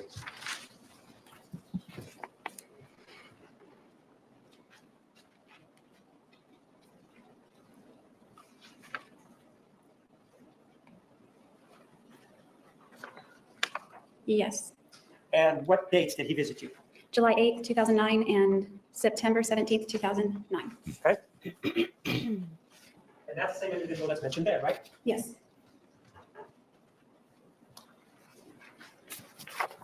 You previously indicated to us that with regard to Inside Edition, that they came to visit you and that you really did solicit them coming out to the jail to talk to you, right? That's right. And that you believe that the guard pushed you into that interview, right? Inside Edition, yes. And who was that guard? What's that guard's name? I don't remember her name. It was 5 years ago almost. She didn't push me. She just encouraged me. Well, what's the name of this person? that Oh, encouraged you? like I don't remember her name. They don't remember names. purged. But Okay. with got regard it. to the visit involving Mark Stanek with ABC News, she had nothing to do with that, right? No, we didn't do it that one. And you took his visit, right? Yes, I did. You can refuse a visit from anybody you want, correct? Yes, And you did not refuse his visit, right? that's right. Now, let's take a look at another page, page 20. And there are some words there on page 20. Stream And they're kind of Mama. hard to find, but they're in pencil, right? The writings, I haven't seen him. those are in pencil, right? Hold on. It looks like it, yes. Pardon? It looks like it, yes. Well, no, take a look at it. We want to make sure.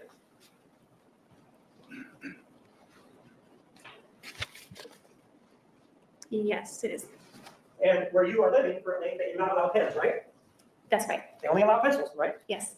And on this page number 20, it says, read it for me. You testify so. Okay. Page 37. And you agree that the one on page 20 is kind of hard to find. It's kind of right here near the spine of the book, right? It seems like it, yeah. Page 37 has some more writing on it.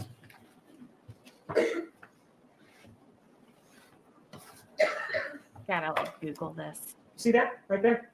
Again, if the glare's too much, let me know. Okay. It looks like it said, oh, you want me to read it? I'm sorry. Yes, please. It looks like it says, we can fix this. We can fix this, right? Right.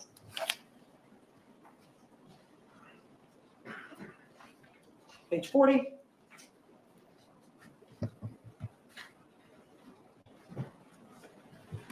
Has some more writing on it, and the lighting's not so good, but it says, what does it say? Looks like it says directly contradicts what I've been saying for over a year. Okay. And the publishing date on this item is August 2011, correct? That's correct.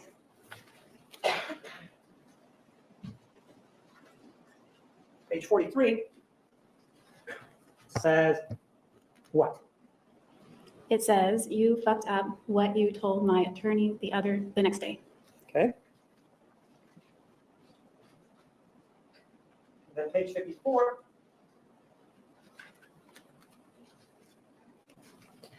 says what? Interview was excellent, must talk ASAP. And 56 says what? Get down here ASAP and see me before you talk to them again and before. Doesn't He seem to seems like really make much sense.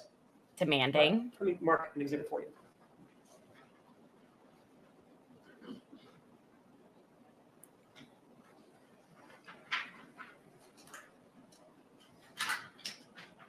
Take a look at exhibit 468. This contains the paper on them, doesn't it?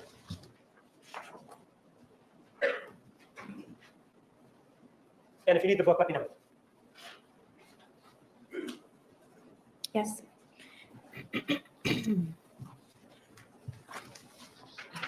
Move for the admission of exhibit 468.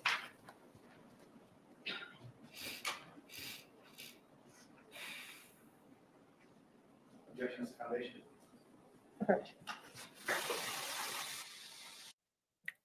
Sorry, guys, I'm being quiet. I'm trying to figure out how to do something once the stream ends. And my mods know this about me. I am not techie. I am not good at this stuff. So I'm trying to get it done right now. I may just have to like verbally tell you guys what to do. Okay. Let's go to speeding this up.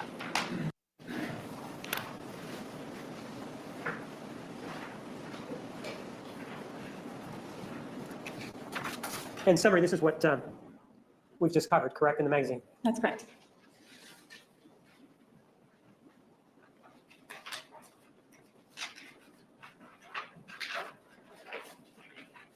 Let's take a look at the star editing, which is exhibit 466.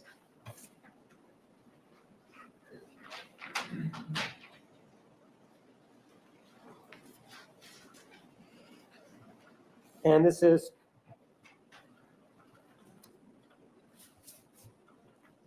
addressed to you, correct? Yes. And the date? You see that February 6, 2012? I see July 25th, 2011 up in the corner and February 6th, 2012 there. If we go to page 82, because if we look at this exhibit number 468, what is written here doesn't seem to make sense, correct? Not offhand, no. But if we then go to exhibit 466, there are some numbers at the bottom of that, and they're in pencil, aren't they? Yes. And what are those numbers? My understanding is that they're page numbers. That may be your understanding, but what are the numbers? Oh, I'm sorry. 43, 40, 56, 20, 37, 54. Okay. If we then arrange with an exhibit 468, according to those numbers, man, I want you to take a look at an exhibit.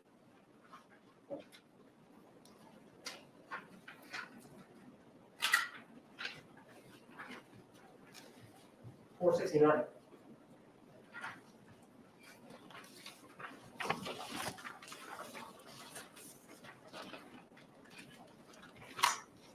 Does exhibit 469 have those statements in the order I set out in the Star magazine?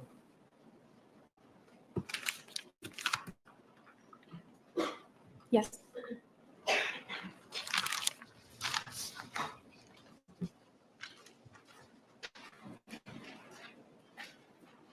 Move for the admission of exhibit number 469.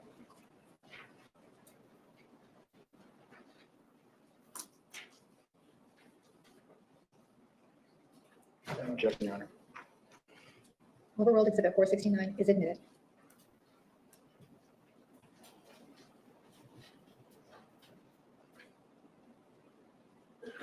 Yeah, I can't do this. Sorry, guys.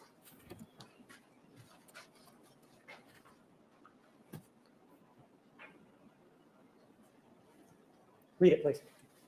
You fucked up. What you told my attorney next day directly contradicts what I've been saying for over a year. Get down here ASAP and see me before you talk to them again and before you testify so we can fix this. Interview was excellent. Must talk ASAP. So, ma'am, this was written in these two magazines 4 days, when you attempted to transfer them, 4 days before a hearing on August 8th of 2011, correct? I don't know when they were written. Well, this magazine, the Star magazine, as well as the photography magazine, you attempted to transfer those back on August 4th, 4 days before this hearing, right? Just the magazines, yes. And I know you keep saying just the magazines. The magazines have your name on them, correct? Yes, I'm only allowed to release my own property. Ma'am, I understand that, but those magazines have your name on them, right? Yes, And those magazines were in your possession on August 4th of 2011, right? yes. And those magazines you had with you when you went to meet with Ann Campbell, right?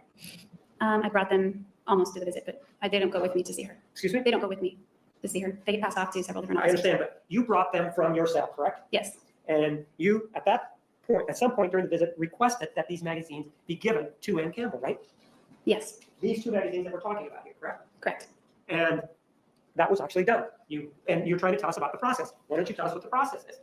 The process is when you want to fill out a request, you have to state your request fairly specifically, what you're releasing, the title of what you're releasing. At least those are the rules now. They've updated it. It was more generic then. And then it is given to an officer who inspects it and then gives it, when it passes inspection, it's given to a sergeant who approves it. And then it's passed off to either, I think called, there's a control center. It's given to that officer and then it's given to the visitation officer. So when the visitor leaves, they pick up the property and go. And that's how this, and you attempted to use that process to get these magazines to Ann Campbell, right? Yes, And shortly before August 4th, do you know somebody by the name of Matthew McCartney? yes, I do. Shortly before this August 4th date, Oh my God, we're only you know that Mr. McCartney was interviewed by the We're only 10 subscribers away from hitting my daily goal of 700. If you haven't done so already, please, please, please subscribe to my channel and hit the like button. That would help me tremendously. Thank you very much, guys. prosecutor, right? I think it was around that time. You were in contact with Mr. McCartney about the interview, right? In other words, you let him know that this interview with the prosecutor was going to take place, right? I think my attorney let him know. Well, isn't it true that in a telephone that you spoke with Mr. McCartney on the telephone about the requested interview by the prosecutor, Juan Martinez? I believe that is true. And that interview took place within approximately a month of this August 11th date of the hearing, right? I wasn't told when it was taking place, but it was close to that time. And Mr. McCartney is the individual that you testified about previously with whom you had this relationship. Yes, And he's somebody that you dated, what, in 2001? 2000 and 2001. And he's the individual that you said that, well, we kind of broke up because, well, why don't you tell us why you broke up, why you think you broke up? Because he cheated on me. And you're saying that he cheated on you with somebody named Brianna, right? Bianca. Bianca. And what happened with regard to that incident Get is the that he name cheated right, you, come You on. heard about it, and you heard about it while you were at work, right? Yes, Was this at the Purple Plum?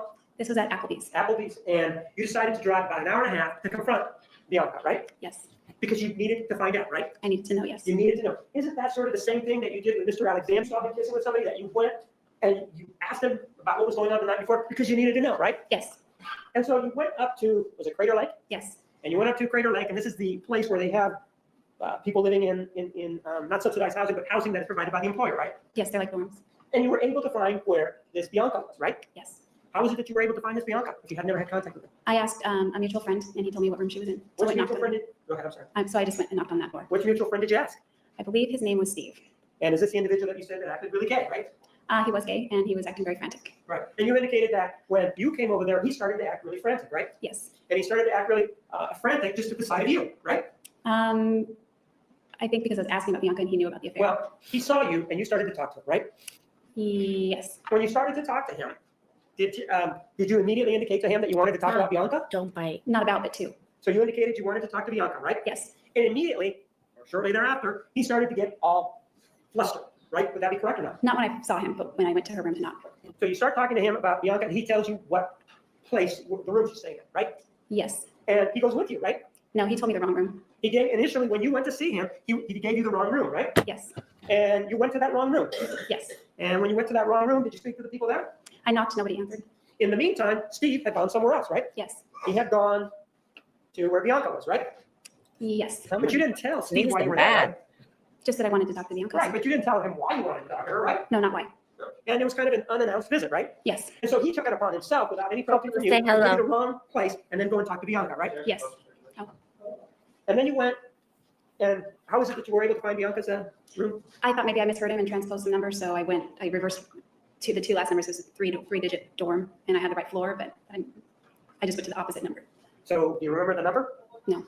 So you went there, and when you got to the door, you heard that there was talking inside, right? Yes. And there was talking inside. Would it be characterized as excited inside? Steve's voice, yes. Right, and this is the one that he was, you said he was sort of acting gay, over dramatic, right? Yes, dramatic.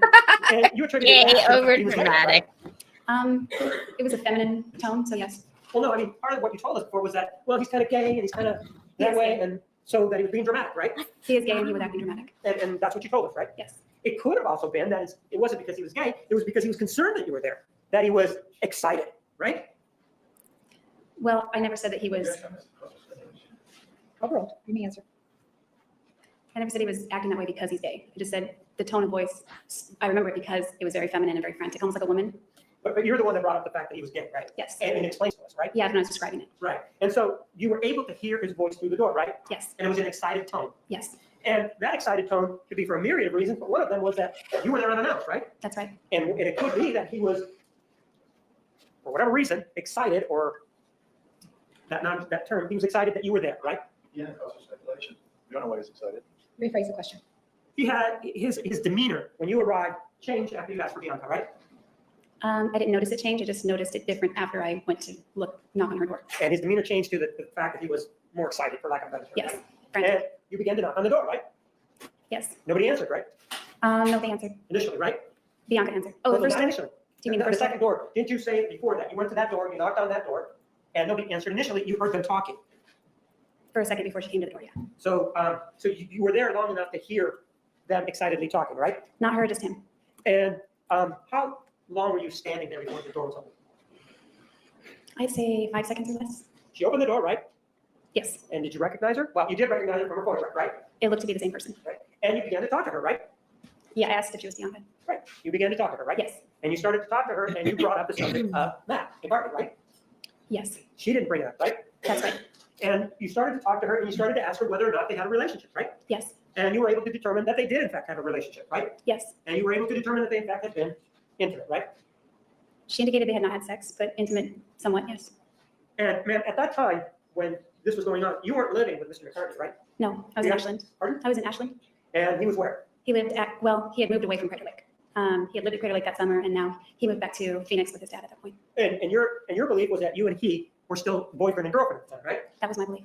Actually, he may have had a different belief as you came to know later, right? Yes. He did not believe that you and he had a relationship. Well, had a relationship, but were not boyfriend and girlfriend at the time, right? I don't know if that was his belief. Well, you've spoken to him about it, right? Yes. And based on your conversation, do you have a belief? Don't you have a belief that at that time he didn't think that you and he were boyfriend and girlfriend? Based on that conversation, my belief was that he knew he had messed up, and he was very sorry for it. But how long did this conversation take with Bianca? We actually sat and chit-chatted for about an hour. And this was at your request, right? And for an hour, you received information about what her relationship was with Mr. McCartney, right? He wasn't the whole conversation, but initially, yes. Well, you weren't there to visit with her because you drove an hour and a half, right? Can you say that again? Well, you weren't there just to chit-chat with her, right? That wasn't the point of the drive, no.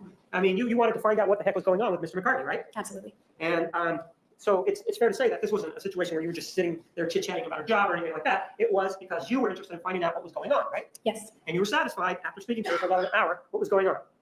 I was satisfied pretty early on, Um, not just the hour. and in fact, isn't it true that you became a bit excited or upset during that conversation?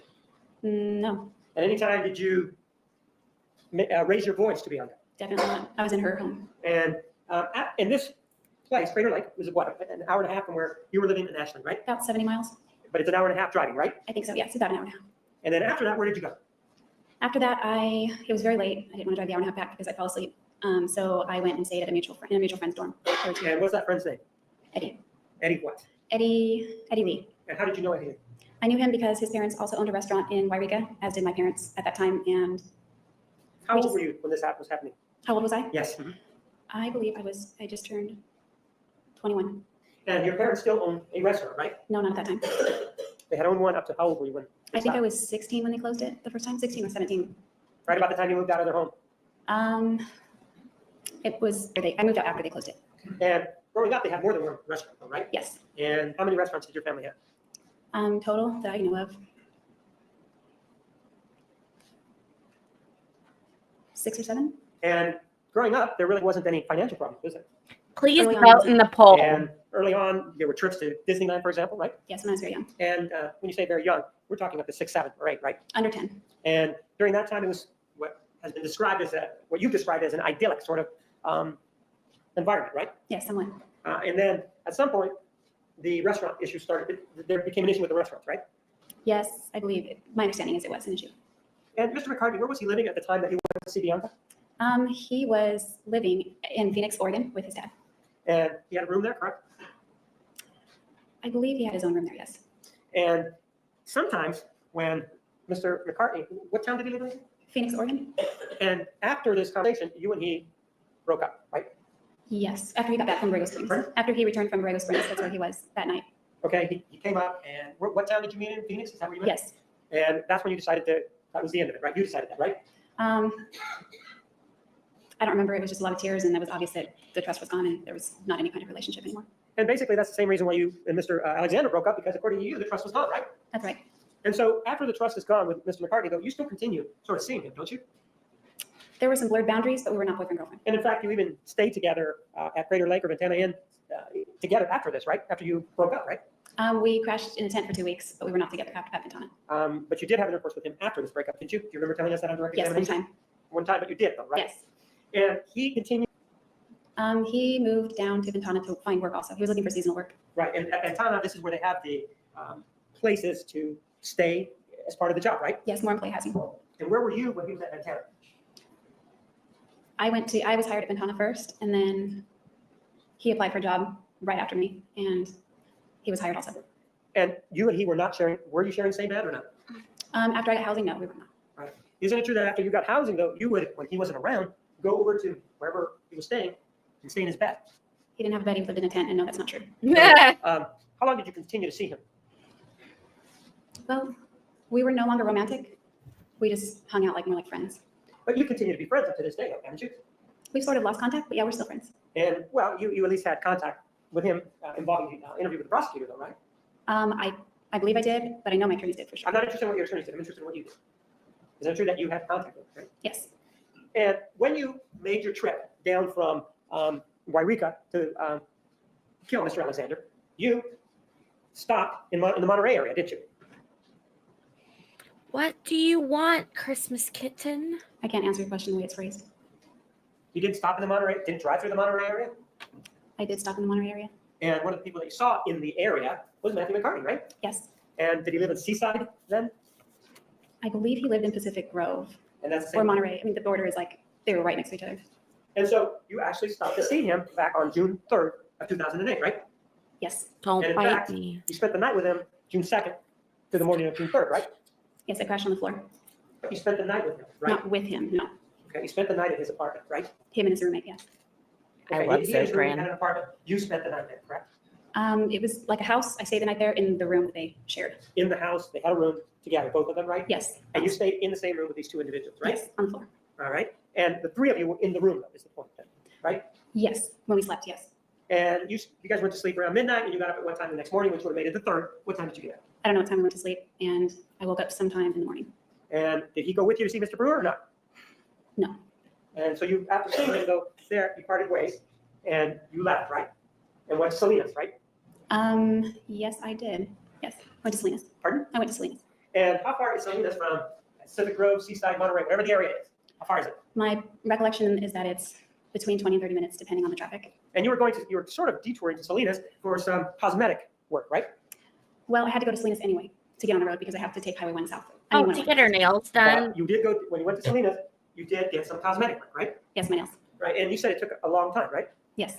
And what kind of place was that in Salinas? It was at a strip mall, somewhat, What was the name of it? How about that? oh, I don't know. Not It was one of by- those little operations where people are just coming and going. There's a long wait. And they only do nails, according to you then? It looked like they did pedicures also. Oh, they I don't do know if it was hair now. or not, but just Just definitely nails and now. feet. But it could have been a place, a salon where they also did hair, right? It might have been. Nanny And Pep. do you remember the name of this place at all? No. All right. What time did you get to Salinas? I I'm don't so remember. allergic to you. And how long were you in Salinas? A few hours. I don't remember. I knew that I wanted to get on the road, but So what time did you get on the road? it was still light out, but I don't remember the time.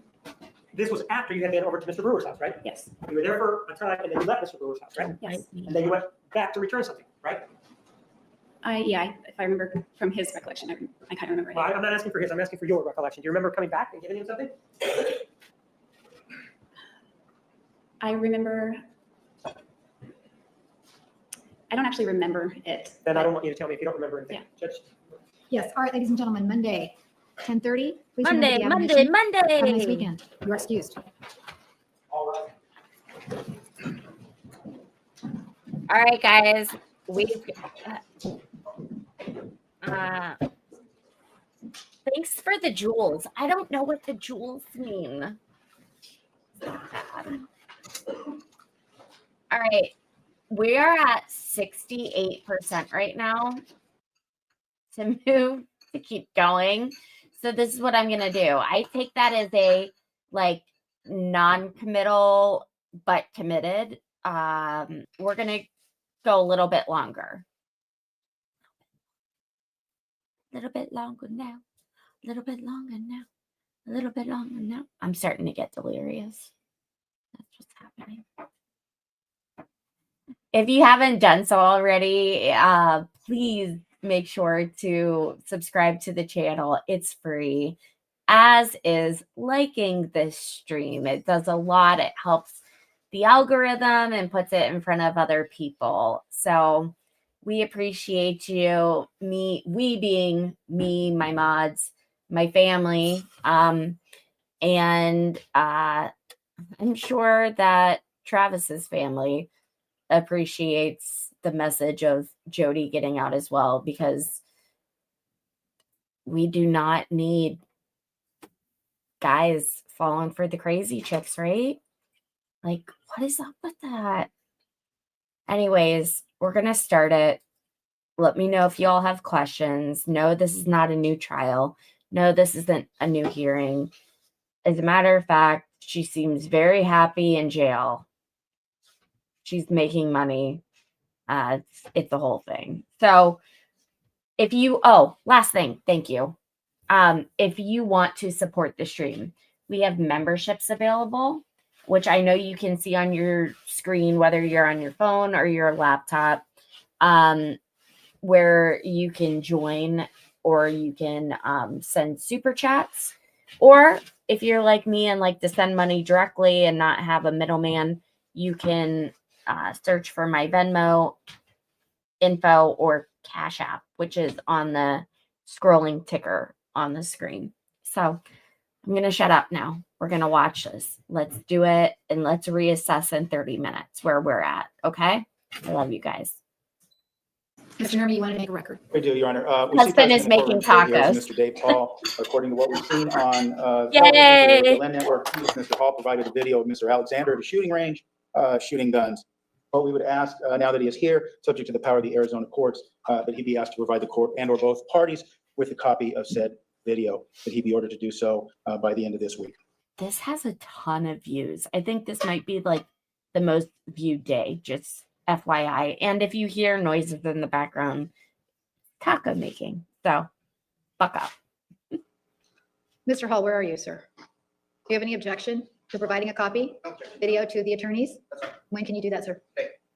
All right, they'll be so ordered. Anything else? Nothing, Your Honor. I would note that we would then call him as a rebuttal witness to indicate that Mr. Alexander did not have any handguns and that anytime that he went shooting, he would have to borrow them. Apparently, that's my understanding as to the handgun issue.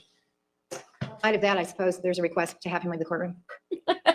Yes, Your Honor, that would be correct. Of course, we would object to him being called as well because based on what he has said on these television programs, he has been watching the coverage and commentating vigorously on that. So one of certainly an abundance of caution, we would have him excluded from the courtroom. But as of now, we'd make a record that we do not believe. Just he now is reading viable the in court, comments. given his watching of the trial.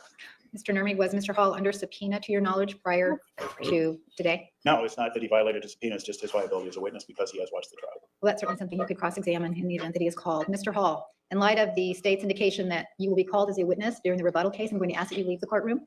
In addition, I'm going to ask that you not watch anything on the media, on television, read anything about the case between now and when you are called as a witness. All right? Thank you, sir. Okay, he should not, I'm sorry, I'm going to say one thing and then get to it. That should have been read at the beginning of the trial. Are we not all in agreement on that? Like, this person that's about to testify, wait, we're done with Jodi? No, we're not. Yeah, I was going to say, no, we're not. Anyone that testifies should not be allowed to watch the trial. I'm just saying. Thanks. All right, is there anything else? No, Your Honor. Ms. Arias, please stand.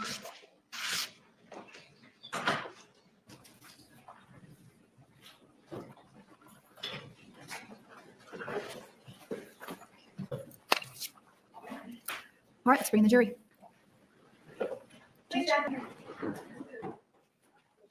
I'm trying to be respectful of Travis while I feel like he would embrace me celebrating tacos.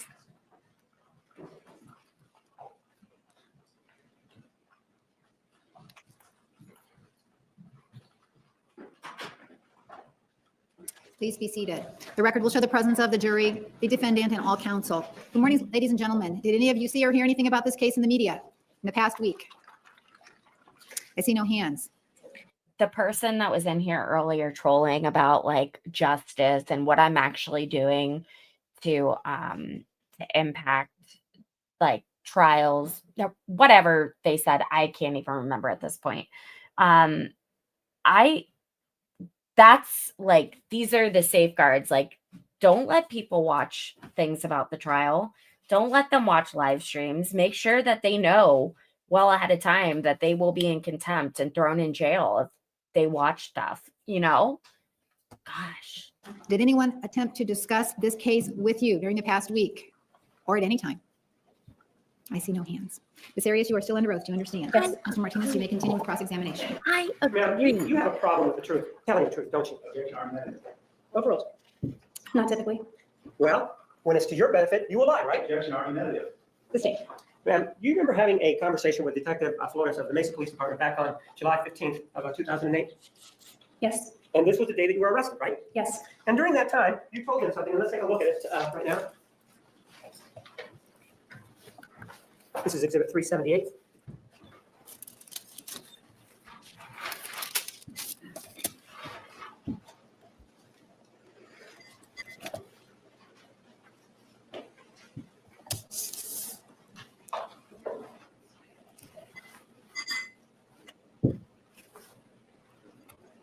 I would never be allowed on a case. Well, I was a lobbyist, so I would never be allowed, period. Hold on, I'm sorry. Objection, Your Honor. I'm a natural We approach. You may. arguer.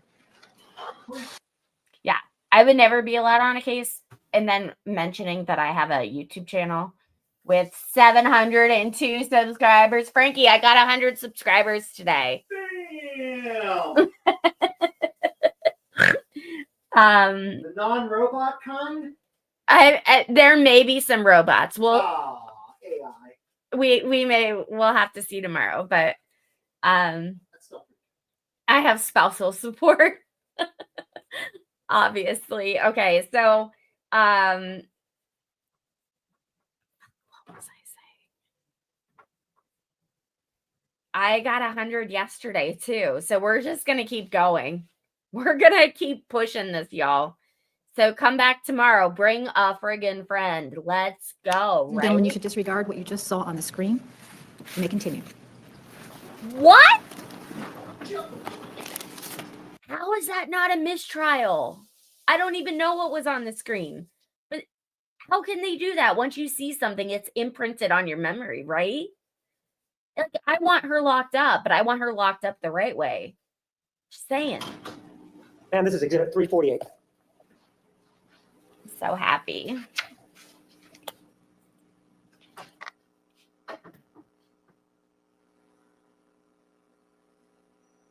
Oh, they would never let me in because I have a YouTube show on trials. That's what. And I so badly want to be a juror. A lot of details on this case that haven't been released to the public and not even the Travis's family. And those details are known only by us and the person who did it. Okay, and that's one of the reasons I'm here, because I believe that you know some of these details. And I think you can help us. I would love to help you in any way that I can. Did you hear yourself telling the detective that you would help them in any way that you could? Yes. That's not true, is it? I don't know. I guess it depends on what help means. Yes or no? Were you there to help him? I don't know. Were you there to tell the truth? No. That wasn't the truth, was it? That you were there to help him, was it? No, that was not the truth. And in fact, you were there for a different purpose. You were there so that he wouldn't get the truth, right? No, I was there against my will. You were there against your will. You didn't have to talk to him, did you? In hindsight, I realized I Yes or shouldn't no? have to. Did you have to talk to him? I'm not asking you about hindsight. Isn't it true that you could have chosen not to talk to him, right? I could have, I think. And well, you keep saying I think. At the time, I didn't know Man, that. I'm asking you. You keep saying I think. Isn't it true that you had an opportunity to stop talking to him, but you chose to talk to him? Yes or no? That's true. And during that time, you told him certain things, right? Yes. And in fact, when you spoke to the detective, one of the things that you told him was that you were never there, right? Yes. And by there, I mean at the crime scene, right? Yes. And you told us previously, well, the reason that I lied to him was because I was ashamed. Do you remember telling us that? Yes. Just because you're ashamed, that gives you the right to lie? Objection, argument. Sustained. Well, ma'am, the fact that you were ashamed, do you think that justifies what you did? Objection, argument. No. And do you think, the other thing that you said, well, you know, I happened, but I was trying to postpone the inevitable. Is that what you were doing when you were lying? No, because the inevitable had occurred. Pardon? The inevitable had already occurred. The inevitable to you was being arrested then, right? Yes. So if being arrested had already occurred, then why didn't you tell the truth? I was ashamed. So, which is what you told us before, right? Before when? Today. Isn't that the word that we just talked about? You were ashamed? Yes. So are you having problems remembering what you said a couple minutes ago? No. So you were ashamed. What could you possibly be ashamed of other than that you killed Travis Alexander, right? That was the biggest part of the shame. Oh, so there were other things that you were ashamed of more than killing Mr. Alexander then? Yes. Objection, this addresses testimony. Yes? Yes. And one of the other things that you were, well, and the reason that you were ashamed of killing Mr. Alexander is because that was going to have some repercussions for you, wasn't it? Part of the reason, yes. Again, part of the reason. The other reason was that you were feeling scared, right? That's part of the reason too. So if you feel scared, you believe that then it's okay to lie. No, that's not true. Well, that's what you did though, right? Yes, it is. So that's no excuse then, right? No, it isn't. And in fact, there's nothing that the detective ever did to get you to say whatever it was that you said at the first interview, right? Not that I recall. Well, again, we're with the memory issue. Ma'am, are you having problems remembering what happened back on July 15th of 2008? No. So he didn't do anything then, right? I can't think of any examples. Right, because he didn't do anything, right? Anything what? What are we talking about, ma'am? Are you again having problems understanding what's going on? Your Honor, if you can't understand this question, this. I don't understand this question. Ma'am, the detective didn't do anything during the interview to cause you to lie, right? No. And the detective admonished you or gave you your Miranda warnings, didn't he? Yes. And he sat and he talked to you, right? Yes. And one of the other things that you told him was that, well, you were told us here in court was that the reason that you lied was because you were thinking about your family, right? That was one of the reasons. That's one of the reasons that you told us, right? Yes. How is it that, so then what you're telling us, if there's a good reason for it, it's okay to lie? That's not what I'm telling anyone. Well, you were saying you were thinking about your family, right? I did say that. And that's a good reason or an excuse for you to lie then, right? No, I didn't say that. Well, that's the way you tried. Didn't you tell us on direct examination that the reason that you lied is because you were thinking in part about your family? Yes or no? Yes, I said that. And so then the way you were conveying it to us was that it was okay. That's a good excuse to lie. If I conveyed it that way, I didn't mean to. Well, because you still have a family, right? Yes. So, but you did say that you were concerned about your family, right? Yes, I did. You were concerned about your reputation, right? Yes, I was. And so you were thinking more of yourself when you made the statement to this detective, right? I'm not sure about that. Well, other than you, who would be sure about your statement? God? Well, God's not here. We can't subpoena him, right? I don't think so. You don't think so? Are you sure that we can't? Because it seems like you're leaving the door open for that. Objection, relevance, Your Honor. With regard to this issue of this interview, it was for, when you lied, it was to benefit you, right? It was not for my benefit. Well, it wasn't hurting you when you were lying, was it? If he would have believed your lie, it would have helped you, right? It was hurting me to lie. Pardon? It was hurting me to lie. It was very what? It was hurting me to lie. So in other words, you're saying that when you're talking to this detective, it was hurting your case to lie? Yes. You didn't know that at that time, did you? No. You took a chance by lying, didn't you? I wouldn't call it that. Well, yes, you did take a chance because you were hoping. I don't have a question. Finish your question. You were hoping, ma'am, that he would believe what you were saying so that you could then walk out of that jail, right? No, that's not right. What other reason would you have to lie other than that it would benefit you? I assumed that though that video would become public one day and I didn't want my family to see me admitting to something like that. So, but you admitted it now. Yes. Your family's here, right? Yes. There are cameras everywhere, right? Yes. What has changed other than geography?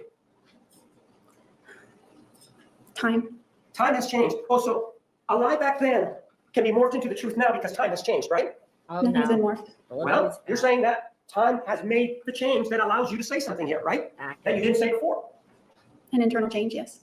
So you were saying that back then you were geared to lie. No. Well, that's what you said. There's been an internal change, right? Yes. And so this internal change, before that internal change, back on July 15th of 2008, that was part of the reason why you lied, this internal issue or change or problem, whatever it was, right? Yes, I had a problem. And that problem allowed you to lie, right? I don't know how to answer that. Why don't you know how to answer it? You're the one that brought this up about your internal problem. Objection, ask and answered, argumentative. Restate your question. This internal issue that you had, that made it, in your mind, okay for you to lie back on July 15th of 2008, right? I didn't consider it okay. Well, you didn't consider it bad, did you? I did. Well, you kept doing it over and over throughout the whole interview, didn't you? Yes. And at no time did you stop the interview and say to yourself, this is not the thing to do, right? I did. You did tell him something different during that interview? No, you said say to yourself, not him. So, but when you're talking to yourself, no one can hear you, right? Yes. And it's Unless I'm really talking hard out for loud. people to corroborate what you're thinking if we don't know what you say, right? Yes. So we have to take your word that that's what you were thinking internally, right? Yes. But it Yes crossed or my mind. no? Yes or no? I said yes. And so with this interview, you then started to talk about whether or not you had been in Arizona, right? In Arizona, right? That's right. That's an absolute lie, right? Yes. And the reason that you didn't want to admit to being in Arizona is because you knew that you had killed Travis Alexander, right? Yes. You didn't tell that to the detective, right? That's right. And additionally, during that whole interview, you gave excuse after excuse as to why you weren't the person that had done this, right? Yes. So safe to say that the whole interview was a lie, right? Not the whole interview, but anything regarding my presence there on June 4th. Yes. Anything having to do with responsibility in this crime was a lie, correct? Yes. And the reason you did that was because it was to your benefit, right? Objection, ask and answered, Mr. President. Testimony. That's not the reason I did it. Well, it didn't hurt you, did it, back then? In the moment, it didn't hurt you, did it? It did. How did it hurt you in the moment if you had already been charged? It didn't change anything. What do you mean? In the moment, at that time, how could it possibly have hurt you since you'd already been charged? It didn't change anything, did it? It did change things to lie. Well, it didn't change where you were staying, did it? No. It didn't change the fact that you were still charged, right? That's right. It didn't change anything. The fact that you lied at that point, right? That's not right. What did it change, man? Tell me what it changed on that day. It probably changed my whole future. I'm not asking about your future. I'm asking what it changed on that day. Objection, she's answering his question. Sustained. Now, the other, you had time to think about. Answer. Answer what? There's no question. There was. I think she answered the question. I mean, Indeed, you Now, voted. after Thank that you. interview, you then had another chance to have a conversation with Detective Flores the next day, right? Yes. And again, it was a voluntary conversation, wasn't it? Yes. And it was the same situation as the day before, right? report. He sat down, he asked you questions, right? Yes, On the previous day, he really hadn't given you too much information about the crime, right? not too much. No. And it was actually during the second interview that he started to give you some information, right? Yes, And in fact, he showed you some photographs, right? I think that was the 16th, yes. Excuse me? I think that was on the 16th. Why don't you just hold the microphone a little bit closer? So He you think that does it was on the talk 16th when he very provided you low. more information, right? Yes, if I remember correctly. And one of the things that you said Do was that not bite somehow me. you weren't very sophisticated in dealing with law enforcement. You told us that during direct examination, right? That's correct. And just because you're not sophisticated or haven't dealt with law enforcement in the past, do you think that that gives you an excuse to lie? No, But you did it anyway, right? yes, I did. And you told us that, yes, you were unsophisticated with law enforcement, right? Yes, So then what difference does it make if you're unsophisticated with law enforcement in terms of telling the truth or a lie? I don't know. But you brought it up on direct examination, didn't you? I guess I did. And you did it because you wanted people to feel sorry for you, right? No. But No, it didn't have anything to do with the conversation that you had with Detective Flores, did it? what? That you were unsophisticated. I don't understand.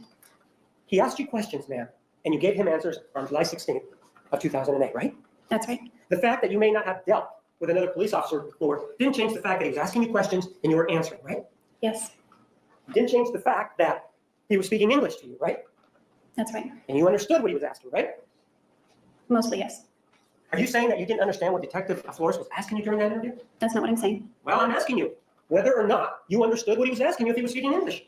I understood the English words, sometimes not the meaning of the question. Oh, so you're going behind the meaning of the question to say that maybe you didn't understand his motive for the question, right? I'm not sure if I was considering his motive. Well, you said that you're not sure about whether or not you understood the question because of what was behind the question, right? His meaning, yes. His meaning. Well, his meaning can be expressed through his words, right? Yes, He was asking you certain things, and then you were answering whatever it was that you wanted to answer, right? yes, And you chose to change your story from the day before, right? yes. And you chose to change the story was because it benefited you, right? No, Well, there's a reason that you changed your story, right? yes. Because the story the day before didn't work, right? I don't know. Well, you were still in jail, right? Yes, And nothing had changed, right? not that I remember. Well, again, I ask you, do you have problems with your memory about that, any events? It seems like you keep telling me that you have problems with your memory. Do you have problems with your memory? Occasionally, You didn't seem to have any problems on direct examination when you were talking to us about all the sexual exploits with Mr. Alexander, did you? I did have problems. You regaled us for days on end about his exploits, didn't you? I wouldn't say regaled. Okay, you told us about it for days on end, didn't you? I just answered the questions I Yes was or asked no? You told us. When the question was posed, you told us, didn't you? to the best of my recollection. Is anybody saying that you didn't do it to the best of your recollection? You're implying that? Ma'am, isn't it true that what the prosecutor's implying is that you knew too much during the direct examination? If we're talking about implications, Well, then that would be false. well, isn't it true that you had a great memory when you were on direct examination with regard to issues involving Mr. Alexander's sexual exploits? Objection, I'm going to ask an answer. Sustained rephrase. You told us a lot about you and Mr. Alexander's sexual dalliances, right? Yes, Dates, right? usually. Well, a lot of the times you were able to give us dates, right? Yes, You were able to tell us what happened, right? usually. Well, a lot of the time. For example, the first time that, according to you, you had oral sex, you were able to tell us when that was, right? Yes, You were able to tell us how it happened, right? yes, You were able to tell us where it was, right? yes. And that was before July 16th of Well, 2008, yeah. wasn't it? That was in November of 2006, right? No, When was it then? a week after we met, September So when was that? 2006. It was in 2006, and so a week after you met what, in June what? Early September 2006. So you do have a good memory, right? You just showed me that you have a good memory for events that occurred I before hate July condescending 16th of men. 2008, right? Say. I reviewed those things, so I memorized them. Oh, so you actually sat down and you memorized it. How is it that you sat, what did you memorize it from? Date and timestamps. I know, but what did you memorize it from, ma'am? Are you talking that you sat down with a police report and then you memorized it? No, they were photographs. Pardon? They were photos. Family photos? Photos. Photographs. So you looked at some photographs then, right? Yes. Oh, so there were photographs of the first time that you had oral intercourse with Mr. Alexander? No. Well, then what is it that you reviewed that gives you this knowledge? Photographs of the convention in Las Vegas 2006 that were date and timestamped. So it was in July of 2006, is this when this happened, right? September. And it was in September of 2006 that were there photographs of it? Convention, yes. Were there photographs at or near the time of this oral sex that you regaled us with? I don't think so. Regale. So but you do have an independent recollection of it, don't you? What do you mean by that? Do you have an independent memory of having oral intercourse with Mr. Alexander the first time it happened? You mean, I don't know what you mean. Independent of what? Do you have a memory of the first time you had oral intercourse with Mr. Alexander? Yes, So you do remember it, right? yes, And you remember where it was, right? yes, So that event was before this July 16th of 2008 interview, right? yes, That was further in time, right? yes, You didn't seem to have too much of a memory problem with that, right? that's right. Did you ever review anything else with regard to the July 16th, 2008 interview? Very briefly, it makes me sick. Is that a yes or no? I guess it would be yes, So you did review parts, at least according to you, the way you're saying it, of the interview that you had on July 16th of 2008, right? yes, And you're saying that your memory of what happened on July 16th of 2008 is so clouded today that it's only based on that review? no, that's not what I'm saying. You do have an independent recollection of it then, right? What do you mean by independent? Independent means coming from inside of your head. It's based on what I've reviewed. So everything that you have told us then in this case is based on what you reviewed? I'm referring to July 16th. So everything with regard to July 16th is based on what you reviewed. You don't have any other recollection. Not everything, but most of it. Do you remember that you lied? Yes, And do you remember what you lied about? yes, Sir. And do you remember that you lied about the killing of Travis Alexander, right? yes, And that, you know, is a change from what you said the day before, right? yes, And it was a drastic change, right? yes, It was a total change because that was, you were there, right? yes, You knew that that would be important, right? yes. And in fact, what you were trying to do is because the detective had already told you about the fingerprints, didn't he? I think he did, yes, And he also told you about the hair that was there, correct? yes, You guys talked about DNA analysis, didn't you? yes, And he talked about, and he showed you the photograph with the foot in it, with your foot in it. Do you remember that? yes. So after he showed, and you don't deny that that's your foot in the photograph, do you? I don't deny it. And after he told you that, that's when you changed your story, didn't you? Yes, Because, and you changed your story to conform with the forensic evidence that he was telling you about, right? that's right. And that was because you wanted to make up a story that conformed with that, with what he was telling you, right? Yes, as much as possible. Because you did not want any consequences with regard to the killing of Travis Alexander, right? I wasn't concerned about consequences at that point. Now, do you think it's a good excuse She is not to out lie of jail. just Who because this is- detective is giving you some Stop forensic saying that. evidence? No, But it's a good Wait. reason to lie if you want to get out of whatever you are being talked about, right? that wasn't my goal. So, Well, was your goal to go to prison? is in not prison. physical prison on earth. No, Well, man, was your goal, so your goal was not to go to prison then, right? it wasn't a goal of mine. I can say. And in fact, that was something that you were trying to avoid, right? Very Nancy. I don't know. I was trying to kill myself. I think. Now, you've said that many times, that you tried to kill yourself. My right? bad. In court. I don't know that many, but I've recounted a time that I did. You've said it more than 3, 4, 5 times, right? Perhaps. And in fact, one of the things that you told us about was that, well, when you were in the Maricopa County Jail, that you tried to kill yourself, right? No, Siskiyou County Jail. Siskiyou County Jail. So you do remember that. And that when you tried to do that, you took some Advil. Do you remember telling us about that? Yes, And that what you did then is you took some razor, right? yes. And that you cut yourself, right? It was a nick. It was in there. And because it stung so much that you said, nah, this is not the way for me to go, right? Nah. I didn't say that. I You just said it stung and that's why you stopped. Isn't that what your direct testimony was? that night. Yes, Right. And that's the night that I'm talking to you about, right? yes. No, am I? It sounded like you were. No, just to be clear, I'm not talking about any other night, am I? Do you understand that? Okay, I understand that. And you nicked yourself and it hurt, right? Yes, And I think the word that you used, stung, right? yes. To use your standard, ma'am, of how you stopped because it's done. Can you imagine how much it must have hurt Mr. Alexander when you stuck that knife right into his chest? That really must have hurt, right? Argumentative. It was argumentative, so I think that was the right call. Wow, he is a pit bull. Wild. And Nancy was right. Casey Anthony is out. I thought she was referring to the psycho before us, Jodi. So yes, Casey has been out. In my opinion, the DA in Florida, it's not a popular opinion. So just so you guys know, we may differ on some things. The DA You also told in Casey's case did not charge her with the correct set things. Like she, in my opinion, if they had done a better job in the charges, I think she would be in prison.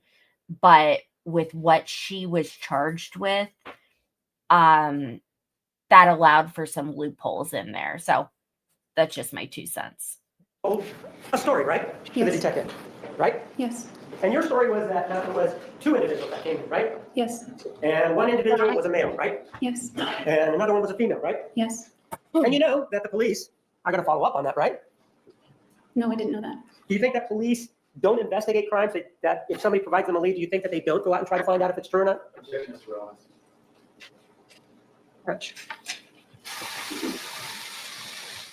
I just paused it and I didn't have to pause it because there was a break. All right. This is a really big day, guys. I hope you're paying attention. Your story, right? Make sure to subscribe so that if you are planning on leaving, watch it later, okay? Cool. That's correct. But you were able, at some point, according to you, get out of it, right? Yes, And that's what you told the detective, right? yes. And the reason you told the detective this lie was because you didn't want to be charged in this case, didn't you? That's not the reason. Was the reason that you told him that because you did want to be charged in this case? What did you say? I said, was the reason that you told him that because you did want to be charged in this case? Because I did? Yes, you said you didn't. Ma'am, didn't you just tell me that the reason you told him that was not because you didn't want to be charged? That's what you just said, right? That wasn't the reason I told him that. That's correct. Well, you didn't tell him the story just so you could be charged, right? That's also correct. So you told him the story for a reason, right? Yes, Is it the embarrassment factor now? that was part of it. And so it's more important to you about your feelings of embarrassment than to tell the truth. You say that as present tense. That's not correct. I'm talking about back on July 16th of 2008. Your feelings of embarrassment were more important than telling the truth, right? I didn't really weigh importance. Well, you said that one of the reasons that you didn't tell the truth was because of embarrassment, right? I think shame would be more correct. All right, let's go with the word shame then. Because you were thinking of shame back then, that's why you didn't tell him the truth, right? That's just part of the reason. The Part bigger of part. it. And that shame is what, on you? Yes, And you are ashamed because you killed him? Is that what it is? I was definitely ashamed of that and other things. But you were also ashamed that it would get out there. Certainly. And so to you, the fact that your feelings, in this case being ashamed, are so strong back then that was an excuse, a good excuse for your lie, right? It wasn't the sole deciding factor, but it was a big reason. It was a big reason, but my question is much more direct than that. My question is, this feeling ashamed was more important to you then than telling the truth. I wouldn't say important, but it felt stronger. All right, to use your phrase, your feeling of being ashamed was strong back then to the point that it overrode your telling the truth, right? That's right. But that's no excuse, is it? No, Nothing that you might have been feeling at that time was an excuse to lie, right? that's right. But you still chose to do it, right? Yes, It was because you felt ashamed or because you didn't want to tell about it, right? I wasn't thinking of benefits. What's that? I was not thinking of benefits. Well, you weren't thinking of telling the truth, were you?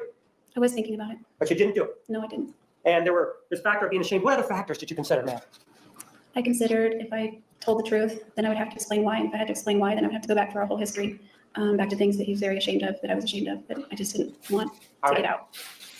But didn't you just, in this trial, haven't you through 8 days tell us all of that stuff? Yeah, I think it was 9 days. Okay, 9 days. You have a good memory. For 9 days, you told us all of that stuff, didn't you? Yeah, it wasn't based on my memory. Someone told me 9 days.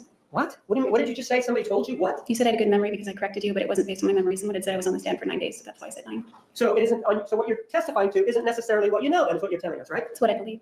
Well, you just said that's what somebody told you, right? Yes. So are you testifying based on what something somebody told you instead of what you know? In that case, yeah. the Well, 9 no, days. not in that case. I'm talking about what you're telling us here today. Are you telling us these things because you know them or because somebody told you? The things I'm saying right now, For the number of days you were on this witness stand, right? That one, somebody told you that one. someone told me to accurate. And then so you used that to correct the prosecutor, right? Even though you That's didn't correct. remember. Yes. With regard to that day, you said that all of this stuff, information, whatever you want to call it, was out there and you didn't want it to come out, right? It wasn't out there. I didn't want it to be out there. So what you're saying is, I guess, is that you were being a good Samaritan, right? In lying. I wouldn't say that. Well, you were saying that you didn't want this stuff to come out about Mr. Alexander and your relationship with him, right? That's right. So you were being a good person, right? Well, do you think that that's an excuse to not tell the truth? That you wanted to hide information? No. So you did hide information in addition to lying, right? Yes. But the detective isn't the only person that you lied to, right? That's right. You lied to a lot of people, right? Everyone. And there's different reasons that you had for lying to everyone, right? Yes, And in fact, one of the people that you talked to lie to was Ryan Burns, right? yes, Ryan Burns is this individual that you had a romantic interest in, right? yes, In fact, in order to see whether or not the spark was there, you went all the way to Utah, right? that was my goal. Well, it was your goal, but you made it there, right? Yes, but not for the reason you stated. So you weren't there to go see him to see if there was any romantic interest? Not on June 5th. Not on June 5th, when you started your trip, part of your trip. So you're saying then that he was an afterthought? Yeah, he was. So he was just an alibi then? Yeah, well, no, not an alibi. Well, if he's an afterthought, then that means the primary thought that you had when you left Wairika back on June 2nd was to see Travis Alexander then. If Mr. Burns was an afterthought, as you say. That's not correct. Well, that's what you said, right? No, that's what you Burns said. Mr. Burns was an afterthought, right? No, he was an afterthought after June 4th. Okay, so before that, he was a priority thought. He was the reason for the trip. So he was the reason for the trip then, right? Yes, And the reason for the trip to go see him was to see whether or not there was a romantic interest, right? that's why I planned the trip. Right. That's my question. You wanted to see if there was going to be any sparks between you and Mr. Burns, right? Yes, And you had not seen him before that date in the sense that you hadn't been with him alone, correct? that's correct. You hadn't been out on a date with him before, right? That's right. You had only done the text messaging, right? And phone calls and Well, emails. is that a yes or a no, text messaging? That would be yes. And with regard to the telephone calls, you had done that, right? Yes. And you've done that instant messaging thing, right? I can't remember if that was before or after June 4th. Well, but you did do that with him though, right? Yes, Do you remember sending him an instant message saying something to the effect, this is a test, before you went out to see him? Remember seeing that? I remember saying this is a test, but I don't recall the date. And because of this interaction, you decided to go see him, right? Yes, And when you got there, one of the things that you said was that, well, I needed to keep up the facade, right? that's right. So you lied about getting lost, right? Yes, You didn't get lost that day, right? I did get lost. Oh, so you did get lost. So it was true then. This trip to see Mr. Alexander, it was because you got lost. That's not why. Where did you get, if you could tell us because you were lost, where did you get lost, man? My understanding is it was somewhere in Not your Arizona. understanding. I want you to tell me where you got lost, not what somebody else may have told you. Objection, Your Honor, you should be allowed to answer the question. That's it. My understanding is that I was Ma'am, somewhere in saying Arizona. you're not being responsive. I'm asking you to tell me where you drove physically to the point where you got lost. Where did it start that you got, where does the beginning of your getting lost start? Yeah, I'm going to object, Your Honor. She asked the question. She was in the middle of answering and you interrupted. She should be allowed to answer. this All right, question. overruled. Change the question. Ma'am, when was the first time you realized you were lost? Sorry, I had to be quiet. I couldn't power my People phone, getting a little sorry. loud. Was this before or after you killed Mr. Alexander? After. And this is where you pulled off the side of the road, right? Yes, And then you continued to drive from that point to see Mr. Burns, right? I just drove. at I that point. understand that you say you just drove, but from that point on, you did get a chance to speak with Mr. Burns, right? Yes, And in fact, one of the people the first person that you actually called once you got your phone charged was Matt McCartney, right? yes, And he's somebody that you are very close to, right? somewhat, yes, He's a very good friend, right? yes. He's an ally, I don't know what you mean by ally. someone who will not betray you. No, he's betrayed me. So, and you're talking about the fact that he saw somebody else, right? When he was with you, right? Is that what you're talking about, the betrayal? That's only one of the times he's betrayed me. So you've never told somebody, for example, at 48 hours that he was somebody that will not betray you. I did say that on 48 hours. So which is it? Is he going to betray you or is he not going to betray you? What is it? Well, hopefully not. Well, hopefully not means you're not answering the question. You just told us that he did betray you, yet now you're saying that in an interview with 48 hours, you said he would not betray you. So which is it? I don't object to the relevance of any of this. Well, when I made that statement to 48 hours, it was my belief that he would not. It was your way of what? My belief that he would not betray me. With regard to any issues that were presented at the time that you made the telephone call to him after you killed Mr. Alexander, right? With regard to that, when I said that in September. first Right. With regard to the call, if you told him anything, he wouldn't betray you, right? That's what I said in September 2008. And that's what you believed in September of 2008, right? In September 2008, yes. So you're out there and you try to call Mr. McCartney, and so you say that you're lost. But one of the other things that you say that you do is that you get out of the car, right? Yes, And you clean up, right? yes. That's because you knew what you had done, right? I don't remember thinking that. Well, I'm not asking you whether or not you remember thinking that. Isn't that the reason why you did it? No, I don't think so. Well, you knew that you had killed Mr. Alexander at that point, right? It's hard to describe. Yes or no? It's a yes or no sort of situation, Nick. It's not really. It's It something. is. It's not. So in your mind, back then, when you're on the side of the road, Bye. you don't know if you killed him, right? That's what you're saying. I can't really say it was in my mind. Like, it was kind of not there. It's kind You of. weren't there, right? What you're saying is you weren't there, right? That's what you just said, right? That you weren't there. That's what you just said, right? Weren't there in And my so- head. And so if you weren't there, though, you were there enough to pick up the phone and call Matthew McCartney, right? You were Yes. there enough for that, right? Yes. You were there enough to call Ryan Burns, right? After a while, yes. You were there enough for that, and you were there enough to make a call to Travis Alexander, weren't you?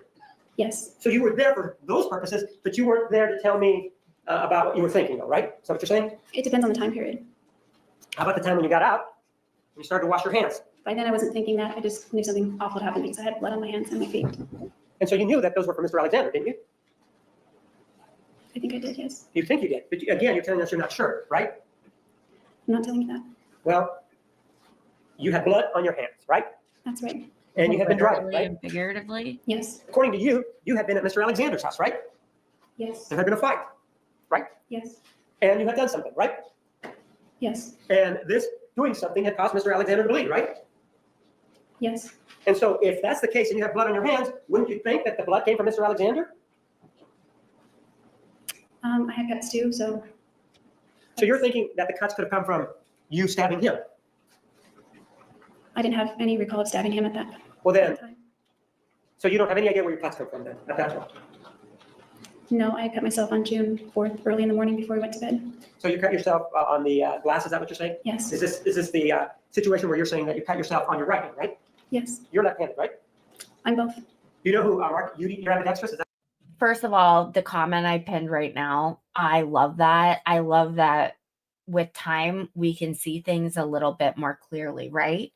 And you guys are free to share whatever your thoughts are. I don't want anyone to feel like their opinion is wrong. It's the wonderful thing about living in America is that we have the freedom to say what we think and what we believe. Now, if what you say and think and believe and you type it in the chat is batshit crazy and is a threat or is going to entice violence, then you're going to get booted. But my mods will tell you I'm very open to people communicating their thoughts and feelings and opinions.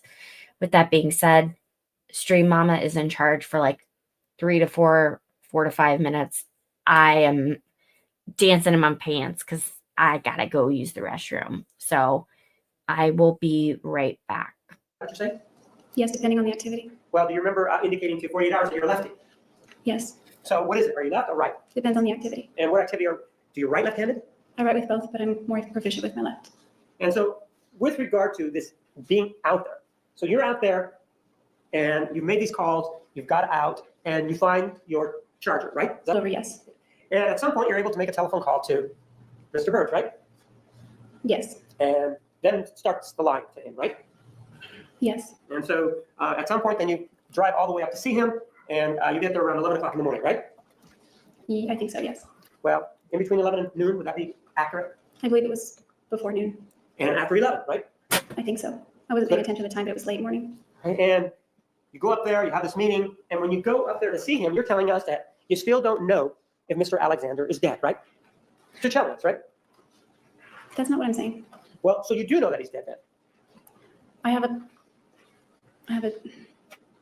it's not like, it's like I wasn't accepting it or looking at it in Well, mind. acceptance and knowing are two different things. Wouldn't you agree, ma'am? I was in a strong state of denial. Ma'am, that's not my question to you. My question is accepting and knowing are two different things. Don't you agree? Yes. And so what you're saying is that you weren't accepting it. What that means is that you knew it. You just didn't want to deal with it. That's what you're saying, right? I don't know how to answer that. Well, you're the one that talked about acceptance, right? You just said that right now, correct? That's correct. And so by acceptance, it means you don't want to deal with it, right? I don't know. Well, you're the one that used that word. Why wouldn't you know? Objection, ask and answer. Oh, I don't know. My mind wasn't right during that whole period. well, you're throwing up your hands and you're saying that your mind wasn't right, but that's not the issue. The issue here is whether or not you knew he was dead. And it appears, correct me if I'm wrong, that you're saying you did know that he was dead. I believe that I knew he was dead. Okay, so you knew he was dead. And when you went to see Mr. Burns, you were the same person that you had been before. You were happy, smiling, right? I was not, but I was trying to portray that. You were trying to portray that to lie to him, right? Put up a facade, right? Yes, him and all my friends. Pardon? Him and all my friends. I'm asking about Mr. Burns, all right? With regard to Mr. Burns, you were trying to put up a facade for him, right? That's right. You wanted to pretend that you were happy, right? Yes. And the reason that you wanted to pretend that you were happy is because you wanted to see if there was any spark with Mr. Burns, right? That was the furthest thing from my mind at that point. Okay, so if that's the furthest thing from your mind, then the closest thing in your mind is the fact that you killed Mr. Alexander, right? I wasn't thinking of it in those terms. Well, but isn't that sort of what you're telling us now? It was something to that effect. And so you go on through the day, and there's this meeting that takes place with Mr. Burns and one of his associates at a restaurant, right? Yes. And you follow along, and then after that, after the meeting, you go back to Mr. Burns' place, right? Yes. And now it's the afternoon, right? Yes. And during the afternoon, when you're with Mr. Burns, you begin to kiss him, right? Yes. And that's because you want to put up a facade, right? I guess that's part of the reason. Well, no, you said when you were on direct that that was the reason you wanted to put up a facade, right? Objection, Ms. Arias, is her testimony. Restate the question. Ma'am, with regard to Mr. Burns and kissing him, was the reason that you kissed him because you wanted to put up a facade, That was one of the reasons. all right? And the other reason was that you wanted to see if there was a spark between the two of you, right? Objection, asked and answered. That's not right. But you did kiss him, though, right? Yes, I did. Knowing that Mr. Alexander was dead, right? I guess so. Well, no, we don't want you to guess. We want you to know. And if you don't know, you can tell me that. Didn't you just tell me previously that you knew that Mr. Alexander was dead? It's hard to explain.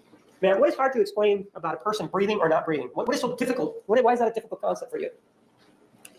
Because I'd never killed anyone before. Okay, so because you've never killed anyone before, then you're having a problem deciding whether or not the person is dead, right?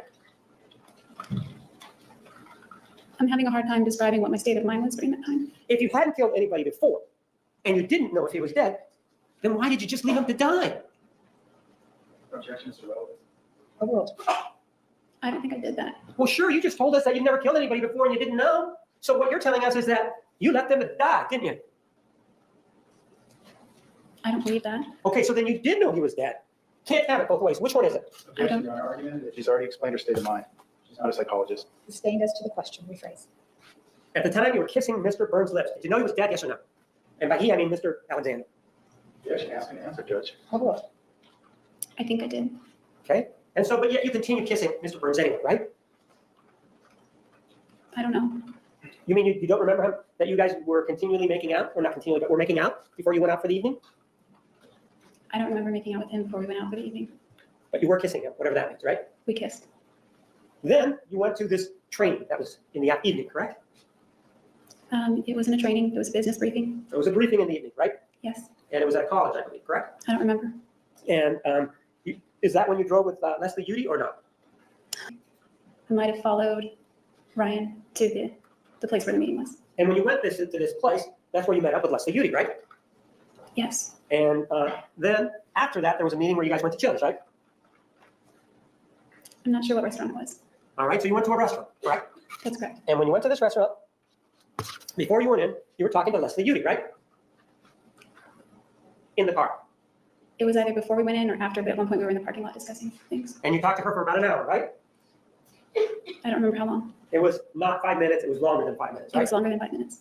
And during that time, that's when you told her that you looked forward to the future when your kids, those that you were going to have, and Mr. Alexander's kids could play together at PPL meetings, right? Yes. That was a lie.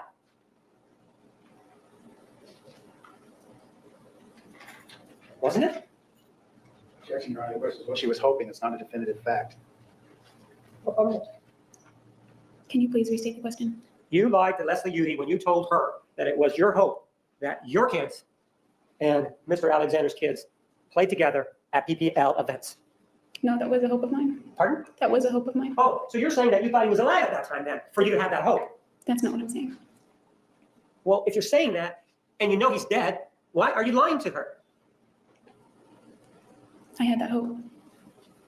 How can you say, as you sit here today, ma'am, that that was your hope when you knew he was dead? You can't have it both ways. Objection, Your Honor, this is her testimony. It was a hope of mine.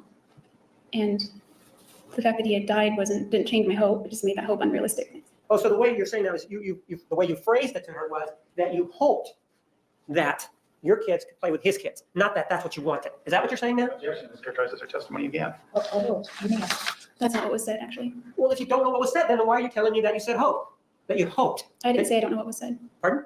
I didn't say I don't know what was said. Well, did you use the word hope? I might have used the word hope. And if that's the case, if you use the word hope, then what you're telling us is that that was your hope, even though he was dead, right? That was a hope of mine. Don't you think that that's a lie, knowing what you knew at the time? No, because I'm just stating a wish that I had. Oh, so that was your wish, even though you had killed him. Yes, it was my wish. And the other thing that you told him was that you and he were great friends, right? Yes, And you never mentioned anything about what happened at his house, did you? that's right. That was omitting. Wrong information, camera. wasn't it? Yes, Ma'am, do you know somebody by the name of Mark Jodi? yes, He was there that night at that restaurant, wasn't he? I believe he was. And in fact, he sat next to you, didn't he? I think so, yes. So it's your testimony that you did not, knowing that he was there that night. So is it your testimony that you did not have any cuts to your left hand? I had cuts on my right hand for sure, and I don't remember about my left. So it could be then that you did have cuts on your left hand, right? Correct? It could be, but I didn't have Band-Aids on my left hand. I'm not asking you about Band-Aids. Maybe that's the problem here. I'm asking whether or not you had cuts on your left hand. I don't recall. I remember my right hand was cut. So, but it could be that you did, right? Possibly. And Mr. Jodi was sitting right next to you, right? Yes, And because you were eating, he was in a position to see your hands, right? I would think so. Pardon? I would think so. Right, because your hands were above the table, right? Yes. You know whether or not you had gauze on your cuts. No, they were Band-Aids So you're saying you had Band-Aids on your cuts, right? on my right hand. Okay? But you don't remember whether or not you had any Band-Aids on your left hand, right? I did not have Band-Aids on my left hand. You just may have had cuts. Is that what you're saying? If I did, I don't remember, but I guess it's possible. Well, you keep saying that it's possible. Why would you say now that it's possible that you would have cuts on your left hand? What makes you think that you might have cuts on your left hand? Nothing makes me think that. Well, then why are you saying it's possible? Aren't you really telling me that you didn't have any cuts on your left hand? Not that I remember. Okay, not that you remember means there's the possibility that it could be, right? That's what I'm saying. So there is a possibility that it could be. You don't remember. So if somebody else says that there might be, you wouldn't have any reason to quibble with that. Objection, argument, proper question. Of course.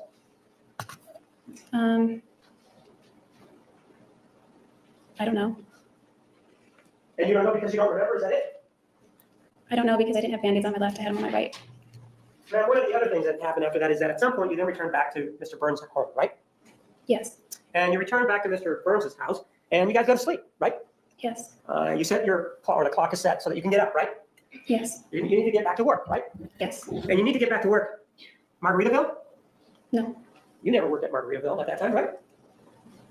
I don't know that there's any place called Margaritaville, so no, So the answer is no, right? that's right. And so it's also true that if you broke a glass at work and you cut your hand, it wouldn't have been at a place called Margarita, right?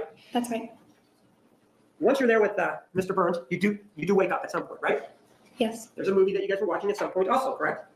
yes. And when you wake up, you became passionate with him, right? You started to kiss him, didn't you? Not passionate, yes, kissing. You're what? Not passionate, but yes, kissing. And at some point, isn't it true that you quote unquote adjusted him? I helped him adjust himself. Okay, but if you helped him adjust himself, there was some adjusting that was going on, right? That's right. And that means that you moved his buttocks, is what we're talking about, right? No, Didn't you move his body then so that his body would be more available to yours? No. You didn't get on top of him and grind on top of him with your clothing on. no, That's not anything that you did, right? I did not grind that guy. You didn't, perhaps the Mormons, without getting too much into it, you and Mr. Alexander did this grinding, didn't you? Yes, And that means something in your relationship, doesn't it? I heard about No. Well, you docking. just said that you and Mr. Alexander did this, right? yes, I did. And that meant that your genitalia rubbed against each other, right? Yes, So what you're saying is that your genitalia did not rub against Mr. Burns' genitalia, correct? that's correct. But you did get on top of him, right? Around the waist area. No, I got off of him. I fell asleep on top of him. And no, that's not what I'm asking you. I'm asking whether or not while you were kissing him, you got on top of his waist area. That's what I'm asking. I think I was laying next to him. You keep saying thing. I want you to tell me whether or not you got on top of Mr. Burns and placed your genitalia, where it would be, I know you were clothed, on top of his. That's what I'm asking. No, I got off from being on top of him. So Oh, if you got Lord. off from being on top of him, at some point you had to be on top of him then, right? Yes, And so you were on top of his genitalia with your body. Part of your body was on top of his, right? no, I was on top of his stomach. Okay, and what you're saying is you were on top of his stomach with your legs spread or no? I don't recall. You were in the love sack. Pardon? I know you were in the love sack, but I'm asking whether or not you were straddling his stomach area. I think I might have been. Okay? You say you think you might have been, which means really nothing because you're not admitting to anything. Isn't it true that you were straddling his midsection? Objection, ask an answer. It's not your time. Man, and during that time, then, you were on top of him. There was some kissing that was going on, right? No, we were sleeping. But as soon as you woke up, you kissed him, right? Not as soon as I woke up. Some point thereafter, you kissed him, right? Before I left, yes. So you're saying that there was no romantic kissing that went on, is what you're telling me, right? That's not what I'm saying. So there was romantic kissing that went on. Yes. When did this romantic kissing take place? I think it started first in the afternoon and then in the evening, or I guess it would be early morning on the 5th or the 6th. That And he also placed his hands between your legs, right? Some point. not that I recall. But that means that you were here when he testified, right? Yes. So it could be that he did place his hands between your legs, right? No, could be that he was full of crap. He didn't go there. So you are saying that Mr. Burns is full of crap. When he said he got near my vaginal area, absolutely. So, and you're the same person that's telling us that he's full of crap that has lied to him, right? Yes. That has lied to Leslie Udy, right? Yes. Right? Yes. That has lied to Detective Flores on 2 occasions, right? Yes. And to continue this litany of lies, it isn't restricted to Utah. You also lied to people in Arizona, didn't you? Yes, everyone. Right. And yet you're telling us somebody else is full of crap, right? When it comes to that, yes. So the answer is yes. I said yes. And so after this happened, you went back to Wairika, correct? Drove back. Yes. And you drove back to Wairika and you didn't tell anybody anything that had happened, right? You mean at Travis's house? Yes, that's right. That's correct. One of the things that ended up happening, though, is that you then received a call on June 10th of 2008 in the early morning hours, right? Yes. And you received that call from an individual by the name of Daniel Freeman, didn't you? Yes. He's the same individual that testified here today, or not today, but at some point during these proceedings, right? Yes. And he was telling you about Mr. Alexander, right? Yes. And you lied to him, right? I don't know, I guess. Well, no, we don't want you to guess, man. You did lie to him, didn't you? I'm trying to recall our conversation. Well, did you tell him I'm the person who killed him? You didn't do that, did you? No, I didn't. You pretended you didn't know anything about it, right? I don't remember. He just told me. I know what he just told you. I want to know whether or not you told him that you knew that something had happened to Mr. Please Alexander on June 4th, answer 2008. him. Did you tell him that? No. You omitted that, right? Yes. Even though he was calling you to talk to you about Mr. Alexander, right? Yes. The conversation allowed for that sort of response from you, right? Yes. But you didn't do it. Instead, you kept it to yourself, right? Yes. He was upset when he called you, right? Thank. Heard his voice, right? Yes. And you could tell from his voice whether or not he was upset. You've been around him before, hadn't you? Yes. You've been around him many times going to his house for Sunday dinner, right? Yes. And you've also been around him when he'd been around with his family, right? Yes. With his sister Desiree, right? Yes. Had gone up to Sedona with you, right? Yes. Had gone up to the Grand Canyon with you, right? Yes. Had gone up to the Ojai Falls, right? Yes. You had significant contact with him, right? Yes. And in fact, at some point, you even thought that he liked you, right? Yes. And in fact, you wrote that in your journal, right? Yes. So you could tell from his tone of voice that he was upset. I've never heard him upset in my life. Actually. Okay, so that tone of voice that he displayed to you was foreign to you. It was gentle the way he was talking. All right, so it was a gentle tone of voice. And in this gentle tone of voice, you never told him that you were responsible for the killing of Mr. Alexander, were you? No, I did not. You could have, though, right? Yes. It was a pretty close friend, right? Yes. And instead, what you chose to do is you chose to perpetuate the lie, right? Yes. You then started to call a religious person, didn't you? Yes. You called somebody by the name of Bishop Layton, right? Yes. And you called him and you asked him whether or not Mr. Alexander was dead, right? I didn't think I asked him that. Well, isn't that the topic of the conversation, Mr. Alexander's death? Yes. And during this time, you're calling as the grieving ex-girlfriend, right? Somebody who cares.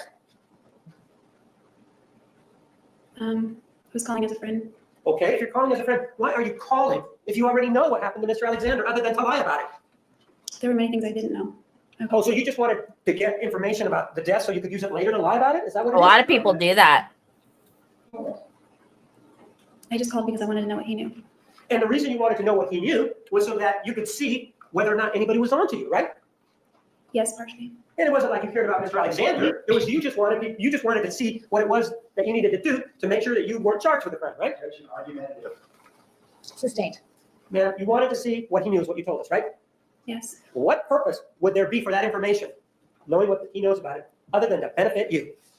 The fact that there was a big memory block was bothering me. I'm not asking you if a memory block was bothering you. You asked Am the I? reason, whatever Am I reason. asking you if a memory block was bothering you? Objection, Your Honor, to ask me answers. She answered the question he asked. Am I asking you if a memory block was bothering you? No. I was asking you about the information that you were trying to get and what you were going to do with it, right? No, that's not what you're asking me.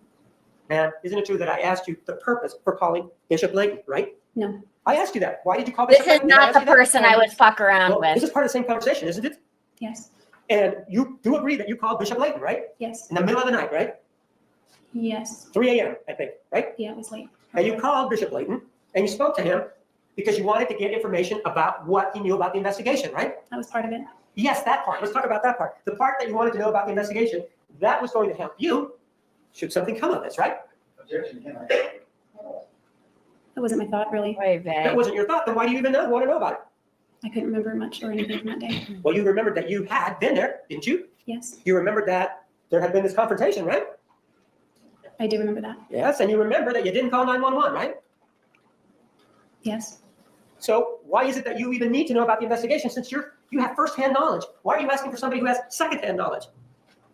Objection, I was scared she didn't have first-hand knowledge, she had no memory. You were there. You're the person who killed her, right? You've admitted that in court, right? Yes. That means you were there, right? Yes. If you were there and you knew you were there, you did know you were there, though, didn't you? Yes. If you knew that you were there and that he was dead, then why are you calling for information? Is it to rub it in? Objection, argument. Why are you calling for? Pardon? I feel like they're not accomplishing much of anything right now. I'm hoping they're going to take a break soon. Oh, they're not. They're just going to keep going forward. Oh, we're going to see some of the interview from the, I think, the Entertainment Tonight.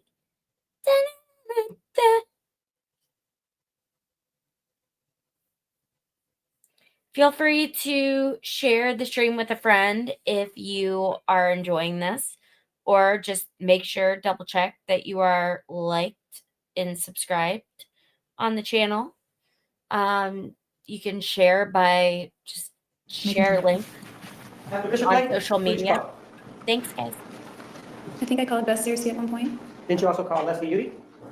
Yes. And you called to tell her about this, right?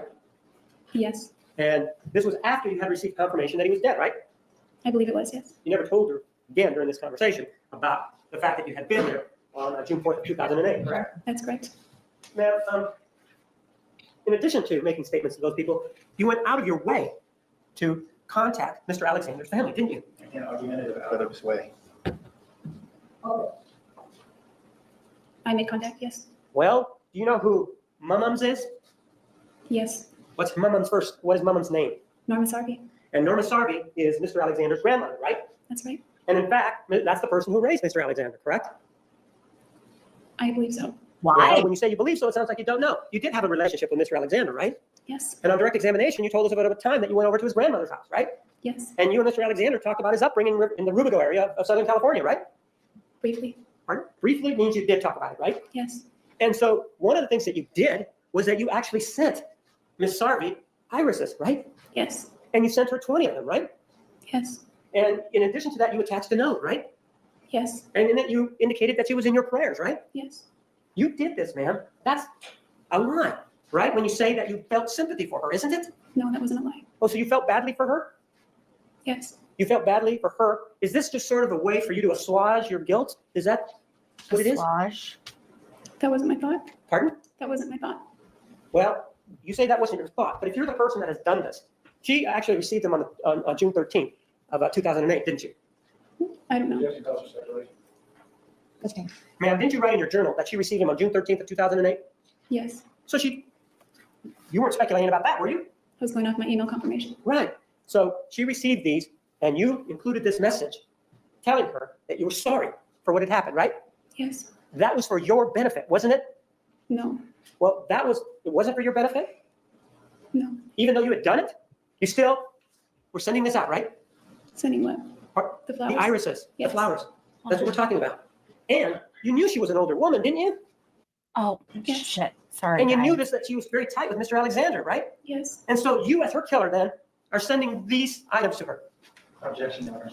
Related to Sorry. her. Sustained. Take the noon recess at this time. Oh, I Please was be back right. They in the are room going to by do a noon 1:25. recess. Remember the admonition. Have a nice lunch. You are excused. Okay. Here's what we're going to do.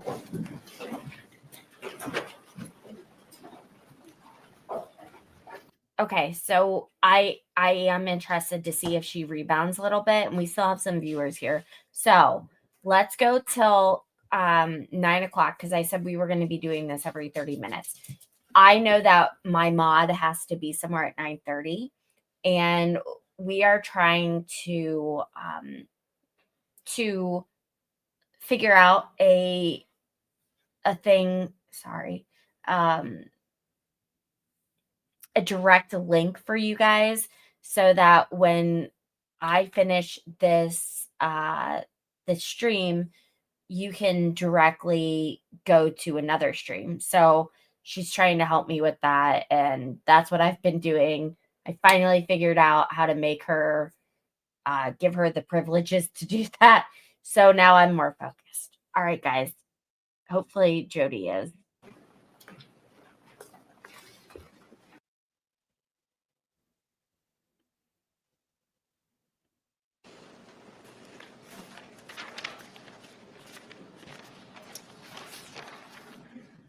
And I do this every day, by the way. I'm just getting it in extra right now because I'm going to be out Monday and Tuesday. Please be seated. The record will show the presence of the jury, the defendant, and all counsel. Ladies and gentlemen, thank you for your patience while we resolved an issue. Mr. Martinez, you may continue.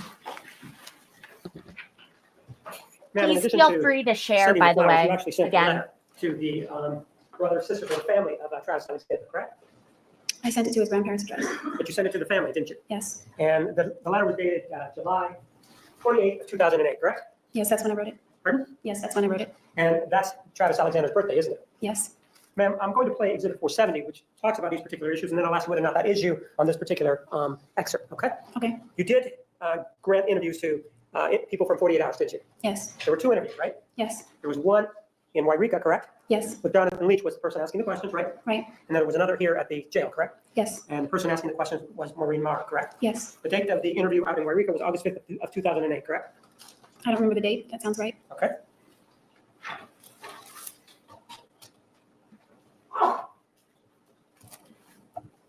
Whatever the exhibit number. 470.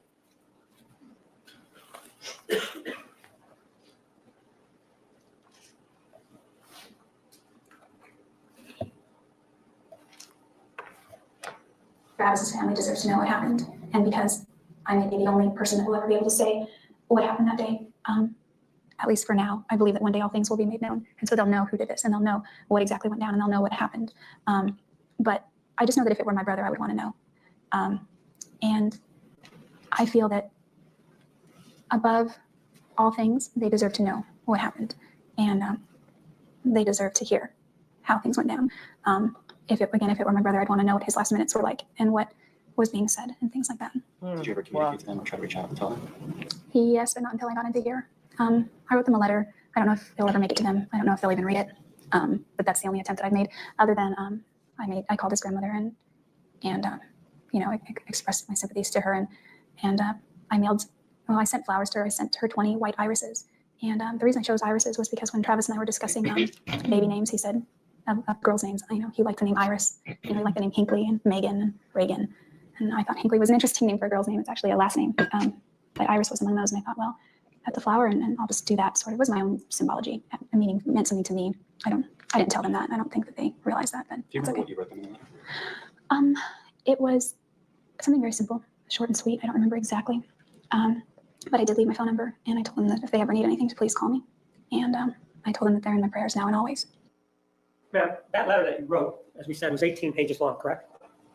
That sounds about right. And in that letter, you actually tell the family that the people that did it were this male and this female, right? Yes. So you lied to them, didn't you? Yes. You put it in writing, didn't you? Yes. And when you're talking here, and by here I mean to this person, you indicate things like they deserve to know what happened. They did deserve to know what happened, but did they deserve that lie? I guess not. When you say you guess not, it means that you're not sure. Are you sure that they deserved it, or are you sure they did not deserve it? I wasn't sure because the alternative. You trailed off at the end again. What did you say? I felt the alternative was worse. You felt the alternative to what was worse? To not sending them a letter? You didn't have to send them a letter, did you? That's not what I'm referring to. Right, but you didn't have to send them a letter, right? No, I didn't. You didn't have to send them a letter where you indicated all these or set out your fabrications, did you? No. And that actually was done to make you feel better, wasn't it? No, I was encouraged to write it. So it wasn't your fault that you wrote it, right? Somebody else encouraged you to write it, right? It was my choice, ultimately. Well, but you're saying you were encouraged to do it, right? Yes, I was. It And so again, you're not taking responsibility for doing it. You're saying somebody else told me to do it, right? was my choice. Right. So then you were wrong about being encouraged to do it? I was encouraged. And just because somebody encourages you, does that excuse the lie? No. Ma'am, when we were here Thursday, one of the things that we talked about, and this is last Thursday, were these incidents involving physical violence that you claim that Mr. Alexander perpetrated on you. Things like him hitting you. Do you remember we talked about those? Yes. We talked about two of them specifically. We talked about one in August of 2007, and then we talked about one that you claim took place on January 22nd of 2008. Do you recall that we talked about that? I didn't, well, not really, because I didn't consider the August 2007 one to be physical violence. Well, but we did talk about that one. That's the one, so that we're clear, where you came over to his house uninvited, right? No, I was Well- not uninvited. Do you remember that you told us that the day before you came over to his house uninvited? No, I called him first. Okay, so you called him. You went over to his house, right? Yes. And you went to the back part of the house, right? To the side. Yes. Right, and you looked in through the sliding glass door, right? No, I went around to the back after the side and then looked in through the window, not the sliding glass All door. right, so you looked inside the house, right? Yes. And by the light of the television, you were able to see that he was making out, right? Yes. And this is the one that you told us it was Mr. Alexander and an unknown female, right? Yes. That was buttoning up her bra, right? Rehooking it. What is that? Rehooking it. Rehooking the bra. And the next day, which would have still been August of 2007, you went to talk to him about it, right? Yes. Because you felt that he owed it to you, even though you weren't dating, right? I don't know that I thought that far ahead. I just wanted to. Well, you Thanks did go for over there, didn't you? watching. Yes. And you went Make sure over there you're even though you weren't subscribed, dating, right? please. We weren't exclusively dating, right? Well, do you remember that we talked about this last Thursday and you said, no, we weren't dating, but he was courting me. Do you remember saying that? Yes. Okay, so you do remember that you weren't dating, right? Well, it's about terminology. We went on dates, but we weren't boyfriend. Okay, girlfriend. you weren't in a situation where you were boyfriend and girlfriend, right? That's right. You had just broken up in June of 2007, right? Yes. And so he's with another woman and you feel you have the right to go confront him the next day, right? Yes. And this is the situation that you told us that he started chasing you down the hallway, right? Yes. And he grabbed your wrist. Yes. So that was one incident that we talked about last Thursday. Then we talked about another incident. Do you remember that? Yes. And that was the one on January 22nd of 2008, where you claimed that he kicked you in that little finger and broke it, right? That's right. Well, ma'am, there was also another time that you claimed there was physical violence, and that was in early March of 2008, right? Yes. And this is the time that you told him that you were going to be moving to California, right? Yes. When we argued about it. Ma'am, I'm asking you whether or not that was the time that you told him that you were going to California. Yes or no? That's correct. It was a day when the both of you were going over to some sort of tax seminar, something like that, right? Do you remember Yes. telling me that? Yes. And according to you, you were in the car, and he reached over after you told him that, and he hit you on the side of the face, right? Not immediately after I told him that, and it wasn't the face. We argued. Okay, the first. side of the head, right? Kind of more the neck area. Okay, the neck area. He hit you, right? Yes. And this was in the car, right? Yes. While you guys were arguing or talking about it, right? Yes. That's a lie, isn't it? No.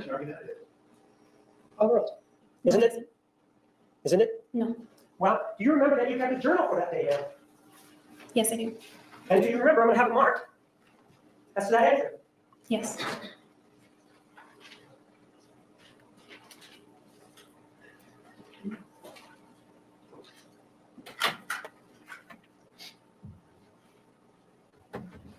I'm going to show you the full entry, which is Exhibit 471. If you need to compare it to the original, let me know and I will give it to you.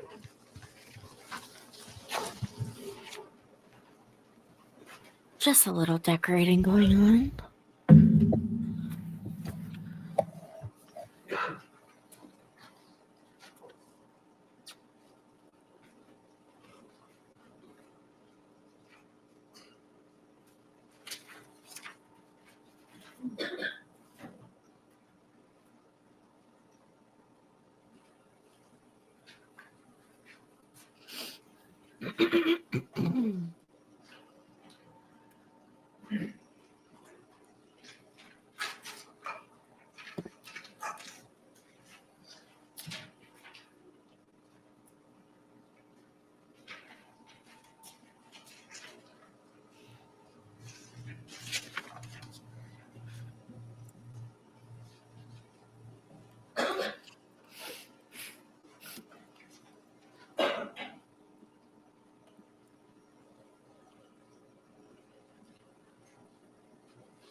Would you like to compare it to the original?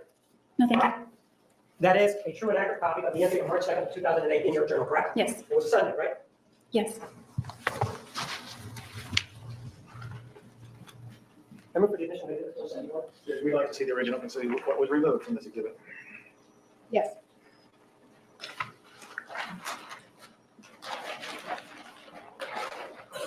And for the record, I'm handing exhibit 242.002.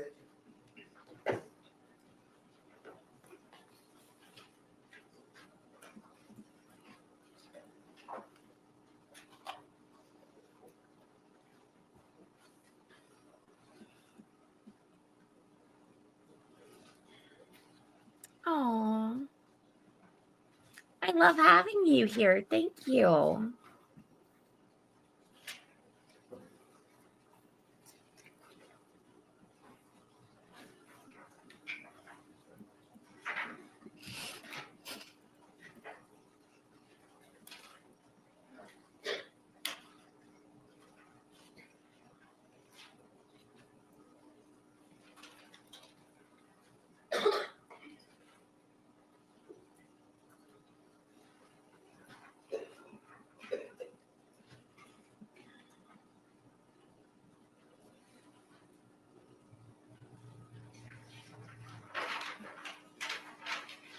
Hold on.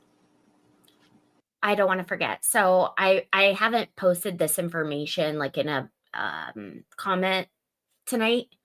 So now that like we're winding down, I did want to post that. I'd be silly if I didn't. It is not expected. It's just there if you are interested. And what was I going to say about it? Oh, the reason why I mentioned the Cash App and the Venmo is because with YouTube, you have to go through YouTube and they take 30%. So a lot of people don't know that. I certainly didn't know that. So that's the only reason I post that. But once again, just having you guys like and subscribe, it does mean so much to me. So as long as we get enough people, the major goal is 1,000 people, because that's going to help generate more people in here, and I'll be able to start going off and making some content that will generate revenue for YouTube. So thank you guys. I appreciate you all for being here, and I can't wait to keep doing this with you. Tomorrow and Thursday are definites. Let's get the show on the road, Juan. Ra-ta-ta.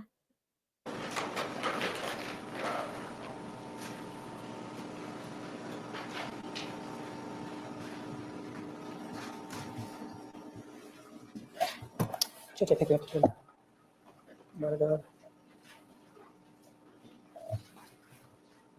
And ma'am, this is an entry for Sunday, March 2nd of 2008, correct? Correct. And if the day before would have been March 1st of 2008, I'll hide correct? this That's for a And that would have moment. been a Saturday, right? Yes, And the day before would have been the Friday would have been the last day of February, right? yes. And do you remember whether or not that was leap year? No, I don't remember. It could have been February 29th, though, right? If Could it was have. leap year. Yes, So it starts out that you're writing on Sunday and you say, well, I didn't get back to writing last night, which would have been Saturday, right? yes, And so then you sort of recap what's going on. You say, let's see, Friday, which is the last day of February, right? right. I went over to T-Dogs. T-Dog is a name for Travis Alexander, right? Yes, his nickname.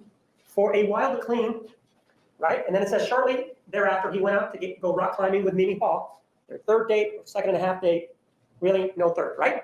Yes, He said it went really well. And then you say, I accidentally fell asleep. So I was there when he returned, right? yes, So you were asleep in his house when he came back from a date, correct? that's right. And so if he is out on a date and you know about it, why is it that you feel that back in August of 2007, you can confront him about it? If it's the same situation. It wasn't the same situation at this time. Oh, at this time, you really knew that it was over then, right? I knew we weren't getting married. Which is different than knowing that it's getting over, right? What do you mean? Well, you said you knew you weren't getting married. I'm asking you whether or not the relationship was over, not whether or not you were going to get married. It wasn't over on March 2nd. It wasn't over at all. In fact, even after that, you continued to have intercourse with him, right? Yes, Where did you fall asleep? I think it was on the Your love sack mom's? upstairs. It was where? On the love sack upstairs. And the love sack is right outside his room, right? Yeah, outside all 4 bedrooms. And then you talk about what you were supposed to do, but anyway, you say, anyway, and that happened on Friday that you fell asleep, right? If that's the day I'm referencing, yes. Yeah. Then you talk about the next morning, which is Saturday, March 1st, right? Right. You said that he picked you up so that you could go to the tax seminar. And that's the day that you previously told us involved this physical violence, right? That's right. You said, but we ended up not going. He bought me some, says something fast. Would you agree that that's breakfast? Yes. And Feli's would be Filiberto's, correct? Yes. And You were grateful for it. And then you say, anyway, on the way back home, I told him my plans to move back to Wairika and that I probably wouldn't be plugging into the PPL events anymore, right? Yes, That's what you said precipitated the argument and the fighting, right? that's right. Well, then you say, this will keep us both, this will help us both move on and close the gap. What gap are you talking about? It's a figure of speech. Oh, so what gap are you talking about? It's not about a gap, it's a figure of speech, Meaning what? meaning close the relationship between us as far as physical and that kind of thing. So this is closing, this is saying that you are now going to be separate and apart and no more sex, right? That was my goal. Is that yes? Is that what that means, yes or no? That's what that means. You say, one thing that I really miss about Arizona is that there are so many awesome Mormons my age, and I've met tons of incredible people that I've come to love and really cherish their friendship, right? I like her And then it handwriting. says, well, Travis and I talked some more in his car. That's the place that you told us that he backhanded you, right? That's right. It's And we not were as able good to as say mine some though. things, at least I was. When you're talking about I was, you're the person who was able to tell him how you felt, right? Yes, And you did it in the car, right? yes. And it doesn't say anything there that he backhanded you, does it? No, of course not. Well, why not, of course? Well, you were free to write it down, right? Yeah, but I would never do that. I'm not asking if you would have done it, ma'am. Isn't it true that there's nothing there that says about that? No, of course not. You keep saying, of course not. You were free to do it, weren't you? Yeah, but I wouldn't have. But you didn't do it, right? No, of course not. Is this the same like with the interview with the detective, where you could have told him the truth, but you chose not to?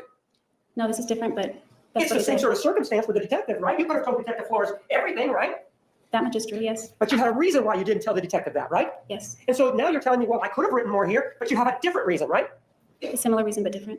You had a different reason, right? Yes, So if it isn't in there and you're telling me that it happened, then there's an issue as to whether or not it did happen, isn't there? not to me, it happened to Of me. course not to you. I'm asking you whether or not there's the appearance, at least, since you didn't write anything about it in there, that it never happened, right? Didn't happen, did it, ma'am? Objection argumentative. May we approach? You may approach. Damn. They're getting saucy. They're getting a little saucy. Oh my goodness. All right, where is this at? Oh, we're at a really pivotal moment. Who just hit you, right? Yes, That speaks against that, doesn't it? Objection argumentative. that was the goal. Listening. It is so unimaginable to live without him, but it has to be this way. It will be better for both, I think. He might Right? be. Right, And you're talking about moving away so that you won't have any contact with him, right? physical contact, yes. Oh, so you don't mind the telephone, it's the physical contact that's the problem, right? It had been a problem in our relationship. That's not what I'm asking you. I'm asking you whether or not the physical problem was the physical contact was the problem. It was part of the problem. And it's okay, though, if you're up there in Wairika, to have phone sex, though, right? Not technically, it's not okay. When you say technically, what does that mean? I'm talking about you're the one that's telling us it will be better for both of you this distance. So is phone sex okay or not? It's not okay for our religion. I'm not asking about your religion. I'm asking, well, let me do it this way. You keep talking about the Mormon religion, but you can't even tell me about going to family home evening, can you? I had to work on Monday nights. Ma'am, can you tell me about family home evening? Yes, I thought you couldn't yesterday. All right, then let's talk about family home or Thursday. Let's talk about family home evening. It starts at about 7 o'clock, doesn't it? depends on the word, Yes or no? Doesn't it start about 7 o'clock? I guess. Listening. And it go until about 8 o'clock, right? It's a 1 hour meeting, right? It depends. It depends on what? The word, the activity. Okay, how about your ward? When would it go to? I think it was about an hour. I don't remember the start time. So if it started at 7, it would go to 8. If it started at 7:30, it would go to 8:30, right? Typically, yes. And afterwards, there would be activities, right? FHE was the activity. So there were no activities afterwards where the young people got together, then, according to you, the ones that you went to. There might have been. When you say there might have been, weren't you there to know? I thought you said you were very Mormon. I usually worked on Monday night. So you don't know then is what you're telling me. Why don't you just tell me you do or you don't? Just tell me either way. I told you what I know. So you know that you don't really know what happens is what you're telling me, right? Objection compound question. Restate your question. You don't know what happens at family home meetings, right? I only know what's happened at the ones Yes that or I no? attended. I'm not asking you. Yes or no? You don't really know what happened at family home I'm meetings, trying to right? answer your question, but you keep over talking me. I'm going to object to that comment by the defendant. She should be instructed to answer. Listening. Can you answer? I can't. That's the question. Then it talks about what happened in terms of the physical contact between you and Mr. Alexander, doesn't it? Part of the physical contact. Pardon? Part of it. It doesn't say part there, does it? No, It says what happened, doesn't it? it says part of what happened. Does it say, this is part of what happened? Is that, it doesn't say that there, ma'am, does it? Objection, ask and answer argumentative. Overall, to answer. Will you repeat that? It doesn't say, this is part of what happened. It just lays out what happened, doesn't it? It lays out what I wrote. And which is what happened, right? Yes, that did happen. Okay? And it says, I leaned in to give him a hug and a kiss on the cheek, right? That's right. Doesn't talk anything about getting hit on the side of the head with his hand, does it? No, he'd already apologized. Yes or no? Does it say that there? I said no. And then you leaned in and you did it to say goodbye, and he turned his head so that our lips met, right? Yes. The meeting there was not a hand to the side of your head. It was two lips meeting, right? Yes. And then, according to you, it was a series of 3 very tender, very slow, very soft kisses, right? That's right. Doesn't talk about anything with the backhand, does it? Of course not. Well, you keep saying, of course not. Please take a look at it. Don't say, of course not, when it doesn't say that there. Objection, she answered this question. Okay, next question. You love his lips, right? That's what it says. That's what it says. So And awkward. It doesn't say, I love, it says, I love his lips, correct? Of course. When you keep saying, of course, man, we keep going back to this thing that you keep indicating that there's something there when there isn't. These are your written words, right? That's right. Pardon? That's right. And you were the person who set down your version of the events that occurred in that car, right? Only the parts I wanted to remember. Ma'am, does this say this is only parts of what I wanted to remember? It doesn't say that there, does it? No, I was just answering your question. My question is, does it include what you wrote, your version of the events inside the car? Yes or no? Part of them, yes. You keep saying part. We keep going back and forth, ma'am. This is what you wrote, correct? That's correct. It doesn't say that it's just a part of a larger entry, does it? No.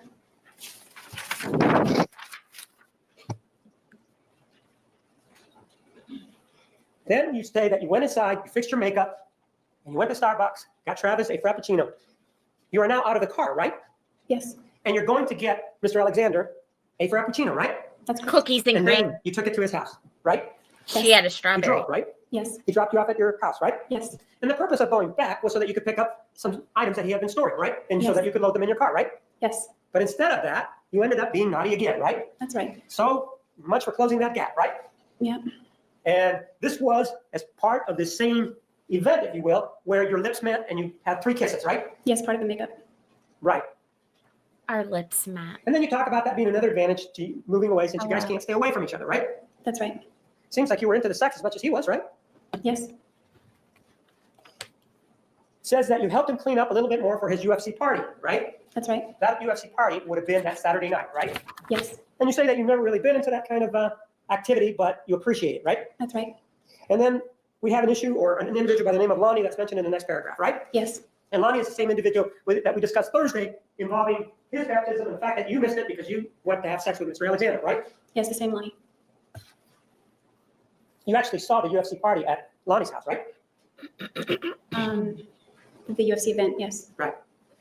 Then that evening you get home and Travis called, correct?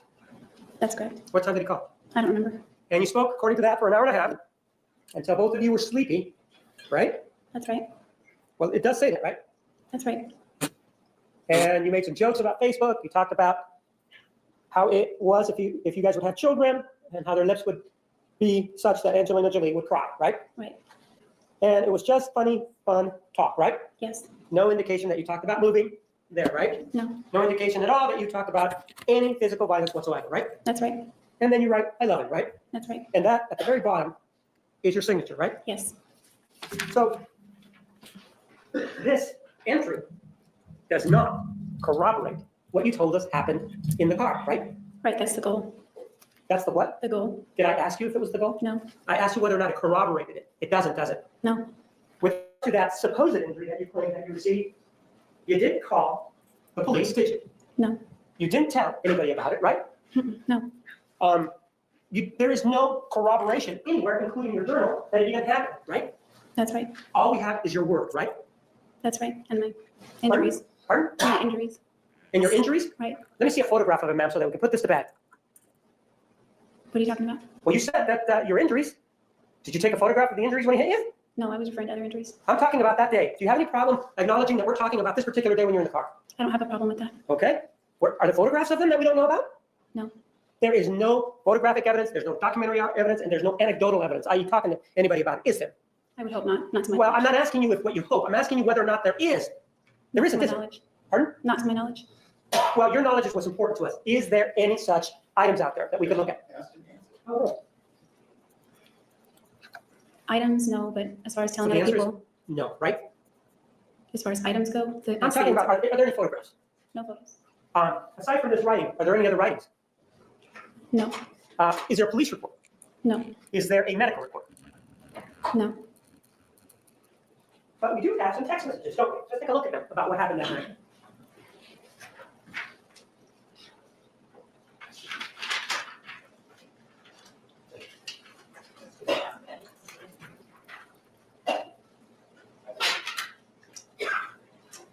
Lots of allergies in there.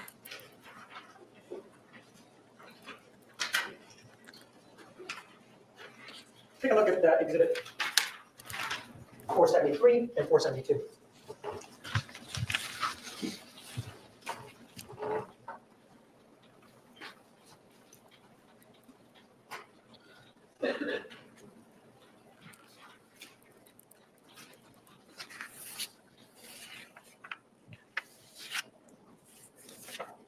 They're basically the same thing, right? Right, Except one of them does not include Mr. Alexander's response, right? that's right. So this is the give and take between you and Mr. Alexander the evening of March 1st of 2008, right? Yes, And in fact, you previously acknowledged that the time that's written there, that's actually is part of the message, is 7 hours too fast, right? yes.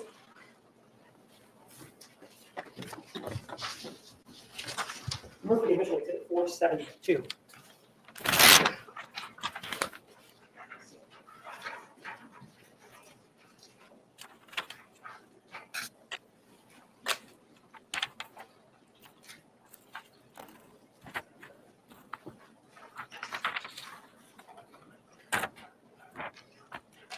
Can we approach? You may. Sorry, I was creating a new sign.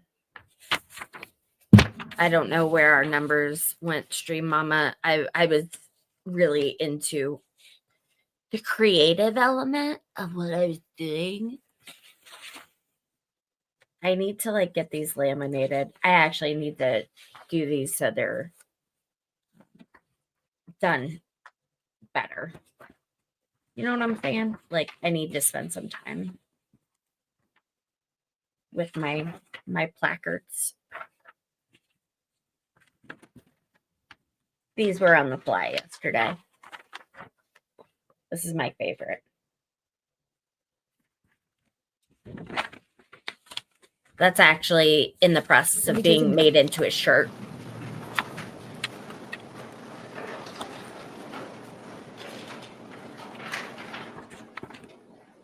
Let's take a look at the conversation that you had with Mr. Alexander on March 1st of 2008 at 9:28 p.m. You see that? Yes, And that's you sending him a text, right? that's right.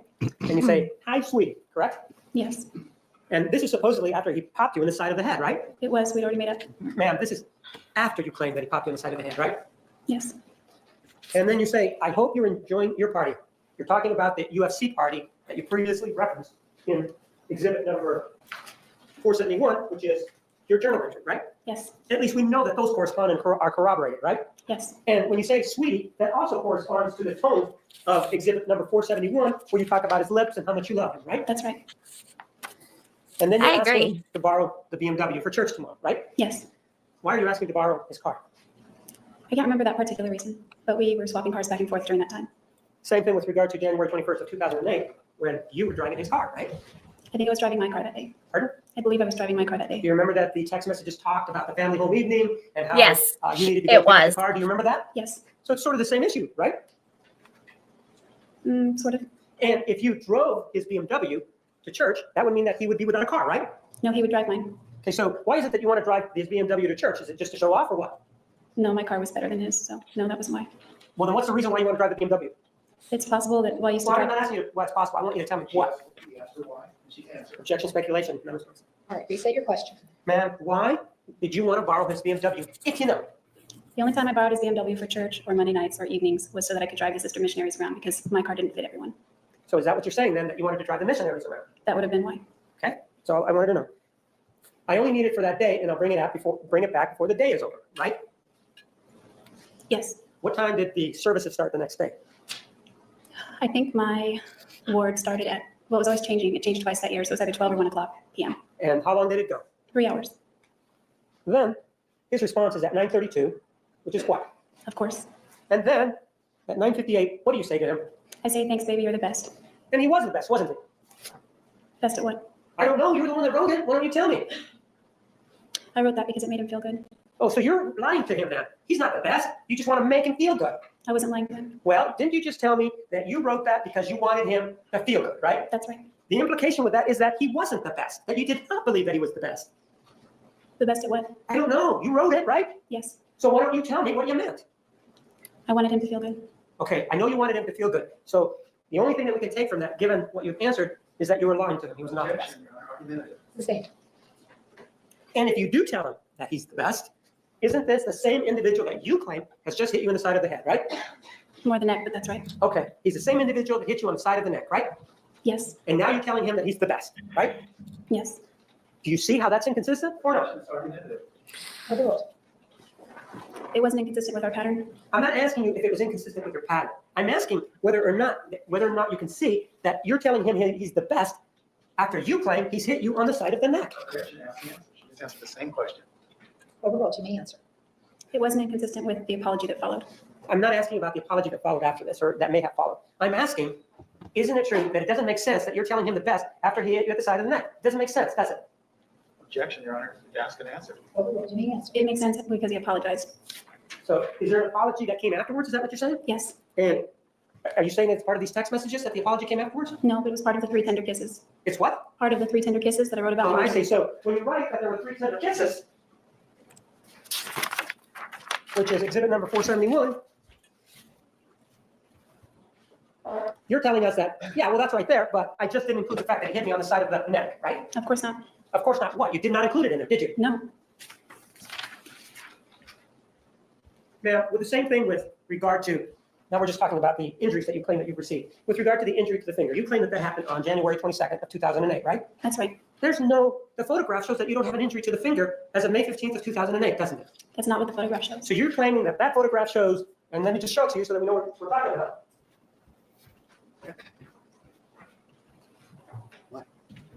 Exhibit 453, you're claiming that that shows the injury to your finger, right?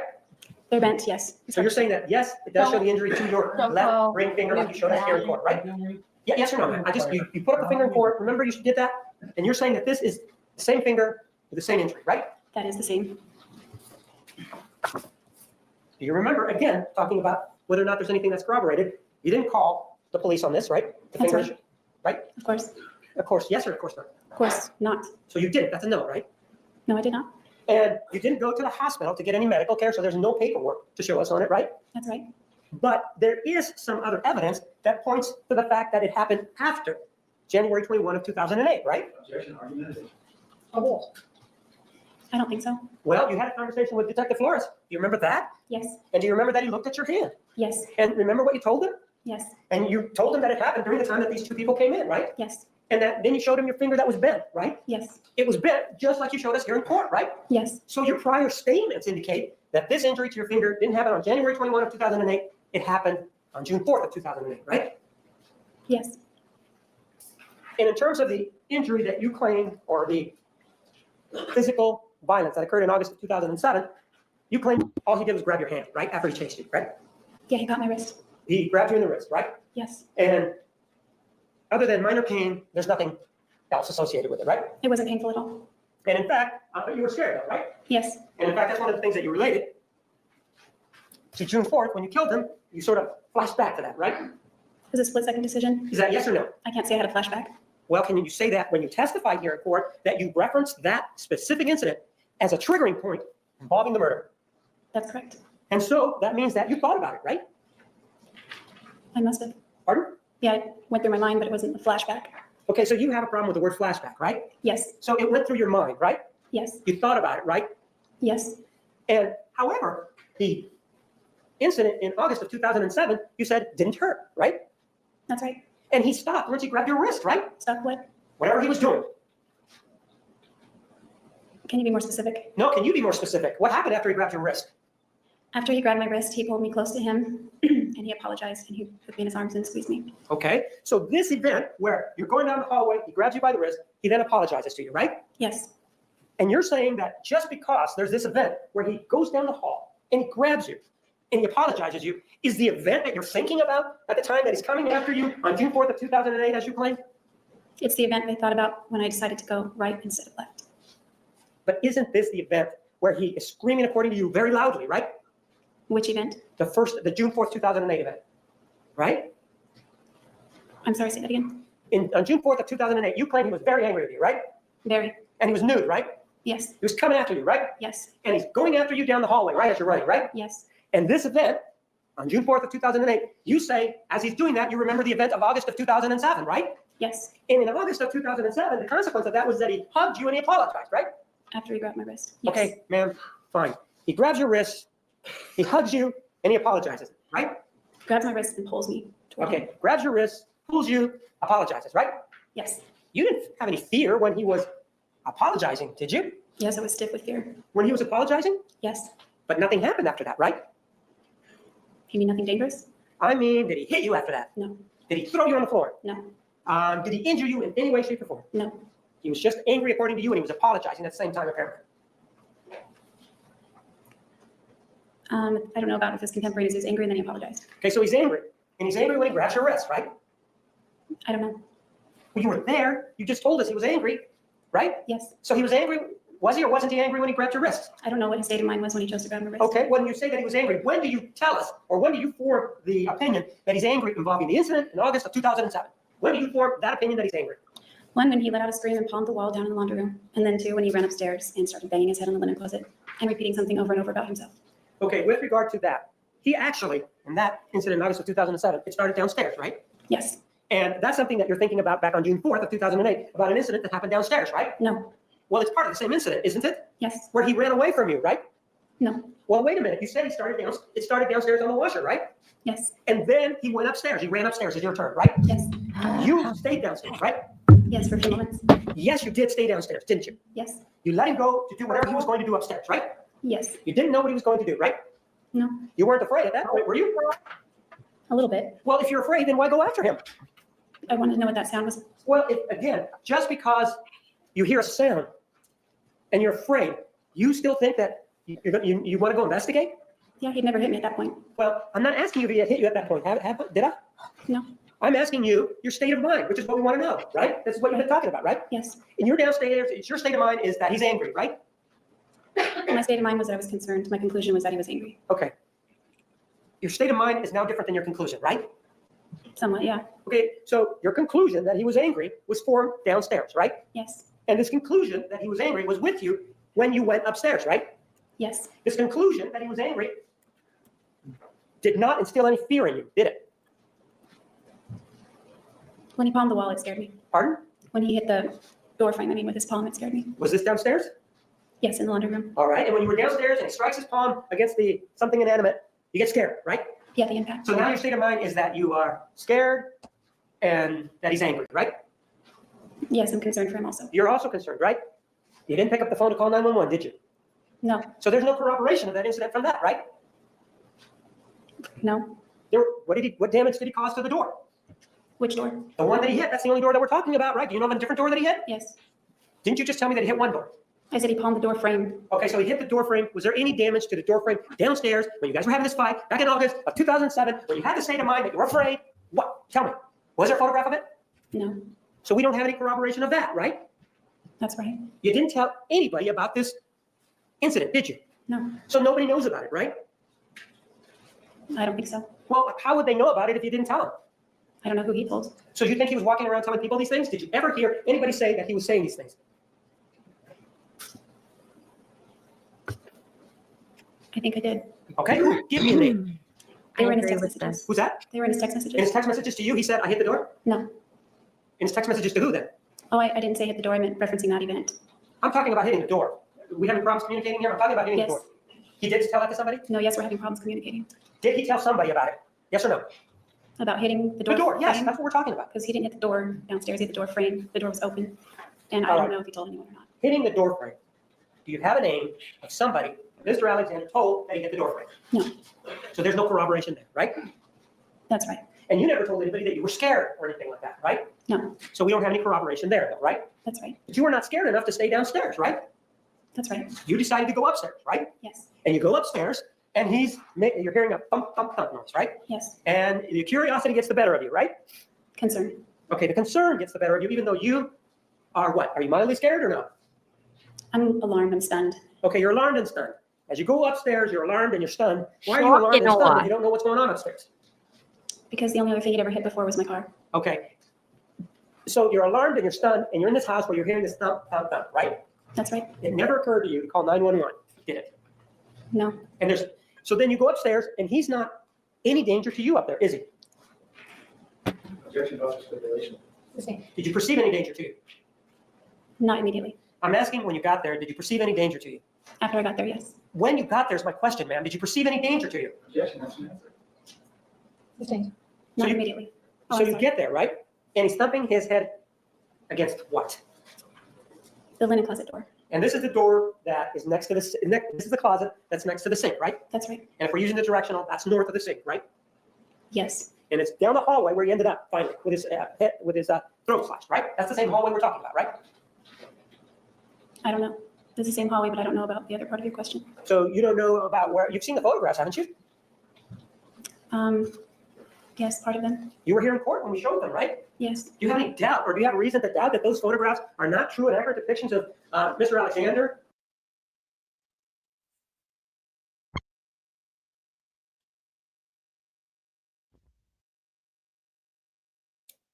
Doors opened or closed on that closet? What was The one that we're talking about, the only one we're talking about, man. Yes. The door was closed. And so he's banging his head up against those doors, right? Was that you, And those Mama? are the kind of doors that are not super tight, so that there's this very small clearance to them, right? They're the kind of doors that are somewhat flimsy, aren't they? Objection, officer stipulation. Sustained. These doors, ma'am, are they real? You've opened those doors before, right? Yes. And they don't have a lock on them, right? I don't think so. And you think that a closet door, it opens, you think that this particular closet door may have a lock? I don't remember it having luck. Okay. And so is it the kind that is accordion, or is it the kind that has one handle on it? What do you mean by accordion? Well, when it opens up on both sides. Oh, it's just a door with a It's handle. just a door, right? Yes. And the door was closed, right? Yes. And he's banging his head up against the door, right? Yes. He's not doing anything to you. He's not talking to you. He's actually went away from the confrontation, right? Yes. You're the one that's chasing him down, aren't you? I didn't chase him. Okay, you're the one that's going after him, right? Okay. Well, no, not okay. You're the one that's going up there. He's already left, hasn't he? No. He's still in the house. No, he hasn't left. Gone upstairs. Are you having problems? You just told us that he went upstairs. Objection, on the amendment. Ladies and gentlemen, we are going to take the afternoon recess at this time. Please be back in the designated area at 3:25. Please remember the admonition. You are excused. All right. So whenever something weird like that happens in my life, I always yell my grandmother's name, and I'm not going to say it for the sake of the stream, even though I'm sure it's readily available online. I always yell, "Stop it!" Her name, because I know, like, sometimes my lights will just go off, and Thank you. Please be seated. it's weird. And I was her favorite, so. That was so bizarre.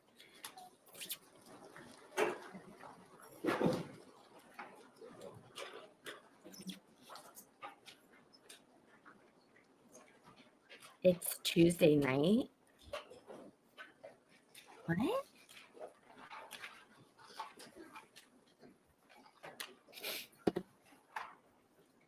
It's Wednesday night. Because I had breakfast with my retired boys this morning. Good girl, Pearl.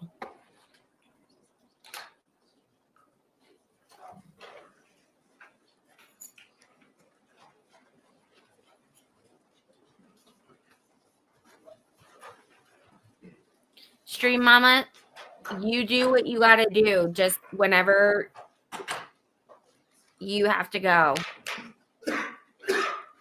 Please take a stand. Hold on. We decided that we're going until Stream Mama starts her next stream. Modding.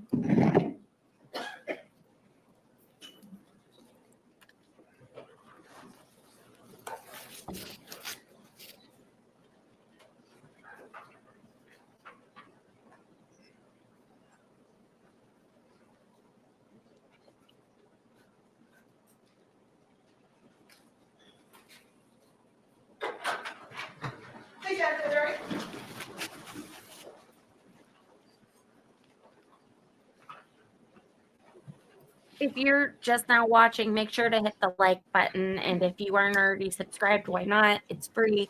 Both things are free. Love to have you. We'll be back here tomorrow afternoon as well. Please be seated. The record will show the presence of the jury, the defendant, and all counsel. Mr. Martinez, you may continue. And I'm following with Mr. Alexander banging his head up against that door before something happened, before the next thing happened. I guess if I had to guess, maybe a minute and a half.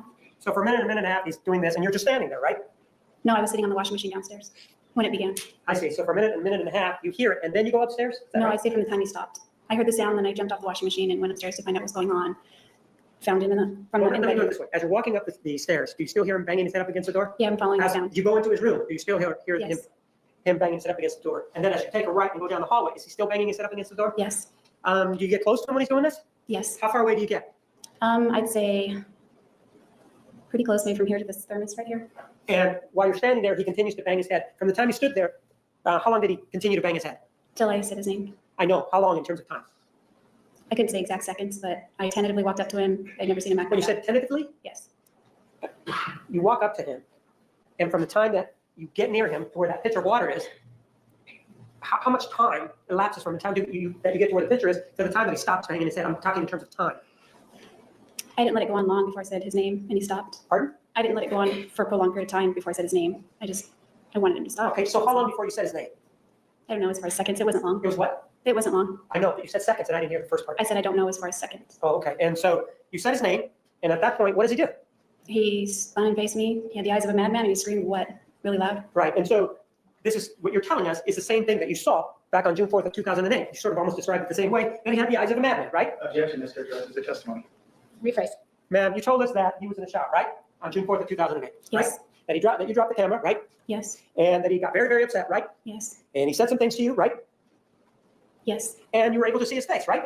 yes, And his face was like that of a madman, right? yes, So let's get back to August 7th or August of 2008. At that point, you said he had this same kind of look, right? yes. It's 2007. Right. But it was the same kind of look, right? The same, very similar, yes. Right. And so then what happens? He has this look in his eye. What do? I turned and bolted down the hallway. You ran, right? Yes, But he's able to catch you, right? yes. He catches you where? Right around the threshold of the carpet. Right. Where he ended up with his head, with the slitting of the throat, right? I don't know. You saw the photographs, right? I saw. And you saw the big blotch of blood that was there on the breachway there between the tile and the carpet, right? Yes, Is that about the area where he caught you? yes, And is that where he grabs you by the wrist? yes. And he grabs you there by the wrist. And does he still have this look of a madman or not? I didn't look. Were you looking down or what were you doing? I don't know if I might have my eyes closed. I was still not looking at him. Pardon? I was not looking at him. Okay. And then he hugs you or what does he do? He yanked me toward him and put his arms around me and squeezed. Was it a very hard squeeze? It was a firm squeeze, but it wasn't too hard. And then he apologizes, right? Yes, And then this confrontation is over, right?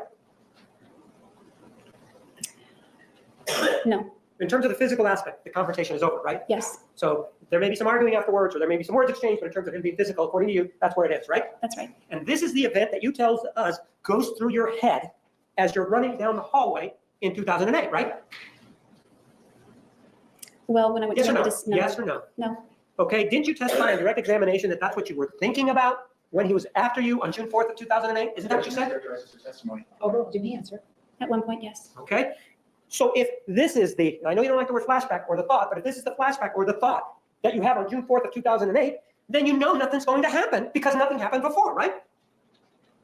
That's not right. There was a different ending back in August of 2007. Did he hurt you more? No, that's not what I'm saying. So he didn't hurt you more, though, right? He didn't hurt me at all in August. And if he didn't hurt you at all, to use your term in August, and this is something that goes through your head, then the expectation would be that he wouldn't hurt you in 2008, and there's no reason to be afraid of him, right? Not after he broke my finger, hit me, and almost killed me by choking me Pardon? unconscious. Pardon? It's not that. What did you say? I said not after he broke my finger, hit me, and choked me unconscious. By And this 2008. is the same finger that you told Detective Flores happened on June 4th, right? 2008. That's right. That's the same finger that you're saying is the reason that you believe something else was going to happen, right? Part of the reason, yes. And the other reason was what? He choked me till I lost consciousness. And when was this event? The week that I moved. And that would be the week of April of 2008, right? Yes, Was this while you were living with him or staying with him for the week or some other time? it was during that time. And was this before or after your mother came out there? After. And during this event where he choked you, there are no medical reports, are there? No, There's no police report that backs up what you're saying, is there? no, There is no one that you told back then that backs up this supposed event, right? I did not tell them that's what the bruises were. Pardon? I didn't tell them about that. Right. So there, all we have to go on is your word, correct? That's correct. And Use with FDR. We're going to take just a momentary break.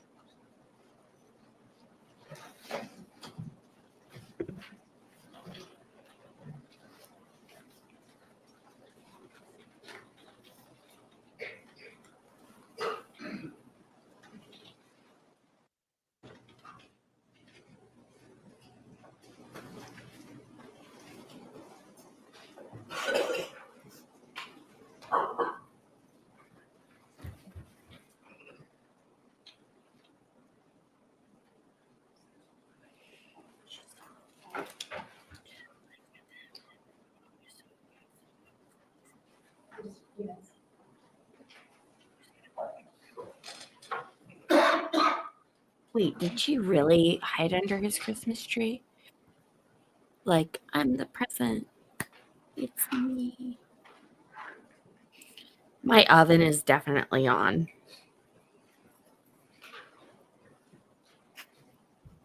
It's the rice maker. Keeping the rice on. Why is the oven on? I have a freakishly good sense of hearing, but only for things that I don't need to be hearing.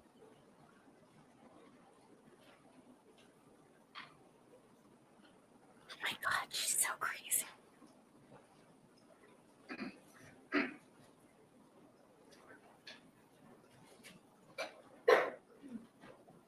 No, Cece is fine.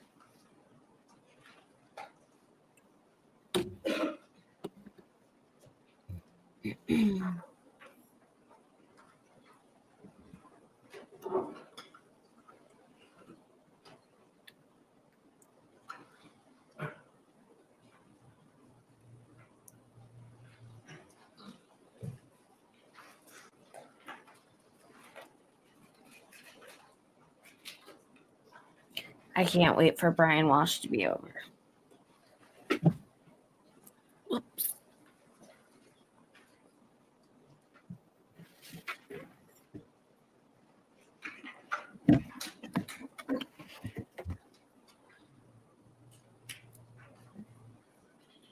Oh, that's cool.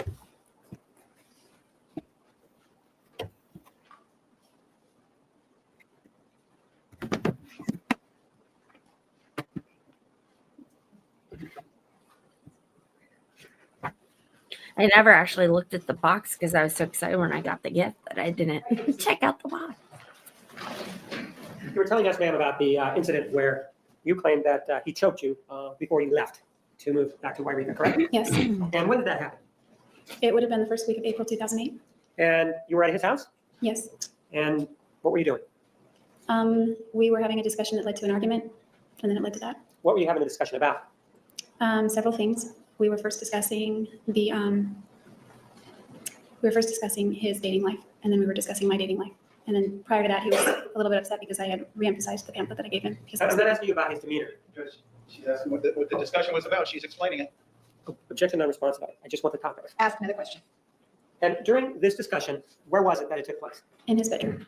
And it escalated, according to you, into a point where he threw you down, right? Yes, And when you were down, that's when he choked you, right? yes. And how long did this confrontation last? I don't know. Were you able to get up afterwards, or did he let you up? I woke up and he was not on top of me anymore. And he was what? Not on top of me anymore. You didn't call the police, did you? No. You didn't get any medical care, did you? No, You didn't tell anybody, correct? I did tell someone. Who did you tell, ma'am? I told Matt. You told Matt McCartney, right? That day you told Matt McCartney? No, You told Matt McCartney when? June 2nd of 2008? no. When did you tell Matt McCartney? I saw him a few days later and he called me out on all the bruises that were on me. And with regard to his statements, do you know why it is that when asked about that particular incident, he claimed no knowledge of it. Do you know anything about that? Hearsay, improper. Overruled, you may answer. Do you know why he would claim no knowledge of that? Objection, officer, speculation, why he would claim? Sustained. So you don't know whether or not he, when interviewed, whether or not he admitted to knowing about it. Objection is called for hearsay, judgment, it's the same question. May we approach? You may. I sure am. Josh.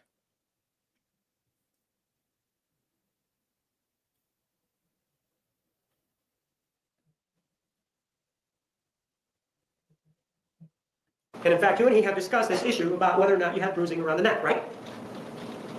Not during the jail visits, but yes. But you have discussed it, haven't you? Yes. And have you discussed whether or not he has spoken to any law enforcement individuals regarding the bruises on the neck? Have you and he had that conversation?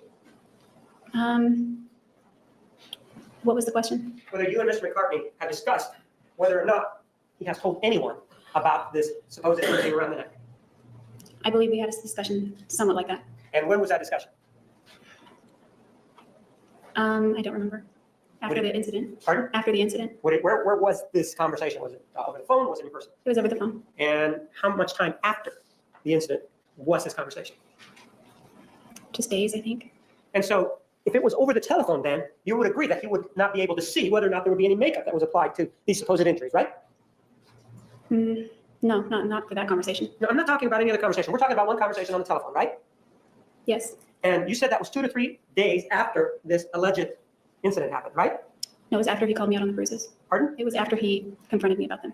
Well, you had a telephone conversation, and you said that this happened during the time that you were at Mr. Alexander's home before you left, right? Yes. And you then left, correct? That week, yes. Right. And during 2 to 3 days later, while you were still at Mr. Alexander's, you had a telephone conversation, right? With Mr. McCartney. That's not the one I was referring to. But you did have some conversations with Mr. McCartney, right? Yes. Is that when you told Mr. McCartney about your injuries around the neck? Are you talking about 2 or 3 days after the incident? You told me that you had a telephone call with him 2 to 3 days after the incident. Do you remember telling me that? I thought you were talking about the incident where he confronted me.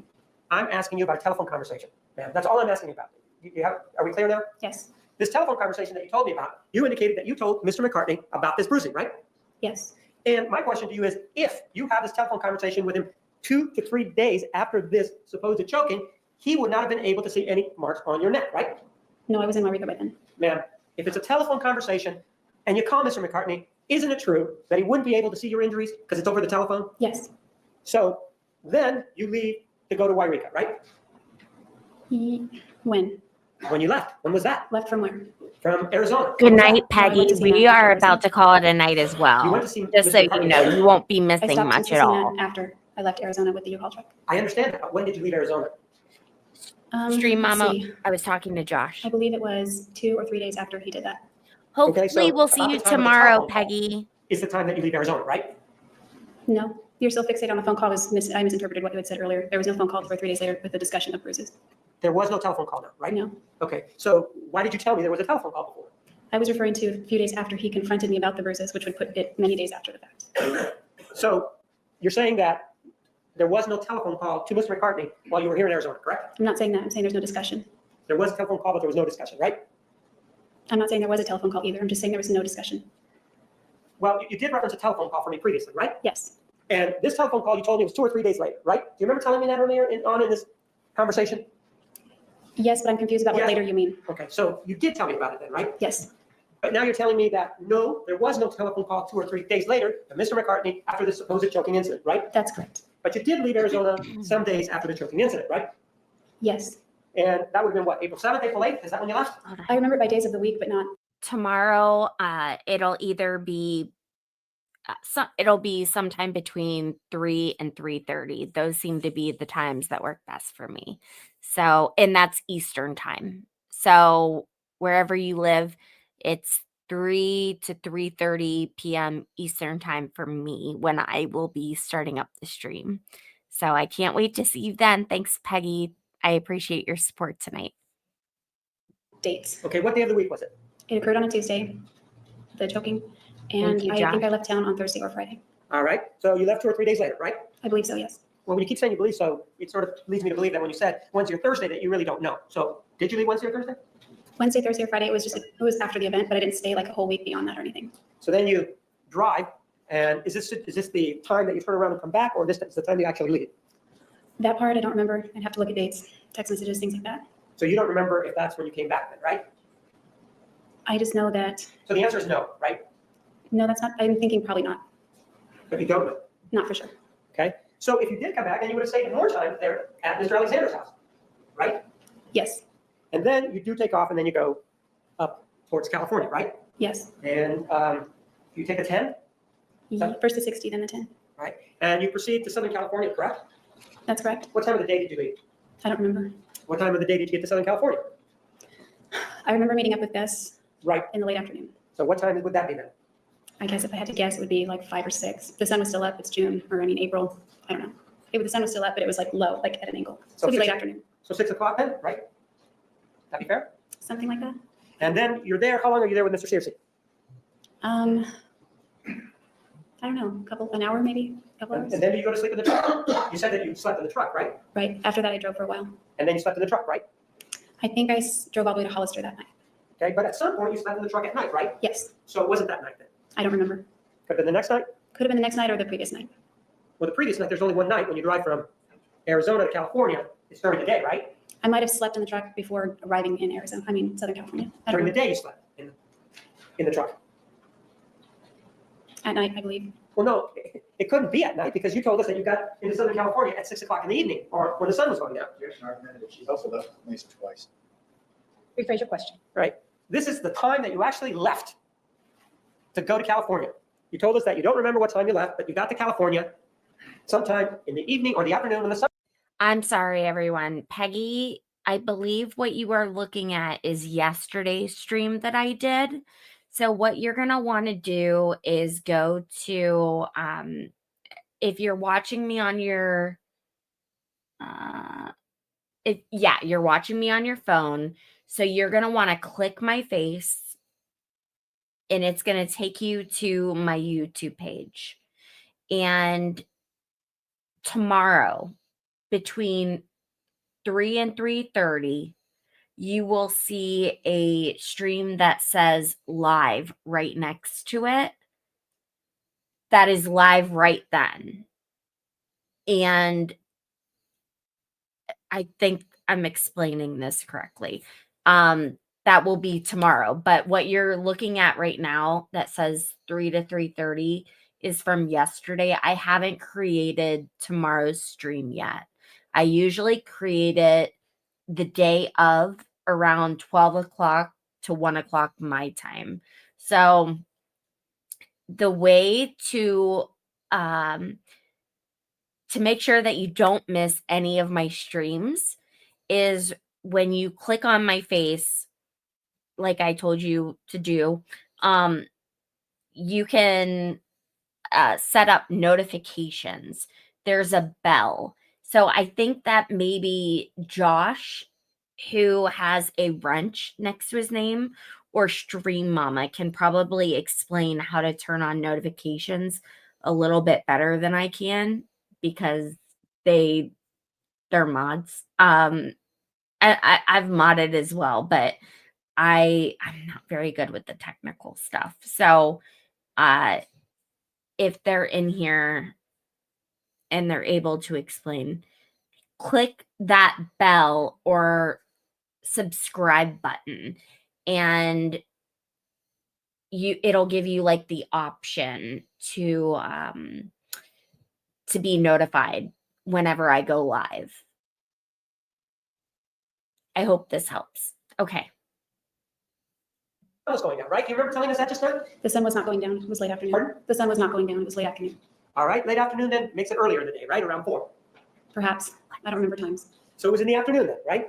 Yes. Is that fair? That's fair. And if you take off from Arizona to get to California in the afternoon, by necessity, you would have had to have left in the morning, right? Not the afternoon. If I didn't stop to sleep, yes. Right. And so you're saying to me now that when you left on that leg of a trip, you actually went to sleep somewhere, right? I'm not saying that. I'm saying it's possible. I don't remember when I slept in the truck. I just know that I slept in the truck. Okay. Do you normally, do you remember sleeping during the Yes. day on the first leg? Do you remember that? I slept during the day and at night during parts of the trip. It was broken up over several days before arriving in Wairika. So and then you get to California, you talk to Mr. Sears, and then you drive, right? Yes. And you're sure you get to Hollister that night, right? You're sure? I know that I was in Hollister the night that long text message came through. I understand that, but you're saying that you left in the morning, you get there about in the afternoon. I'm asking whether or not you got to Hollister that night. That's what I'm asking. I believe I did. Okay, so now you're in Hollister. You spend the night there, right? Since Peggy is 70 and patiently waiting on us, I'm going to explain this. I'm sorry, everyone. No, I'm not. I'm really not sorry.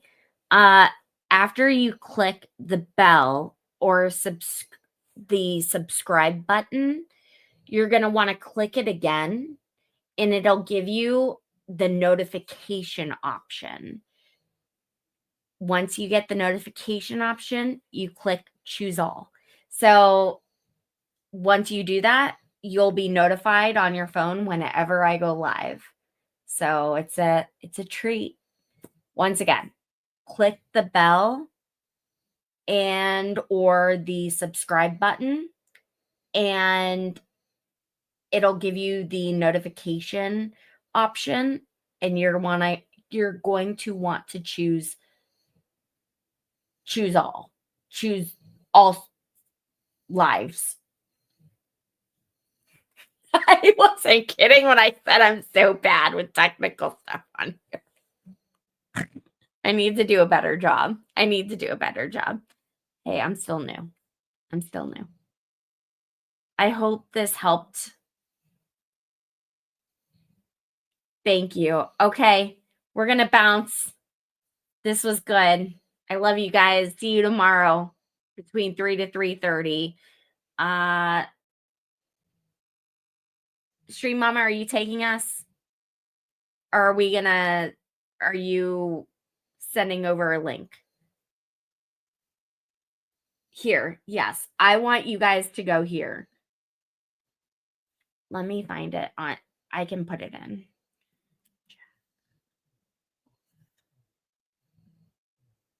Okay. We are going to go ahead and share his link so that you guys can all go here.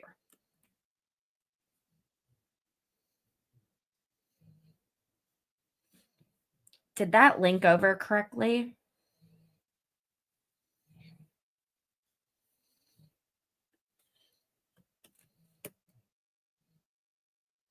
There we go. Yep. We'll see you over. Oh, it did for me. If you click Jack, or if you search Jack Wolf, we'll be over there. Otherwise, I'll see you tomorrow here between 3 and 3:30 Eastern. Bye, guys.